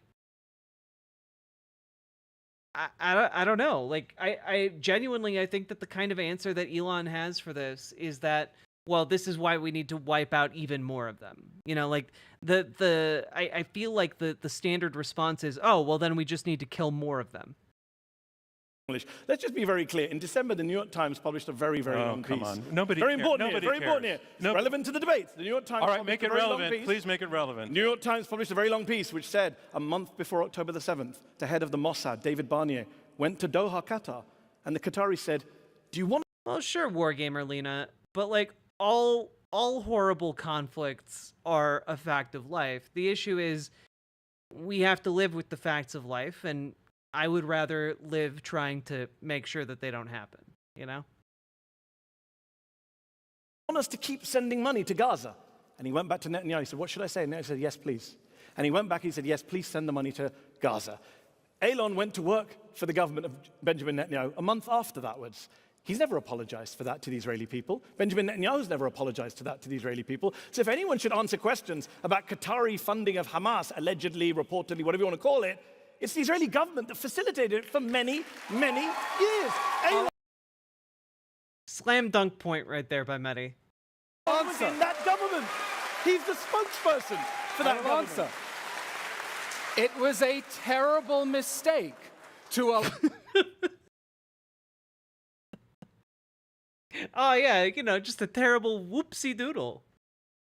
Just a little, you know how you can accidentally whoopsie daisy fund a fundamentalist religious group for the specific end goal of undermining any Palestinian statehood question and precluding the idea of like a unified Palestinian government.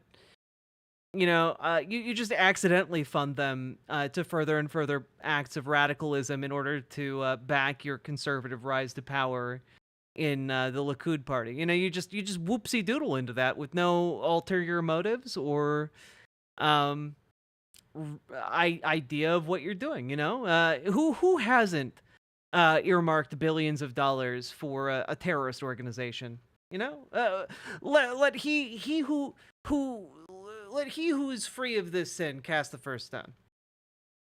Allow Qatari money into Gaza on the mistaken belief that if we improve civilian life in Gaza, create jobs, create opportunity, Hamas is... Yes, and the only way to do that was to fund Hamas?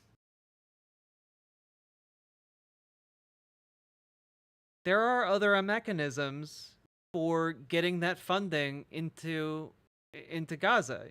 You didn't have to fund Hamas. You could have actually funded a lot of other political parties that were active in the region. You could have funded different civil works projects without funding Hamas. Psychopath leaders won't launch this war. They went straight on TV and said, we tricked the Israelis. We made them think that we were concerned about the civilians in Gaza. All the while we were taking that money to build the tunnels and the weapons and the rockets we are firing at Israel. If we had known, Mr. Hassan, what Hamas was going to do on October 7th, perhaps we should have started a preemptive war to... Thank you, shitty-ass kid. Sorry. Eliminate that threat before they could have burned the Simentov children alive on October 7th. But we didn't. Okay. Hamas tricked us, Time out. and we won't Time out. repeat the same mistake again. Time out. Going to take a little bit of a 10-second breath and slightly lower the temperature, but only slightly.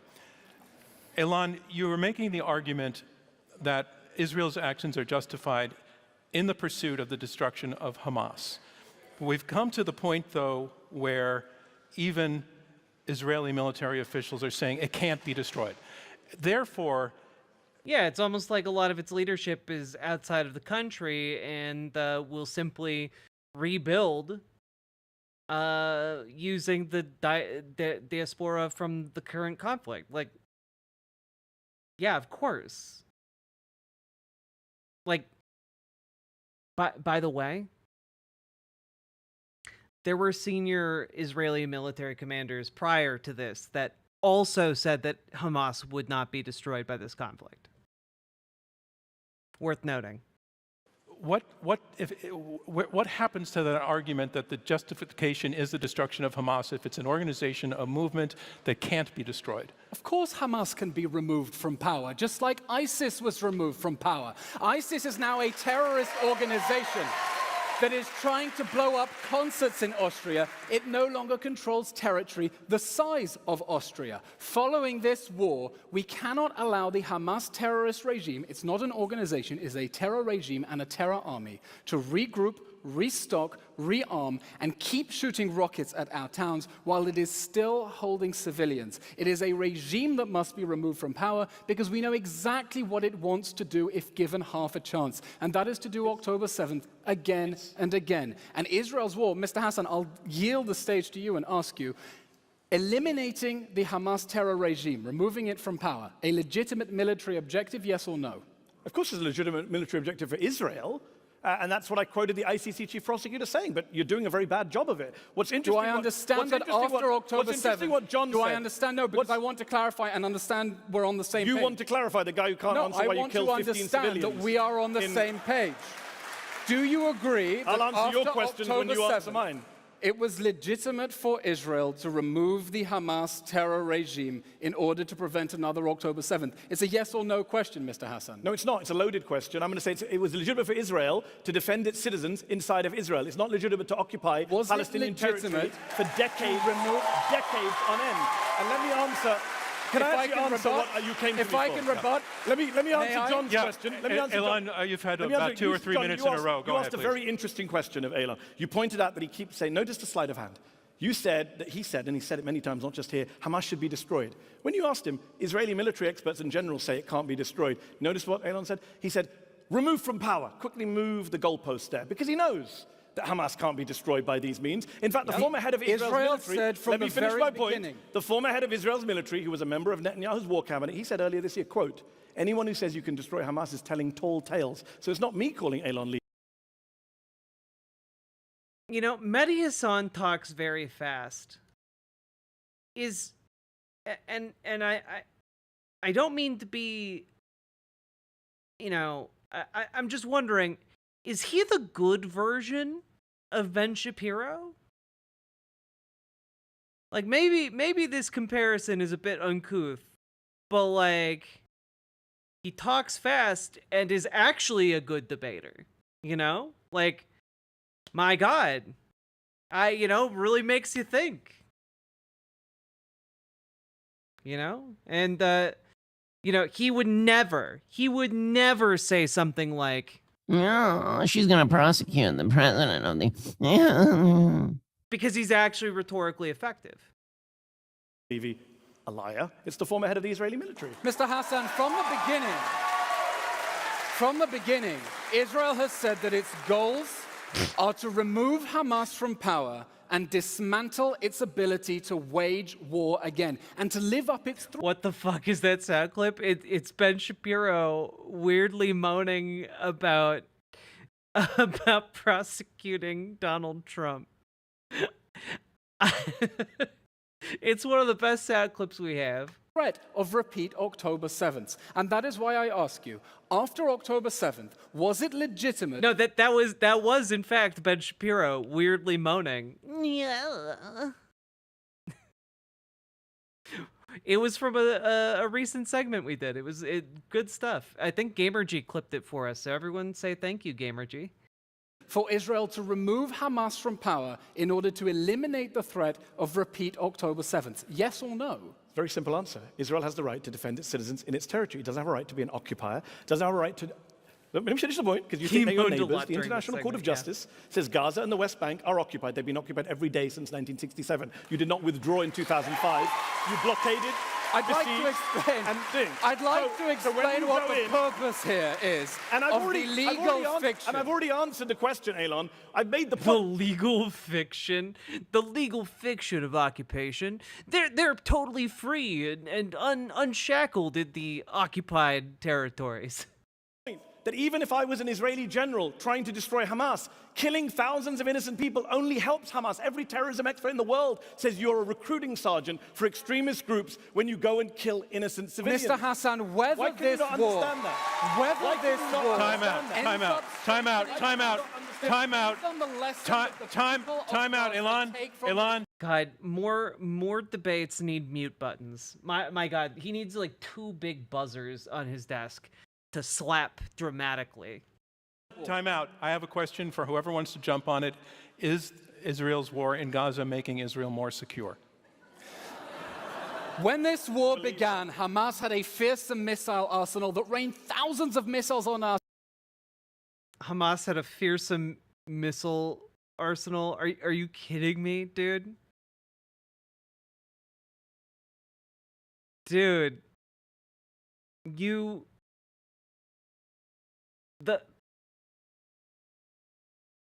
Again, the lengths at which, like, Hamas had to go to actually attack Israel were like tiny little candles in balloons in order to try and start fires on the other side of within Israel. Like that was the level of technology they were using. Sure, you can find some rockets, but guess what is specifically made to counter like most of those rockets? It's the Iron Dome. It's the Iron Dome that the US sends ammunition for like every month. Like no. Our cities, I had to keep running into a rocket shelter. Israel has now eliminated the threat of rocket fire from Gaza.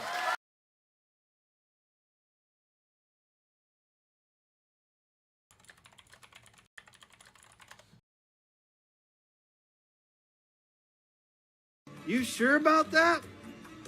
You sure about that? You sure about that? It has cut off its smuggling routes, it has destroyed its missile silos, and it has destroyed Hamas's weapons capabilities. That alone has made us safer and makes it easier to sleep in. Wow.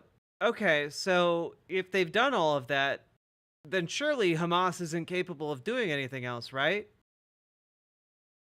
So, conflict done, right?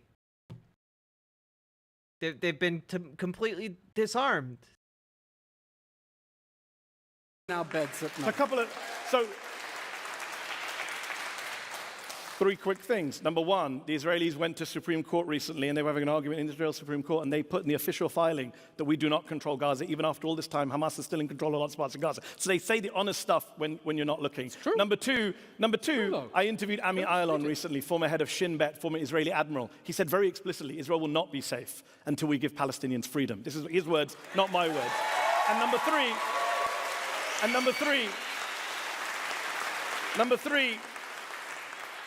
I'm glad you had a bomb shelter to protect you, because the Al-Dos family in Gaza did not have a bomb shelter to protect them. Okay. Another question. We have not yet talked about the hostages, and we should. Is Israel's action in Gaza going to is it for the benefit of the hostages? Absolutely. Israel is fighting to bring the hostages home while Hamas is starving and torturing and raping them. Yeah, that's why Benjamin Netanyahu keeps undermining, ceasefire negotiations that would involve returning hostages. Yeah, that's why Netanyahu keeps okaying raids that get hostages killed. We managed in November because Hamas was being clobbered and it wanted a breather. They released nearly half of the hostages. We've sent... Wow, it's almost like negotiation gets you what you want instead of just slaughtering civilians. in special forces to rescue hostages in raids my opponent has condemned. Israel is fighting to put the military pressure on Hamas to release the hostages, but Hamas doesn't want to release the hostages. And the reason it doesn't want to release the hostages is that it knows that the longer this war goes on and the more suffering it generates among its own people in Gaza, the more it advances its own goal of isolating Israel. And Mr. Hassan, it pains me that you do not seem to realize the role that you play within Hamas's strategy when you deflect blame onto Israel. Never demand any accountability. Never demand any accountability from the Hamas regime. When you know that Hamas's goal is to maximize suffering, you give it a reason to drag on this war. If you want it to let the... You know, I guess the level of accountability here, if there is such a burden of accountability to be attributed to Hamas leaders, surely there should be a level of accountability attributed to the military and civilian leaders in Israel that are leading to tens of thousands of people dying, predominantly children. You know, like, what kind of accountability are we seeing on the other side? Like, we literally saw a bunch of, like, militias break into a prison to free Israeli soldiers who were arrested on charges of raping Palestinian prisoners. They were broken out of prison by angry mobs and then paraded around by Israeli media as heroes. Like, where's the accountability for that? Hostages go, it's a load. You should tell of all Qatar the nonsense to you've said pressure tonight, Hamas to free the hostages. Of all the demonstrably untrue things you've said tonight, this is the big one. So apparently, if you want a deal to end the war, you're enabling Hamas's strategy. No. That's what you just said. No, I'm enabling Hamas's strategy. But you have systematically undermined every leverage Israel has to free the hostages. You know who's undermining? Stop pretending Can I you answer care the question? about the hostages. Of the two of us, hold on. Of the two of us, whose strategy has released more hostages, mine or yours? Because I supported a ceasefire. And we got, hold on. Our strategy. Your strategy is to give cover for Hamas's war crimes. Let him finish, please. Over 100 hostages were released last November in the pause, in the ceasefire deal. A lot of... Oh yeah, ceasefire deals get you a lot of released hostages. I don't know. Israelis wanted that to continue.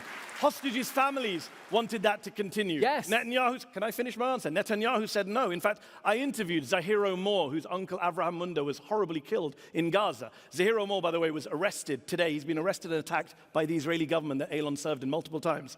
He said to me, Netanyahu and the government that Elon was part of, always choose the wrong way. Ever since October the 8th, everything they do is directed at not getting the hostages back. A lot of people are pointing to Abu Ghraib as an example of American brutality. The difference is that the United States arrested those soldiers. The IDF celebrates them. I mean, true. I don't want to, like, the United States is guilty of some pretty unspeakable levels of war crimes and atrocity across the Middle East. So, like, I mean, one point in our favor is that we did arrest the soldiers at Abu Ghraib, but it was probably more so because, like, pictures of it got out rather than because people found out about it and wanted to prosecute it, you know? Unfortunately. But, like, yeah, the war crimes being done in Israel by Israel at the moment are not... I don't think anyone is really facing any kind of, like, justice for what they're doing here. The plain truth. Also, Simric, thank you for the $10 dono. Thank you for supporting stream. Very important. Helps me eat, helps me pay rent. This show's not possible without viewers like you, so thank you so much. I have served on court-martials for a lot of war crimes we committed. Well, that definitely heartens me. That is the nephew of a hostage. They don't want you to hear about the hostages. Elon and people like Elon use the hostages as political pawns. The hostages' families are standing on the streets of Tel Aviv opposing the Netanyahu government, calling for a ceasefire, calling for a deal. True. They don't like Elon leaving. They don't support Elon. Mr. Hassan, how many hostage rallies have you spoken at? How many hostages' mothers have you embraced and hugged them and told them, I will here for you, whatever you need? I was at Central Park. I was at Central Park last Sunday at the rally for the hostages. You were not. Mr. Hassan, if you really care about the hostages, I have a spare hostage pin here. If you want to show them you care, you're welcome to put it on your platform. All right, this is fantastic. Let's go. So, put it on. Show them you care. Show them you care. I am in daily contact with the hostage families. I do a hollow performative gesture. Tell them I will do whatever it takes to help you get your kids home. Show them you care and stop trying to exploit the Okay. suffering. Elon, allow him to respond. You've got your bit of stagecraft. Please take it. Let's be clear. You saw the very, very performative outrage there from Elon there. To be clear, don't you lecture me about hostages when your government has killed more hostages than it has rescued. That's on you. That's on you. Moo moo moo, the dono cow has milk to make cheese. Wait, we have a dono cow now. We have a dono cow. Trains and Bullshit, thank you for the $5 dono. Thank you for supporting stream. I really appreciate it. It helps me to live. It's what allows me to make this show. That's why I'm up at 3:30 in the morning doing this segment to post on YouTube later. Yay! Thank you. All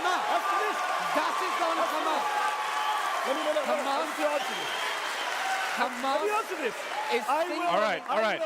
I need to finish this point. I'm going to let you finish this point, and then we're moving on. I will happily support this pin because I support the release of all the hostages and let me finish. And I support the release of thousands of Palestinian detainees being raped and tortured and children. Do you support that? Let's wear it together. Do you support the release? Do you support the release of Palestinians? I do not support the release of terrorists. Of Palestinian children? Do you support the release of Palestinian children being Mr. tortured? Hassan, anyone who is... Let's get some space. He's gonna say no. Midnight and all night, I do. He can't answer the question. Mr. Hassan, he won't get on the hostage. I support the release of all innocent people. He doesn't. There should be a playlist over on my YouTube that has all of the live streams archived. That's all you've got. Once again. Gimmicks. Once again. All you've got. All right. I have one more question before we pivot to some questions from some journalists who are joining us, and I want to talk about America's involvement in this situation. The U.S. has been largely supporting Israel. If the war in Israel is unjustified, that implicates the U.S. in an unjust war. If the war is justified, then we have an ally that requires our help. Which is it? I'm sorry, I didn't hear the question. We have, it's about U.S. involvement in the war. If the war is unjustified, that implicates the U.S. in an unjust war. If it's justified, we have an ally that requires our help.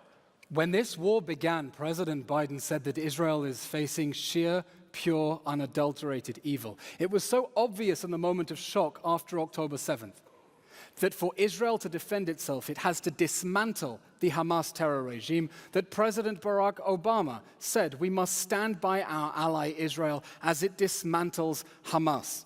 The United States has made valuable support to Israel in its goal of bringing down the Hamas regime. What we need is pressure on Hamas and its patrons, Qatar, Turkey, and Iran, to let the hostages go. That pressure has not been forthcoming.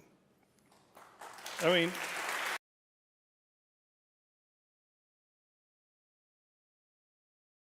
this guy has a remarkable ability to not answer the question.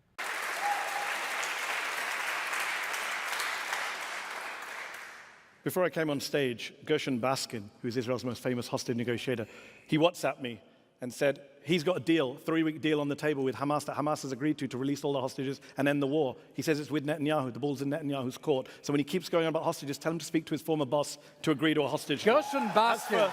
is the negotiator. As for the United States, in whose deal to free Gilad Shalit, we released Yehia Sinwar. As for the United States, it is tragic to me as a... Yeah, that is, negotiating sometimes means that, you get what you want, but also the other party gets a little bit of what they want. That is kind of how negotiating works, yeah. A citizen of the United Kingdom and the United States.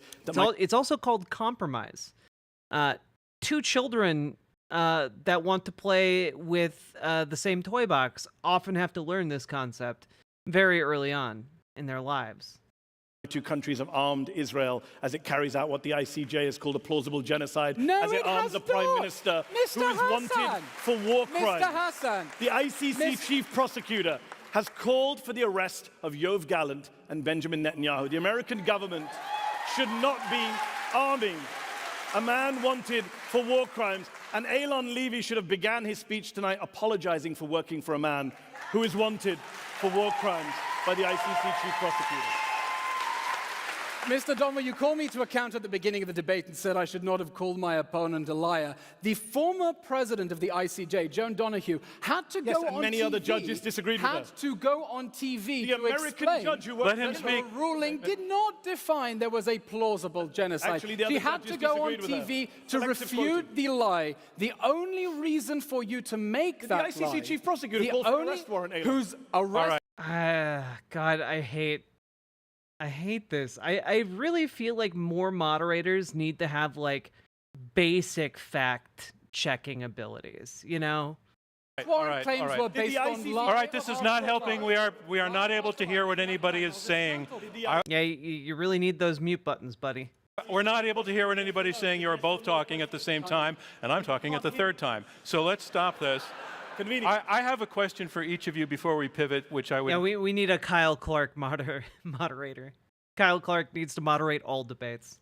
I want to ask you if you can answer without attacking one another. And I'm also curious to see if you can do it in under 20 seconds, because we're just curious. Each of you came to this debate, and by your decision to participate, we saw on social media that both of you were attacked by members of your own camp for being even on the stage with somebody who's holding the opposing view. But you showed up anyway. Eilon, why did you show up? 15 seconds. Because Iran, the Palestinian nationalists, and their allies are waging a war of misinformation that has one purpose. They want to destroy Israel.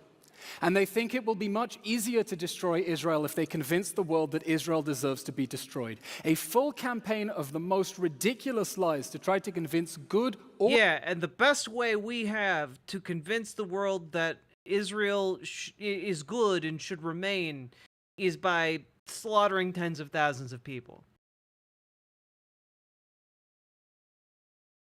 That, doesn't seem to add up to me. Ordinary Americans, that when they're ready to pull the trigger and massacre us once more, they should stand to one side and say, well, the Jews had it coming, and I'm not willing to... Or maybe, I'm just throwing this idea out there, you could negotiate with your enemy. That is typically how conflicts are put to rest for good. It's through negotiation. You negotiate, you come to a common understanding. And, maybe, I don't know, I'm just spitballing here, but maybe like the guy who gave the government/terrorist entity that you're currently dealing with billions of dollars maybe should, like, not have done that. Maybe there should be an accounting for that on his part. Maybe you can come to the table and like see what sort of arrangement you can come to that would result in not more bloodshed. I don't know. I'm not a foreign policy expert. Just spitballing here. Allow that to happen.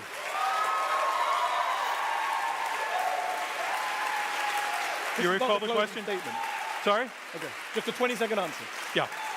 I mean, look, I believe that what is happening in Gaza, the killing of 16,000 children, the genocide in Gaza is the great moral tragedy of our time, the great crime of our time. And I will go almost anywhere and take a stage with almost anyone to try and bring that war to an end and convince people that the war needs to end now. May I add something? No, we have to move forward. All right, we're going to bring in some other voices now. We have some journalists. We have 4 journalists who are each going to ask one, I hope, very short question. There are people who have been writing about the area for a long time, particularly about the situation now, and they are certainly not monolithic in their own views. I first want to go to Peter Beinart. He's a journalist who's written for Time, the New York Times, the Atlantic. He's former editor of the New Republic and editor-at-large of Jewish Currents. Peter, if you can stand up. There's a microphone, I believe, in the aisle for you, and ask your incredibly short question. Thank you. Elon, you suggested that the goal of the war was to depose Hamas from power, but on October 11th, Benjamin Netanyahu said the goal of the war was to destroy Hamas. On October 12th, Yoav Gallant said, the defense minister said the goal was to wipe it from the earth, because I think they understood that even deposing Hamas would not necessarily make Hamas less of a fearsome threat. The Taliban didn't become less of a fearsome threat to the United States once they stopped holding power. Saddam and his forces didn't become... It's true, and now they hold power again, so, you know. Less of a fearsome threat once they no longer held power. Like honestly, bringing up the example of the Taliban is great. I kind of wish Mehdi had brought that up. You know, like the United States, the most powerful military on earth, occupied Afghanistan for like decades, and the second we left, the Taliban rolled in and took over again. We were never able to get rid of the Taliban. Like, we weren't able to do that with the Taliban. Israel's not going to be able to do it with Hamas. They recognized that winning this war meant destroying Hamas. And yet your own former colleague, Daniel Hagari, the IDF spokesman, said it's not possible. To be clear, I'd like you to be on the record. Do you think it's possible to destroy Hamas, or were Netanyahu and Gallant wrong? I believe it is possible to remove the Hamas terror regime from power. Whether leaders used belligerent rhetoric that exaggerated the goals of the war. No, look, Hamas needs to be destroyed. It's an idea. Some ideas deserve to be destroyed. And whether that idea... Yeah, but you can't destroy ideas. Have you never seen V for Vendetta? You can't shoot an idea. That's part of the... That's like kind of it's intangible. It's immaterial. You can't shoot it out of existence. Idea is destroyed or not depends on the lessons that the people of Gaza take from this war. Will they conclude that terrorism is a dead end, that their leaders have repeatedly led them into disaster after disaster as part of their forever war against the Jewish state in any borders whatsoever, or will they take the lesson that in fact they were rewarded for the October 7th massacre? That is what is... I don't think you could argue that the main takeaway they're going to have is that 40,000 people dead and hundreds of thousands of people displaced is a reward. I don't think there's any realm in which every single person, like, no, there's no person that exists in Gaza right now that hasn't been hasn't had their lives fundamentally destroyed by this conflict. The idea that, oh man, if we negotiate now, they're going to be rewarded for this conflict. Are you fucking deranged? Genuinely, are you? Okay, real quick. If you are someone who is not, someone who disagrees with me, okay? I know some people are out there. Some people can be wrong. It's fine.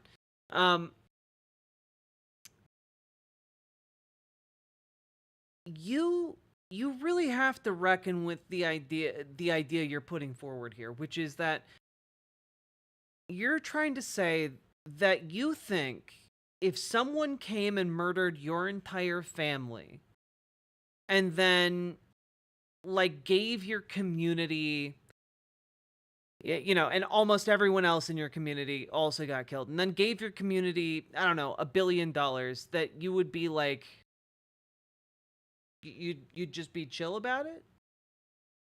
You'd be like, ah, yes, I was rewarded for our community's behavior. No, are you kidding me? Your family got massacred, man. Like you're not gonna be okay after that. You're not gonna be like, ah, yeah, man, our dastardly plan worked. We made all those stacks, baby. That's not how humans work. At stake here, and we are trying to convince the people of Gaza terrorism is a dead end. There is no light at the end of that tunnel. And you also get to respond.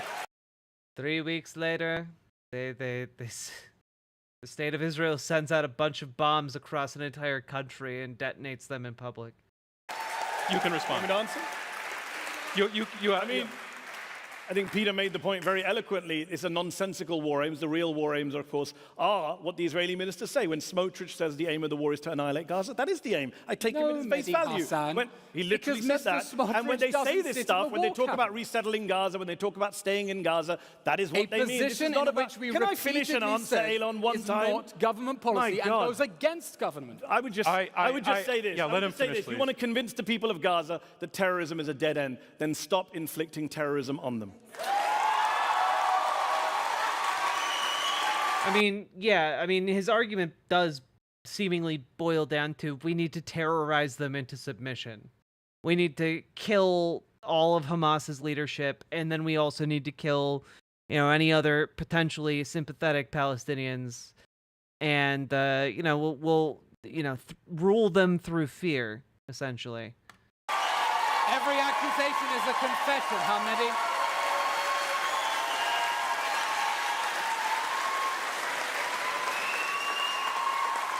Our next question comes from Jillian peace Lederman. Through war. Jillian is an editorial fellow at the Wall Street Journal, former chief executive chair of the Israel Leadership Network. Jillian, thanks for joining us, and what's your question? Thank you. My question is, given the current circumstances, do you believe that Israel pulling out of Gaza in 2005 was the right decision? Who's that a question to? It's a difficult question. Let me just ask you, Jen, are you pointing that to anybody in particular? Both can answer it, but okay. Israel withdrew from the Gaza Strip in 2005 and never wanted to go back. It gave them Gaza. They had the option to turn it into Singapore. They chose to turn it into Mosul.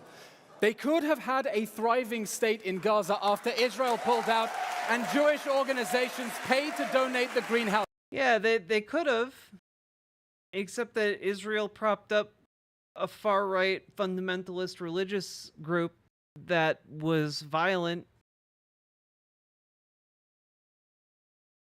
with billions of dollars. It's kind of hard to fight against that if you're a local org. Instead, they chose to rig Gaza for war. The tunnel network under Gaza is the largest public works project the Palestinians have ever undertaken. And most of it was built by Israel. They did it for the sake of the October 7th massacre. Was it a mistake to pull out? That was the question. They did it for the sake of October 7th? Wow, they were really playing the long game. I don't know. Okay. No, fair enough. Fair enough. Simple answer is, of course, Israel did not pull out of Gaza. As the ICJ has pointed out just recently, Gaza is occupied territory. Let me put it very simply to you. What Elon doesn't tell you is when they pulled out, they kept control of Gaza's land borders, not with Egypt. Not with Egypt. With Egypt. We controlled the borders. We're on the other side of it. Kept the land borders. Have you noticed I can never finish an answer without an interruption? The land borders, the sea waters, the air, and wait for it. And the population registry. If you're born in Gaza, you have to be registered with the Israelis. If you were born in New York and your birth had to be registered with a foreign country, would you say you were occupied or not occupied? Would you say you're a free? That's a pretty good argument. I didn't actually know that. I didn't know that if you were born in Gaza, you had to be registered in Israel. That's crazy. Free people or an unfree people? It's an absolute lie. The occupation never ended. Israel ended the occupation of Gaza in 2005. Then why did you keep the population? Let me interrupt you. Hold it. We are done with the interruptions. It's just destructive. So you go. The population quiet. registry It's isn't an yours. interesting question because Israel runs it in cooperation with the PA as part of the Oslo Accords. Hamas is free to run its own population registry. Yeah. Because they're occupied. The Oslo Accords were agreements made between an occupier and the occupied. Because it has effective control inside Gaza. Mehdi, Under you'll get your shot. international law, occupation requires the effective control of territory. Israel has effectively controlled Gaza the entire time. They control what goes in and what goes out of Gaza. They control the medical supplies.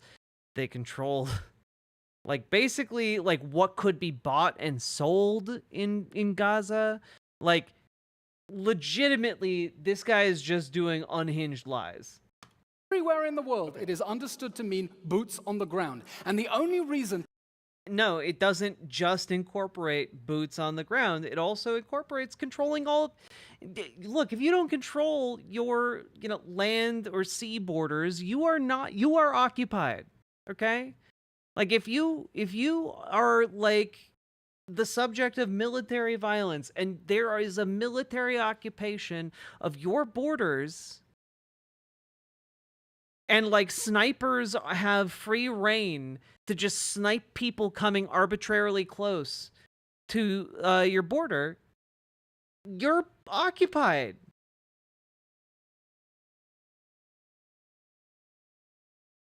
To fabricate a new standard to say that just because Israel doesn't allow Hamas to build an Ismail Haniyeh International Airport means that it is occupied is as part of a campaign to try to make Israel responsible for civilians in Gaza so Hamas can take the resources and funnel them into the war machine. We're losing sight of the question. This briefly, very briefly. Elon, a moment ago, you all heard him proudly quoting the former president of the ICJ. The ICJ literally, the other day, said Gaza is occupied. But Elon and I went to the same university. We did the same degree. He didn't do law. He's not a lawyer. The ICJ says Gaza is occupied. It's over. The debate's over. You've lost that one. No, that's not the end. That is not the end. You see, I have a second secret ICJ. Haha. You've activated my trap card. Because a basic principle of... One moment. The ICJ disagrees. You're done. Jillian, do you feel that your question was answered? Was it a mistake to pull out of Gaza? Because I don't. But we're going to move on. Thank you for the question.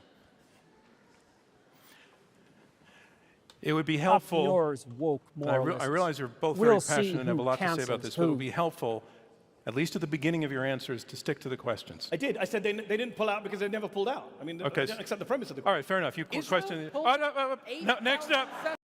Yeah, Mehdi actually answered the question. Next up.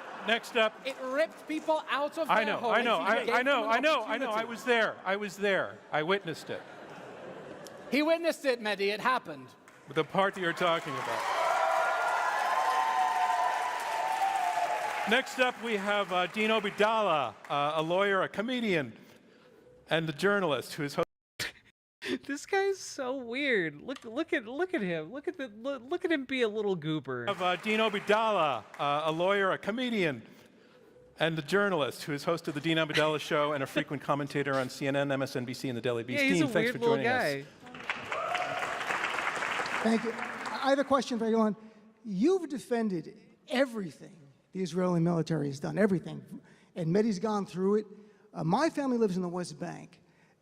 My question is there anything that you would condemn Israel for in terms of killing Palestinian Christians and Muslims, or are they all inhuman in your view and not worthy of any sympathy, dignity, or self-determination as a people? All right. Hang on a second. Hang on. I have an issue with the question. The first part. Did you not screen these people for their questions? Like, it was a loaded question, but like, did this place not screen them? Like, they had the questioners lined up enough to introduce each one. Part of the question, is there anything you would condemn from Israel? Legitimate question. But the assumption that if he feels differently, that he has no sense of the humanity of Palestinians. There's a bit of some baggage loaded into the question. So why don't you take the question? I mean, genuinely, I think in a lot of cases with folks like Elon Levy, asking if they recognize the humanity of Palestinians is honestly a question that is up in the air. Is there anything that Israel is doing that you would condemn? I have gone on TV as a government spokesman when the army said that there was a particular mistake and a certain target should not have been hit. We fess up and admit our mistakes because that is what a responsible military should do. And then are the people who did those mistakes, are they put in prison? Because I seem to recall like an incident from like several months ago at least where something like a couple of IDF soldiers did something very clearly not in accordance with the rules of engagement or international law. And instead of being like put in prison, they were just like fired from the military. Like, I don't know if fessing up to your mistakes really means anything if like all that happens is that someone doesn't have to go fight in your wars anymore. Like, I don't know about that one. You can answer. Okay, but Israel is fighting an enemy whose use of war crimes is strategic and systematic. They're not investigated on Hamas's end. No one is ever called to... Yeah, but that's because we know that they're war crimes, right? Like, yeah, we know that October 7th was a war crime, even without an investigation, really. Like, it's not that difficult to figure out. And yeah, they're not held to account for it because there's no system of justice that would hold them to account for it. You know, like that doesn't exist. So you need to figure out how to deal with that. And, you know, maybe the best way to do that would be through dialogue, talking. I don't know, I'm just spitballing here. Seems like the main thing that humanity has done in order to get ahead societally. To account its use of war crimes against its own civilians while they hide behind them in their schools and hospitals to fire at us is strategic and systematic. And so I stand by my country as it fights to use proportionate force to... Well, Somnia Static, why would they allow investigators into a war zone? They have their own IDF investigators to discern the truth of the matter. You don't need third-party investigators. Come on. Dismantle the Hamas army of terror. Because yes, my neighbors are human. Okay. Because I want a better future for them. I want a better future for them, and that is why I'm committed to defending the deaths of tens of thousands of them. That the audience clapping volume is so loud that in the recording, very frequently, it's been impossible to hear what our debaters are saying. And don't clap. And so what I would like you to do is to clap in between their points. Let them finish and then go for it, please. The gentleman challenged my humanity and I would like to defend it. I tried to let this go. I want a future of peace between us and our neighbors. I feel like you already said that. That cannot happen as long as the Hamas terror regime is in power. Okay. On the subject of... I'll wait for the applause. Okay. On the subject of Elon's humanity, I asked him earlier if he supported the release of Palestinian children. He refused to say so. He can tonight. We'll all wear this pin. Mr. Hassan, any children? Let me say this on the West Bank. He cannot help but cherry pick the evidence. He cannot help but cherry pick the evidence. He just said a moment ago, he tried to gaslight you. He said, Hamas is never held to account. Actually, the chief prosecutor of the International Criminal Court gave out 5 arrest warrant requests. 3 5. That's true. We just don't really have the means to actually arrest them. If only there was a country with highly trained special ops that could go in to a very dangerous situation and extract them to face justice in the International Criminal Court, and just or at the International Court of Justice, rather. If only that existed somewhere nearby. Hamas, 2 for Israel. I support all of those arrest warrant requests. Do you? Do you? Mr. Hassan. Do you? It's a yes or no question. Every single line. It's a yes or no question. Every single line. Do you support accountability for all of them? Absolutely, but you and what army? Do you support arrest warrants for Netanyahu? Wait, now we can't hear. But you and what army? Yeah. Oh, the ICJ wants to arrest Netanyahu. You support that? Okay. All right, we can work with that. What you're both saying. Do you support arrest warrants for Netanyahu? No, Mr. Hassan, because Oh, okay. He lied. every single line in the request for arrest warrants wait a minute. by the prosecutor we of the can't hear ICC is based on lies. Like the allegation of starvation, impossible to reconcile with over 1 million tons of aid that have entered Gaza since the start of this war. Going in right Aboard now. more than That's a lie. 52,000 trucks. 52,000 69 trucks right now. Did you know that? Mr. Hassan. 69 trucks according to 15. According to 15 aid agencies. Not nice, actually. Who should we believe? 15 aid agencies or you and Netanyahu? Mr. Hassan, who are they Who should we quoting? believe? Mr. Hassan. 15 aid Mr. agencies Hassan. or you? These aid agencies are quoting UNRWA. The aid Do you agencies are believe that Hamas. UNRWA's statistics are accurate, yes or no? Actually, no. they're Excuse not. me, wait a minute. Because Wait a on minute. their dashboard, but if you don't know that statistics Wait a are minute. accurate, Wait a why minute. should I believe Wait a them? minute. That's a lie. Wait a minute. Have you heard about a wonderful place? It's called Aurora, Colorado. Wait a minute. Aurora. Wait a minute. Aurora. Sorry. Wait a minute. That's a lie. Is this helpful? Yes, for some, okay. Well, lies need to be stopped. That's what we call a callback. Right there.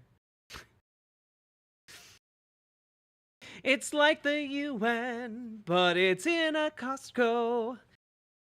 You can get a hamburger or a hot dog, 'cause it's a Costco. But it's like the UN. I would just like to ask you to take turns. Okay. And not talk at the same time. You're doing worse at waiting. Get better. Over 1 million tons of aid. Now, according to Mr. Hassan, I don't know what double-digit number he quoted, comes from UNRWA. UNRWA's own dashboard on its website says that this is an incomplete register of data, that it cannot monitor all the cargo going in. Israel is monitoring it. UNRWA is... That's so weird. I thought you said that it was like a, sovereign nation in control of its own borders, but somehow Israel's monitoring everything that goes in and out. That's so weird. Undercounting it by a factor of 10. That's how you get to the bizarre statements like imminent famine in Gaza, because the IPC Review Committee said that that assessment was based on not counting all of the trucks that have gone in. They literally undercounted trucks in order to make this horrific allegation of starvation. So the entire... Elon, your point is made. To the speech? Let's respond. So you just began the whole answer premised on a lie. It's not based on UNRWA statistics. It's based on their own experiences They do not at Israeli crossings. David Miliband, Elon. David Miliband, a man you know, we're both British in front of this audience. David Miliband was the former foreign minister of the UK, very pro-Israeli politician, served under Blair and Brown, not some Palestinian lover. David Miliband said on CNN, our trucks are being stopped because they're finding a tiny little surgical scissor or a nail clipper and they're sending the trucks back. David Miliband is not some hater of Israel. Cindy McCain is the head of the World Food Program. She is the widow of the most pro-Israeli senator of my lifetime, John McCain. She has accused Israel of blocking aid trucks, killing aid workers, starving children. Cindy McCain is not UNRWA or Hamas. Yeah, by the way, according to the UN, Israel blocks 83% of food aid sent to Gaza. Dean, we are a long, long way from the question you asked. I don't know. That's bad moderating. I'm sorry that I... We have another question from John Levine. John is a political reporter for the Sunday New York Post. He has credits on CNN.com, The Atlantic, The Chronicle of Higher Education. John, thank you for joining us. And come on in with your question, if you could stand up. Thank you both for being here. My question is for Mehdi. I think it's an easy question, so I hope we can get a direct answer. I'd like to ask you about your new media startup, Zeteo. In May, Rolling Stone reported that John, this has got to be on the point where it is debating. It relates to Qatar, which I believe was brought up. This is going to be some bullshit question, huh?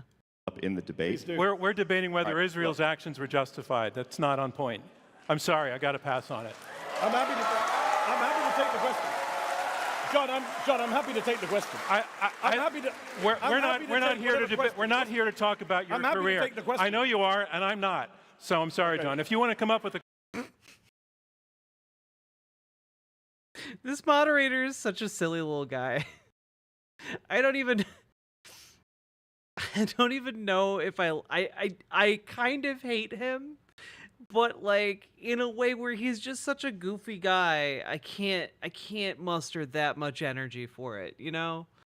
Yeah, it's very Jeb Bush, please clap at energy, you know? Like that's his aura. Driving from Moose Lake to Rochester right now? LG Thesian, hopefully you got enough sleep and you got some caffeine in you, and maybe stop at Toby's. You know, get a little sugar rush. The question that's on point about Israel's actions in Gaza, go for it, please. Yeah, I can, because this is a debate where you ask questions.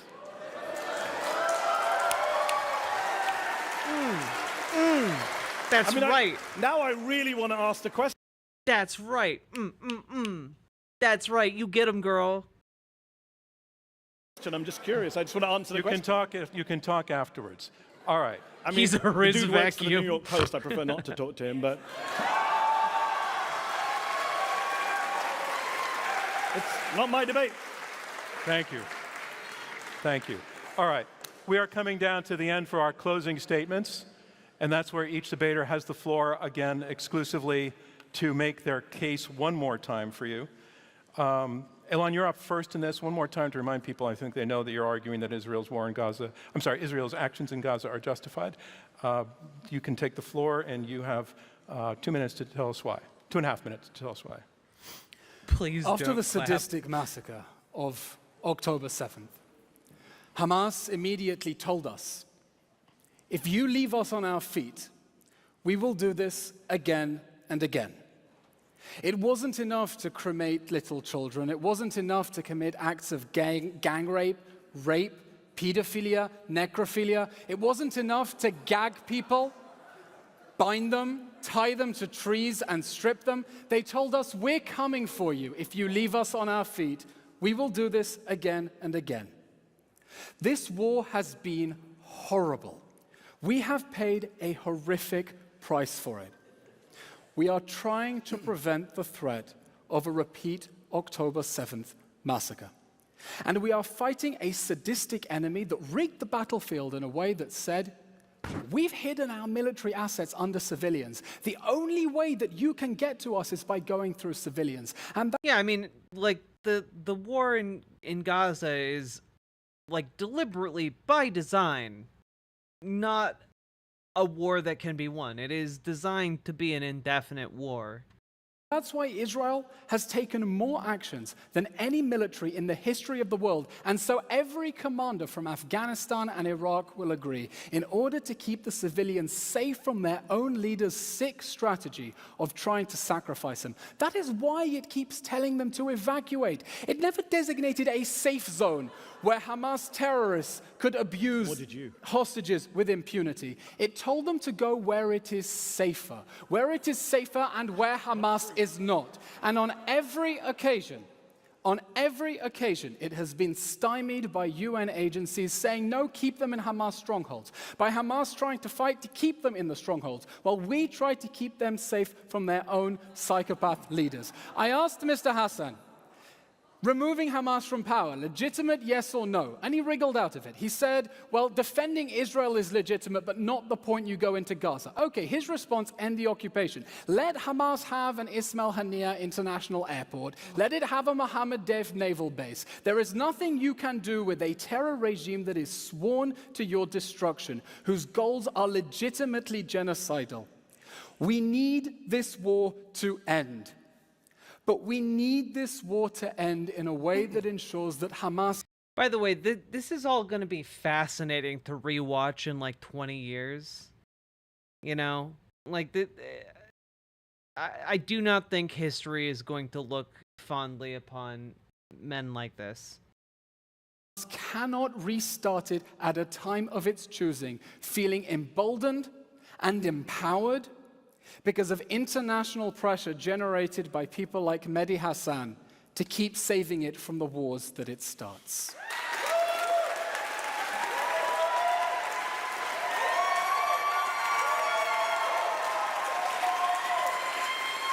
And I just need to say it.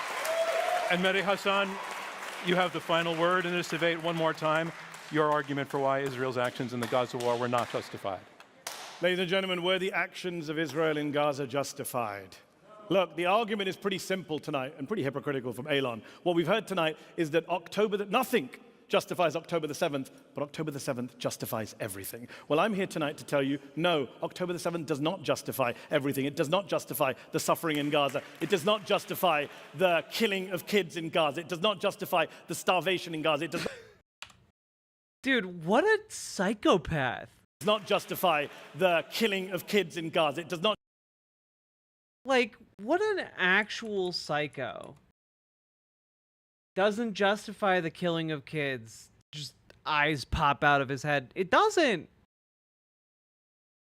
Like, yeah, I'm sorry. One massacre of, like, innocent civilians doesn't justify massacring thousands of children. Like, not justify the starvation in Gaza. It does not justify the rape and torture of Palestinian detainees, which Elon refused to condemn tonight. It does not justify any of that. It doesn't justify the tearing up of the Geneva Conventions, the defiance of international law and the ICC and our own Leahy law. Yes, October the 7th was a war crime, but the response to a war crime is not to commit your own series of war crimes on an epic scale. 33 times as many people killed since October the 7th as were killed on October the 7th. And I'll say this to you. Look, very, very clearly, if you support this motion tonight, you are opening the gates of hell, not just in Gaza, but globally, because every dictator and tyrant around the world will say, Israel's actions were justified? Then so are mine. Putin, Assad, Kim, they'll all say, Israel killed kids. Israel killed aid workers. Israel killed journalists. So can we. And I will be very clear. I will be very clear with you tonight. If you are here tonight, ladies and gents, if you're here tonight to defend what Israel's done, knowing full well what Israel has done. If you're defending the human suffering in Gaza, the amputation of little kids, if you're doing that in full knowledge, then you're not just here to defend the indefensible or justify the unjustifiable. I'm sorry, you're a sociopath. And I will say to you, yeah,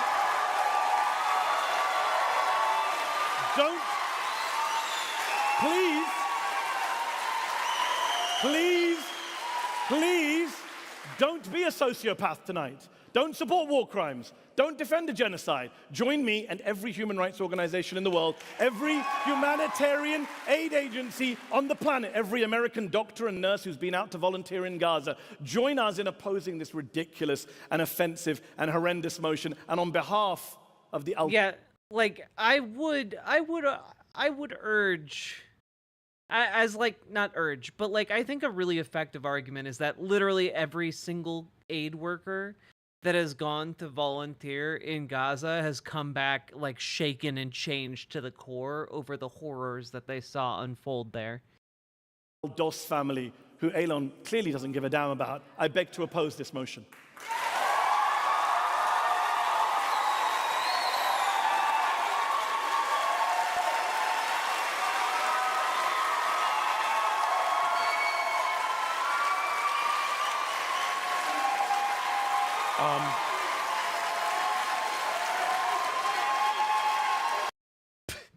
He looks genuinely terrified that so many people are applauding and cheering.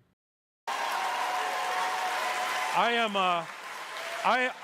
am curious. Did anybody have their minds changed tonight by anything they heard? Wow. All right, thank you. Thanks for answering the rhetorical question. No, we didn't. We still have the same position and we're proud of it. Thanks. John Levine. Yeah. So here's the thing. The reason I turned down John's question, we really try to preserve the integrity of what a debate is supposed to be, and it's supposed to be about the question, and it's supposed to stay on the question. It's supposed to avoid personal attacks. But you came all this way, and Mehdi would actually, it seems, like to answer the question. So go for it. This is an extra. Oh, that's actually really nice. You were accused of being in the pay of Qatar. Elon accused you of being in the pay of Qatar earlier. You took objection to that. I'd like you to be able to dispel that you're taking any money from Qatar by confirming that you're not taking money for Zateo for Qatar. Is Qatar funding Zateo? Yes or no? It's a great question, John, because you work as a media correspondent for the New York Post. No, I'm not. I'm answering your question. Patience. We waited for you. You're a media columnist for the New York Post, were you not? I'm a political reporter for the New York Post. You were at one time a media columnist. You should read the Washington Post interview that I did literally when Zateo was founded. And Jeremy Barr, an excellent reporter, slightly better one than you, he asked me that question. And I said, no, we haven't taken any money from foreign governments or foreign citizens. Every investor in Zateo is an American citizen, has nothing to do with Qatar. So nice try, better luck next time.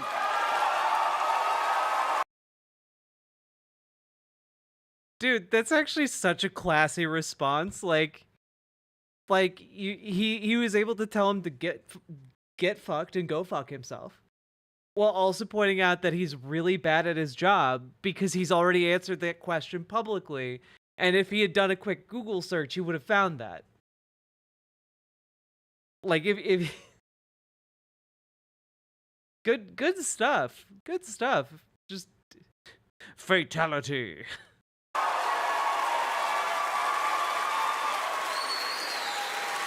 Perfect. By the way, since we're all in the spirit of asking questions, how do you feel about taking money from the racist Rupert Murdoch every day? All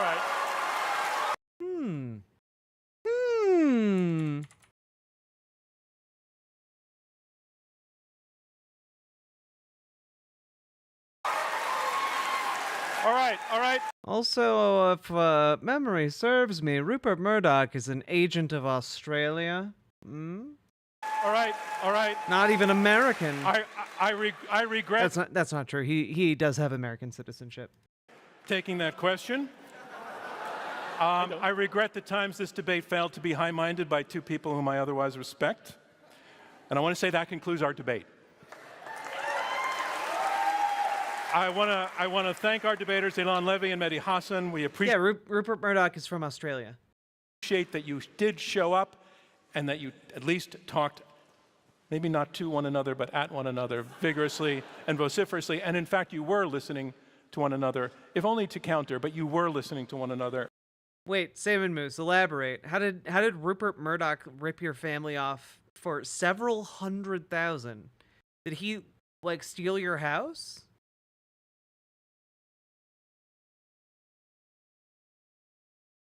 You're still alive? Christinos, of course. And I think that's progress. And I want to thank all of you in the audience for being here and being open to debate. And I want to thank all of the journalists who joined us as well for moving the conversation in a more interesting direction.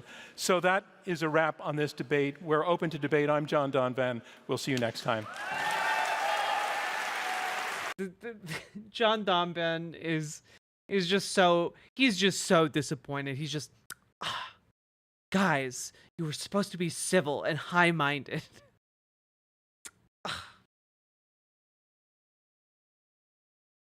My grandfather used to draw plans for one of his papers, and they sold them off without proceeds. Oh, that fucking sucks, Salmon Moose. I'm sorry. Well, that was a very excellent debate. I'm really glad we watched that. I don't know how valuable my commentary was here, but y'all should definitely go and leave a like on this video. I'm gonna link it in chat. Give it a view and a like, because man, I want to see as much content of Mehdi Hassan eviscerating chuds as possible. I think that's an excellent use of internet space, you know.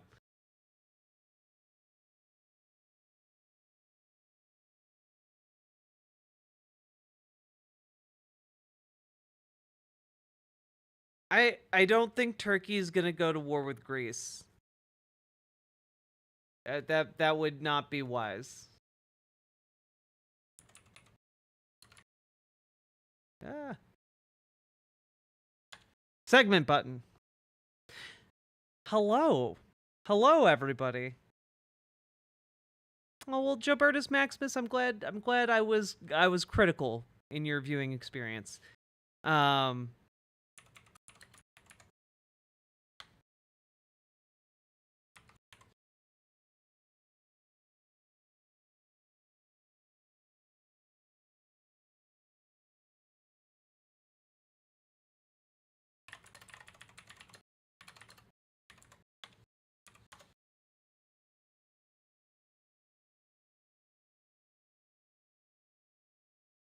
I mean, I would have to wager, to answer your question, Wargamer Lena, both Greece and Turkey are part of NATO.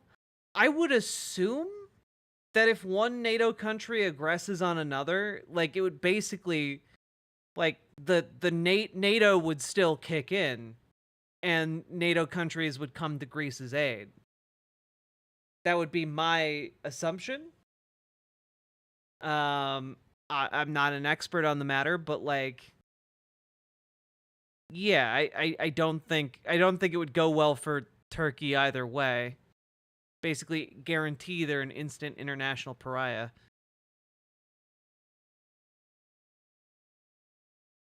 That doesn't trigger Article 5?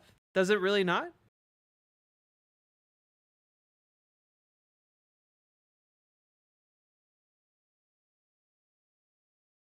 Wait, why would that not trigger Article 5? Not between member nations? Is there specifically a clause in the NATO that allows for member countries to go to war with each other? That seems kind of insane. There is. That's fucking crazy. I think I would need to do more reading into this, but that seems...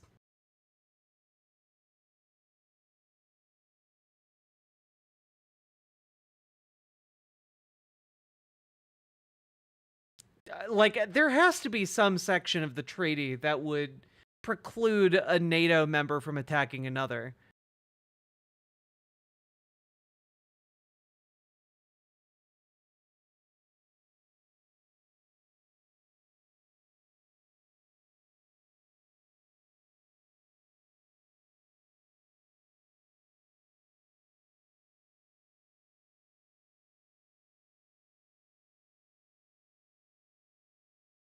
I mean, I guess, like, it really would depend. I think you can probably look at different parts of, like, the NATO treaty and, like, interpret it in different ways, probably to serve whatever end you want to, like, oh, yeah, we should support Greece. We should support Turkey. You know, I feel like there are different ways you can... I feel like there are different ways you can interpret, because I know Article 8 is potentially invoked if, like, a member nation attacks another, which would be expulsion from NATO.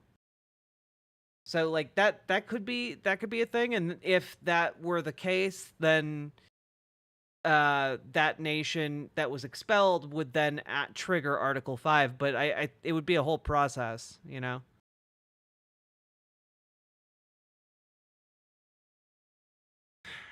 Why are you going down this rabbit hole of madness? I don't know.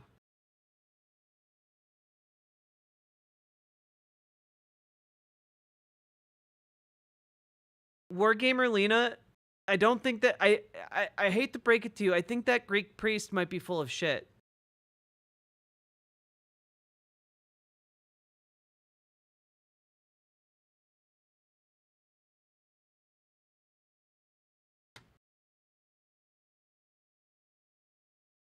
Now, folks, we have been going for almost 5 hours. If you've been enjoying the show, please hit the follow button on Twitch, hit the subscribe button on YouTube, like the YouTube stream, and please consider dropping some subs or donos, because that is what allows me to continue making the show and, in fact, to live. And I couldn't do it without viewers like you. So please consider supporting the stream today. Jack, you're so powerful. In what way?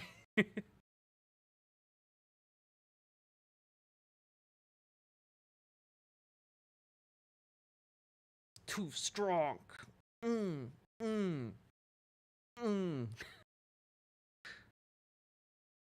5-hour stream starting at 11 p.m. True, and I have to be up in like 5 hours. But the main thing is, this is my job, and I got to it very late yesterday.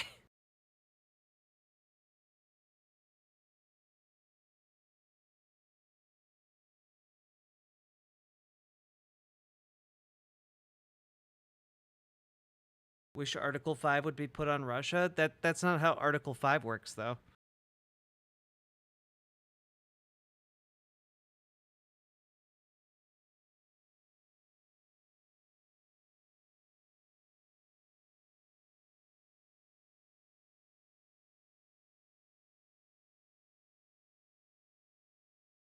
Bro, go to bed. Jesus fucking Christ. Look, I need to make money to live. That's part of the problem, right? I have a limited amount of time to get things done.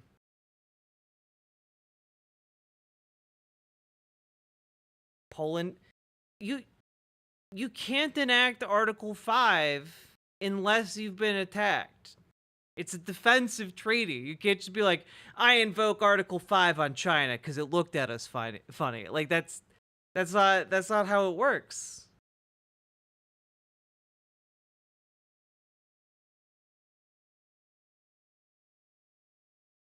Hippie Punk, I'm glad you enjoyed listening while cleaning your kitchen. I declare Article 5.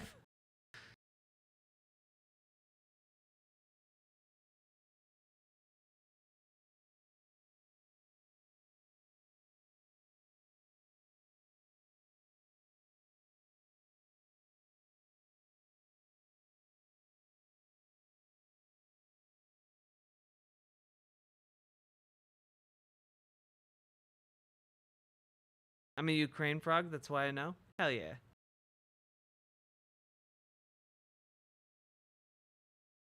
I declare bankruptcy.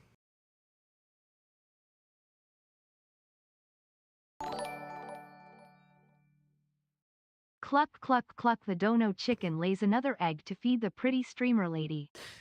I love dono eggs from the dono chicken. I eat the dono eggs. It's what I need to survive. Trains and bullshit. Thank you for the $10 dono. I really, truly appreciate it. Thank you so goddamn much.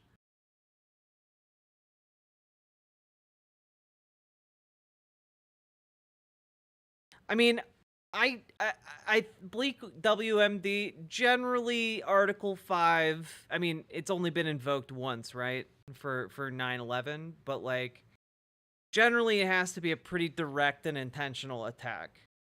You know, it can't be my understanding is that it can't necessarily be like just a plausibly whoopsie daisy type attack.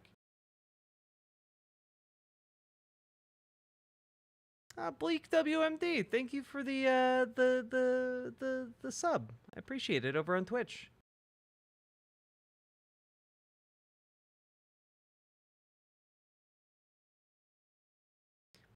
Yo, Spawn number 3 wants to go in for an autism assessment? Hell yeah. I got the ball rolling on maybe getting an ADHD assessment, which would be helpful, I think. If Article 5 were triggered, we would be in Moscow by New Year's. I don't think that's the case. I have to be honest with you, if Article 5 was triggered with Russia, like, the conflict would go nuclear. You guys understand that, right? Like, it would be an exchange of nuclear weapons. We're not going to shit.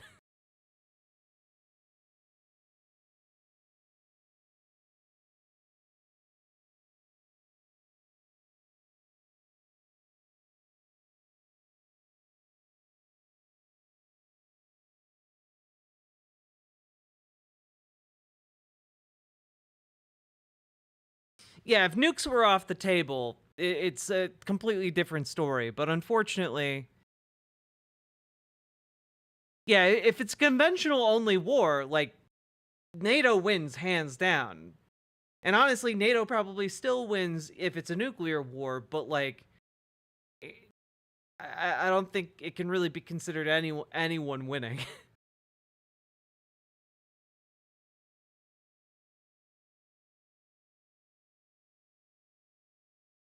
I live right next to a massive base. I'd be donezo. I might, weirdly enough, I might be okay. Maybe. We'll see.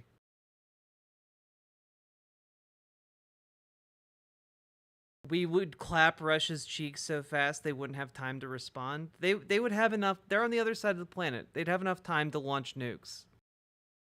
Like, again, we just had this conversation the other day. If you realize, like, if one nuke hits, like, the United States, or like, we're in economic turmoil, like, we're in Great Depression territory. You know, like if a nuke hits the Midwest and, like, you know, irradiates the breadbasket of America, we're fucked. You know that, right? On some level, you know that, like, this wouldn't just be like a haha, nothing bad happens to us, no repercussions. You know that, right?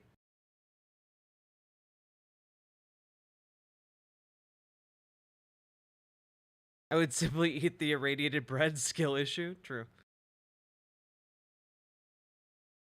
Minneapolis is absolutely getting clapped. I don't think it's... Look, let me put it this way. I don't think it's in the top 10 list of targets, okay? Like, if we're talking, like, top 50, yeah, it's absolutely on there. But top 10? Nah. Jack emerges as a warlord in the Fallout world. Man, I really appreciate your faith in me to rise to be, like, a leader in the Fallout universe.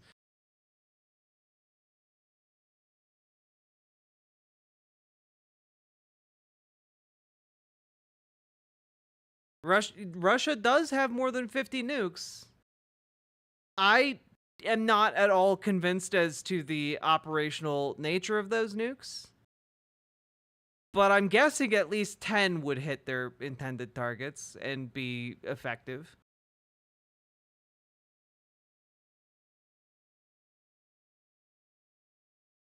Yeah, I don't want to put that to the test either, Archangel the Cobb. I'm just saying, like, it's likely they haven't been fully investing in keeping their nukes operational, and also, like, we might be able to intercept one or two, and also, like, I don't know, things happen. All I'm saying is that I think I might be okay. Maybe. We'll see.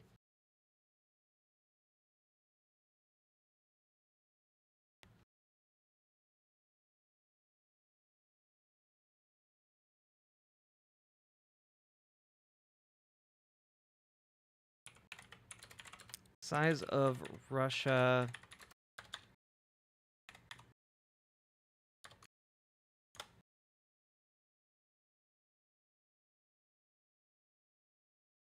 Okay, they have a current stockpile, allegedly, of 5,580, which is a lot.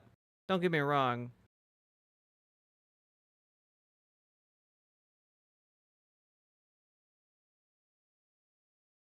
All I'm saying is you try and start a war with Russia, like, I don't know, if even 10% of those work, that's a lot of nukes.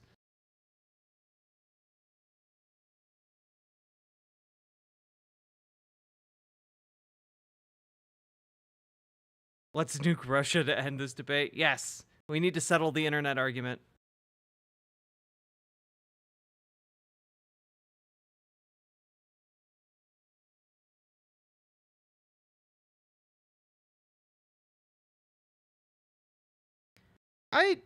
War Gamer Arena, I don't think the Hoppy have a prophecy about nuclear weapons. I don't believe that is true. Could there be a prophecy about something sort of similar, maybe. But I don't think specifically nuclear weapons.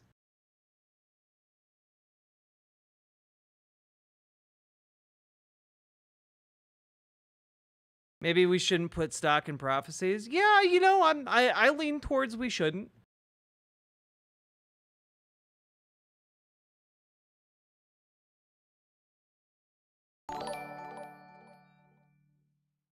Here's how fast missiles can get if you want to check it out. Okay, this is 18 minutes. We're not going to watch the entire thing, but I am curious.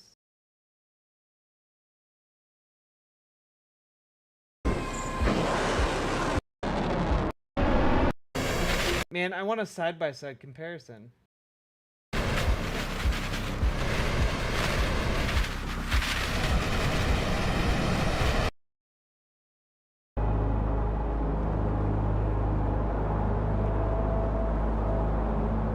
Damn, look how fast it's going. It's zooming.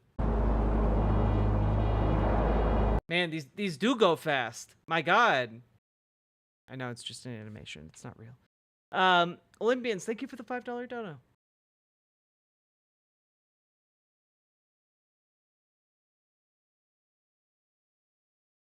Beep boop.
Nah, look, I'm looking into this Hoppy nuclear weapons thing. No, sorry, I don't buy it. This is about as substantial as like the Steve Bannon or esoteric Nazi idea of like the third turning of like political cycles. Now is the time for like political change.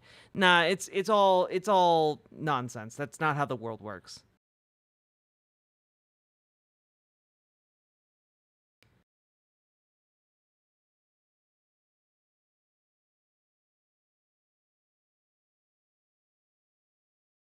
Is it as vague as Nietzsche?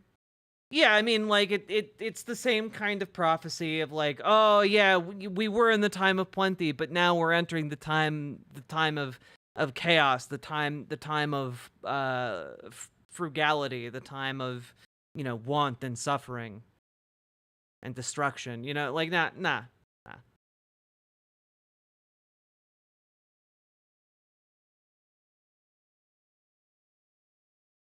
You don't believe in the seasons of civilization? No, civilization is what we make it.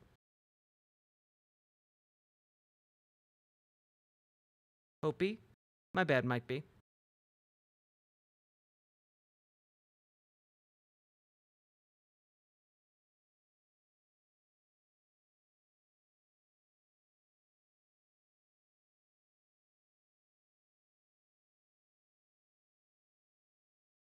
I guess I just don't want to put all of my eggs in the basket that every single one of 5,580 Russian nukes is just going to fail to launch, you know?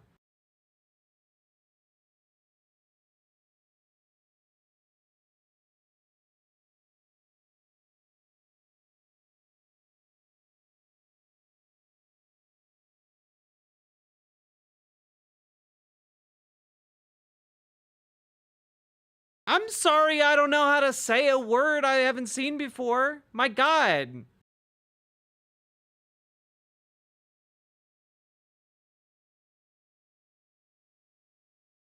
Hey, how about you start a show where you have to read a bunch of words you've never said out loud before in front of an audience of people? How about you start a show and do that? We can all come and nitpick your pronunciation. It'll be fun.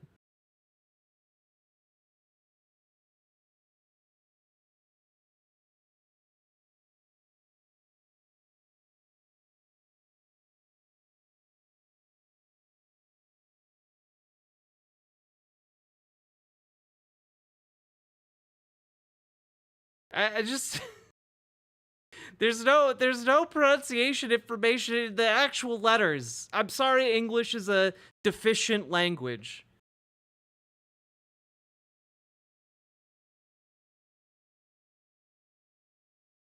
And people aren't being mean to me. I'm just upset that I don't know how to do a thing. Why aren't you omniscient? I am. I simply choose to do things wrong sometimes as a joke.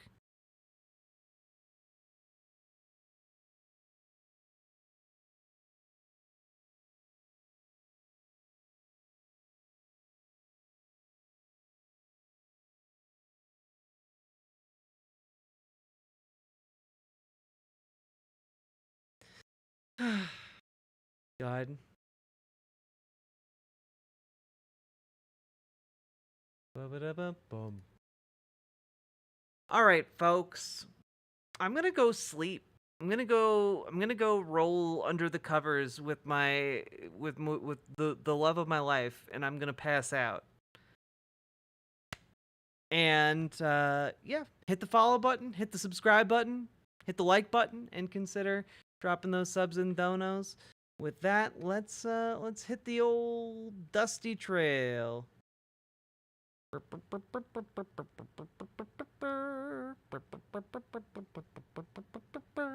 Aurora, Colorado. It's a place that I want to go. That's right, it got a Costco with lots of borscht and plenty of tofu too. Aurora, Colorado, it's the place I want to go. It's got a Costco and a UN to boot. And don't you worry, you can boop the snoot in Aurora, Colorado.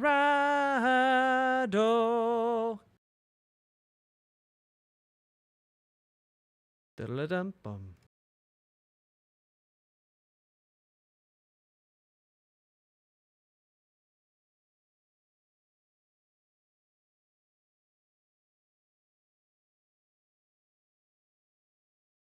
What?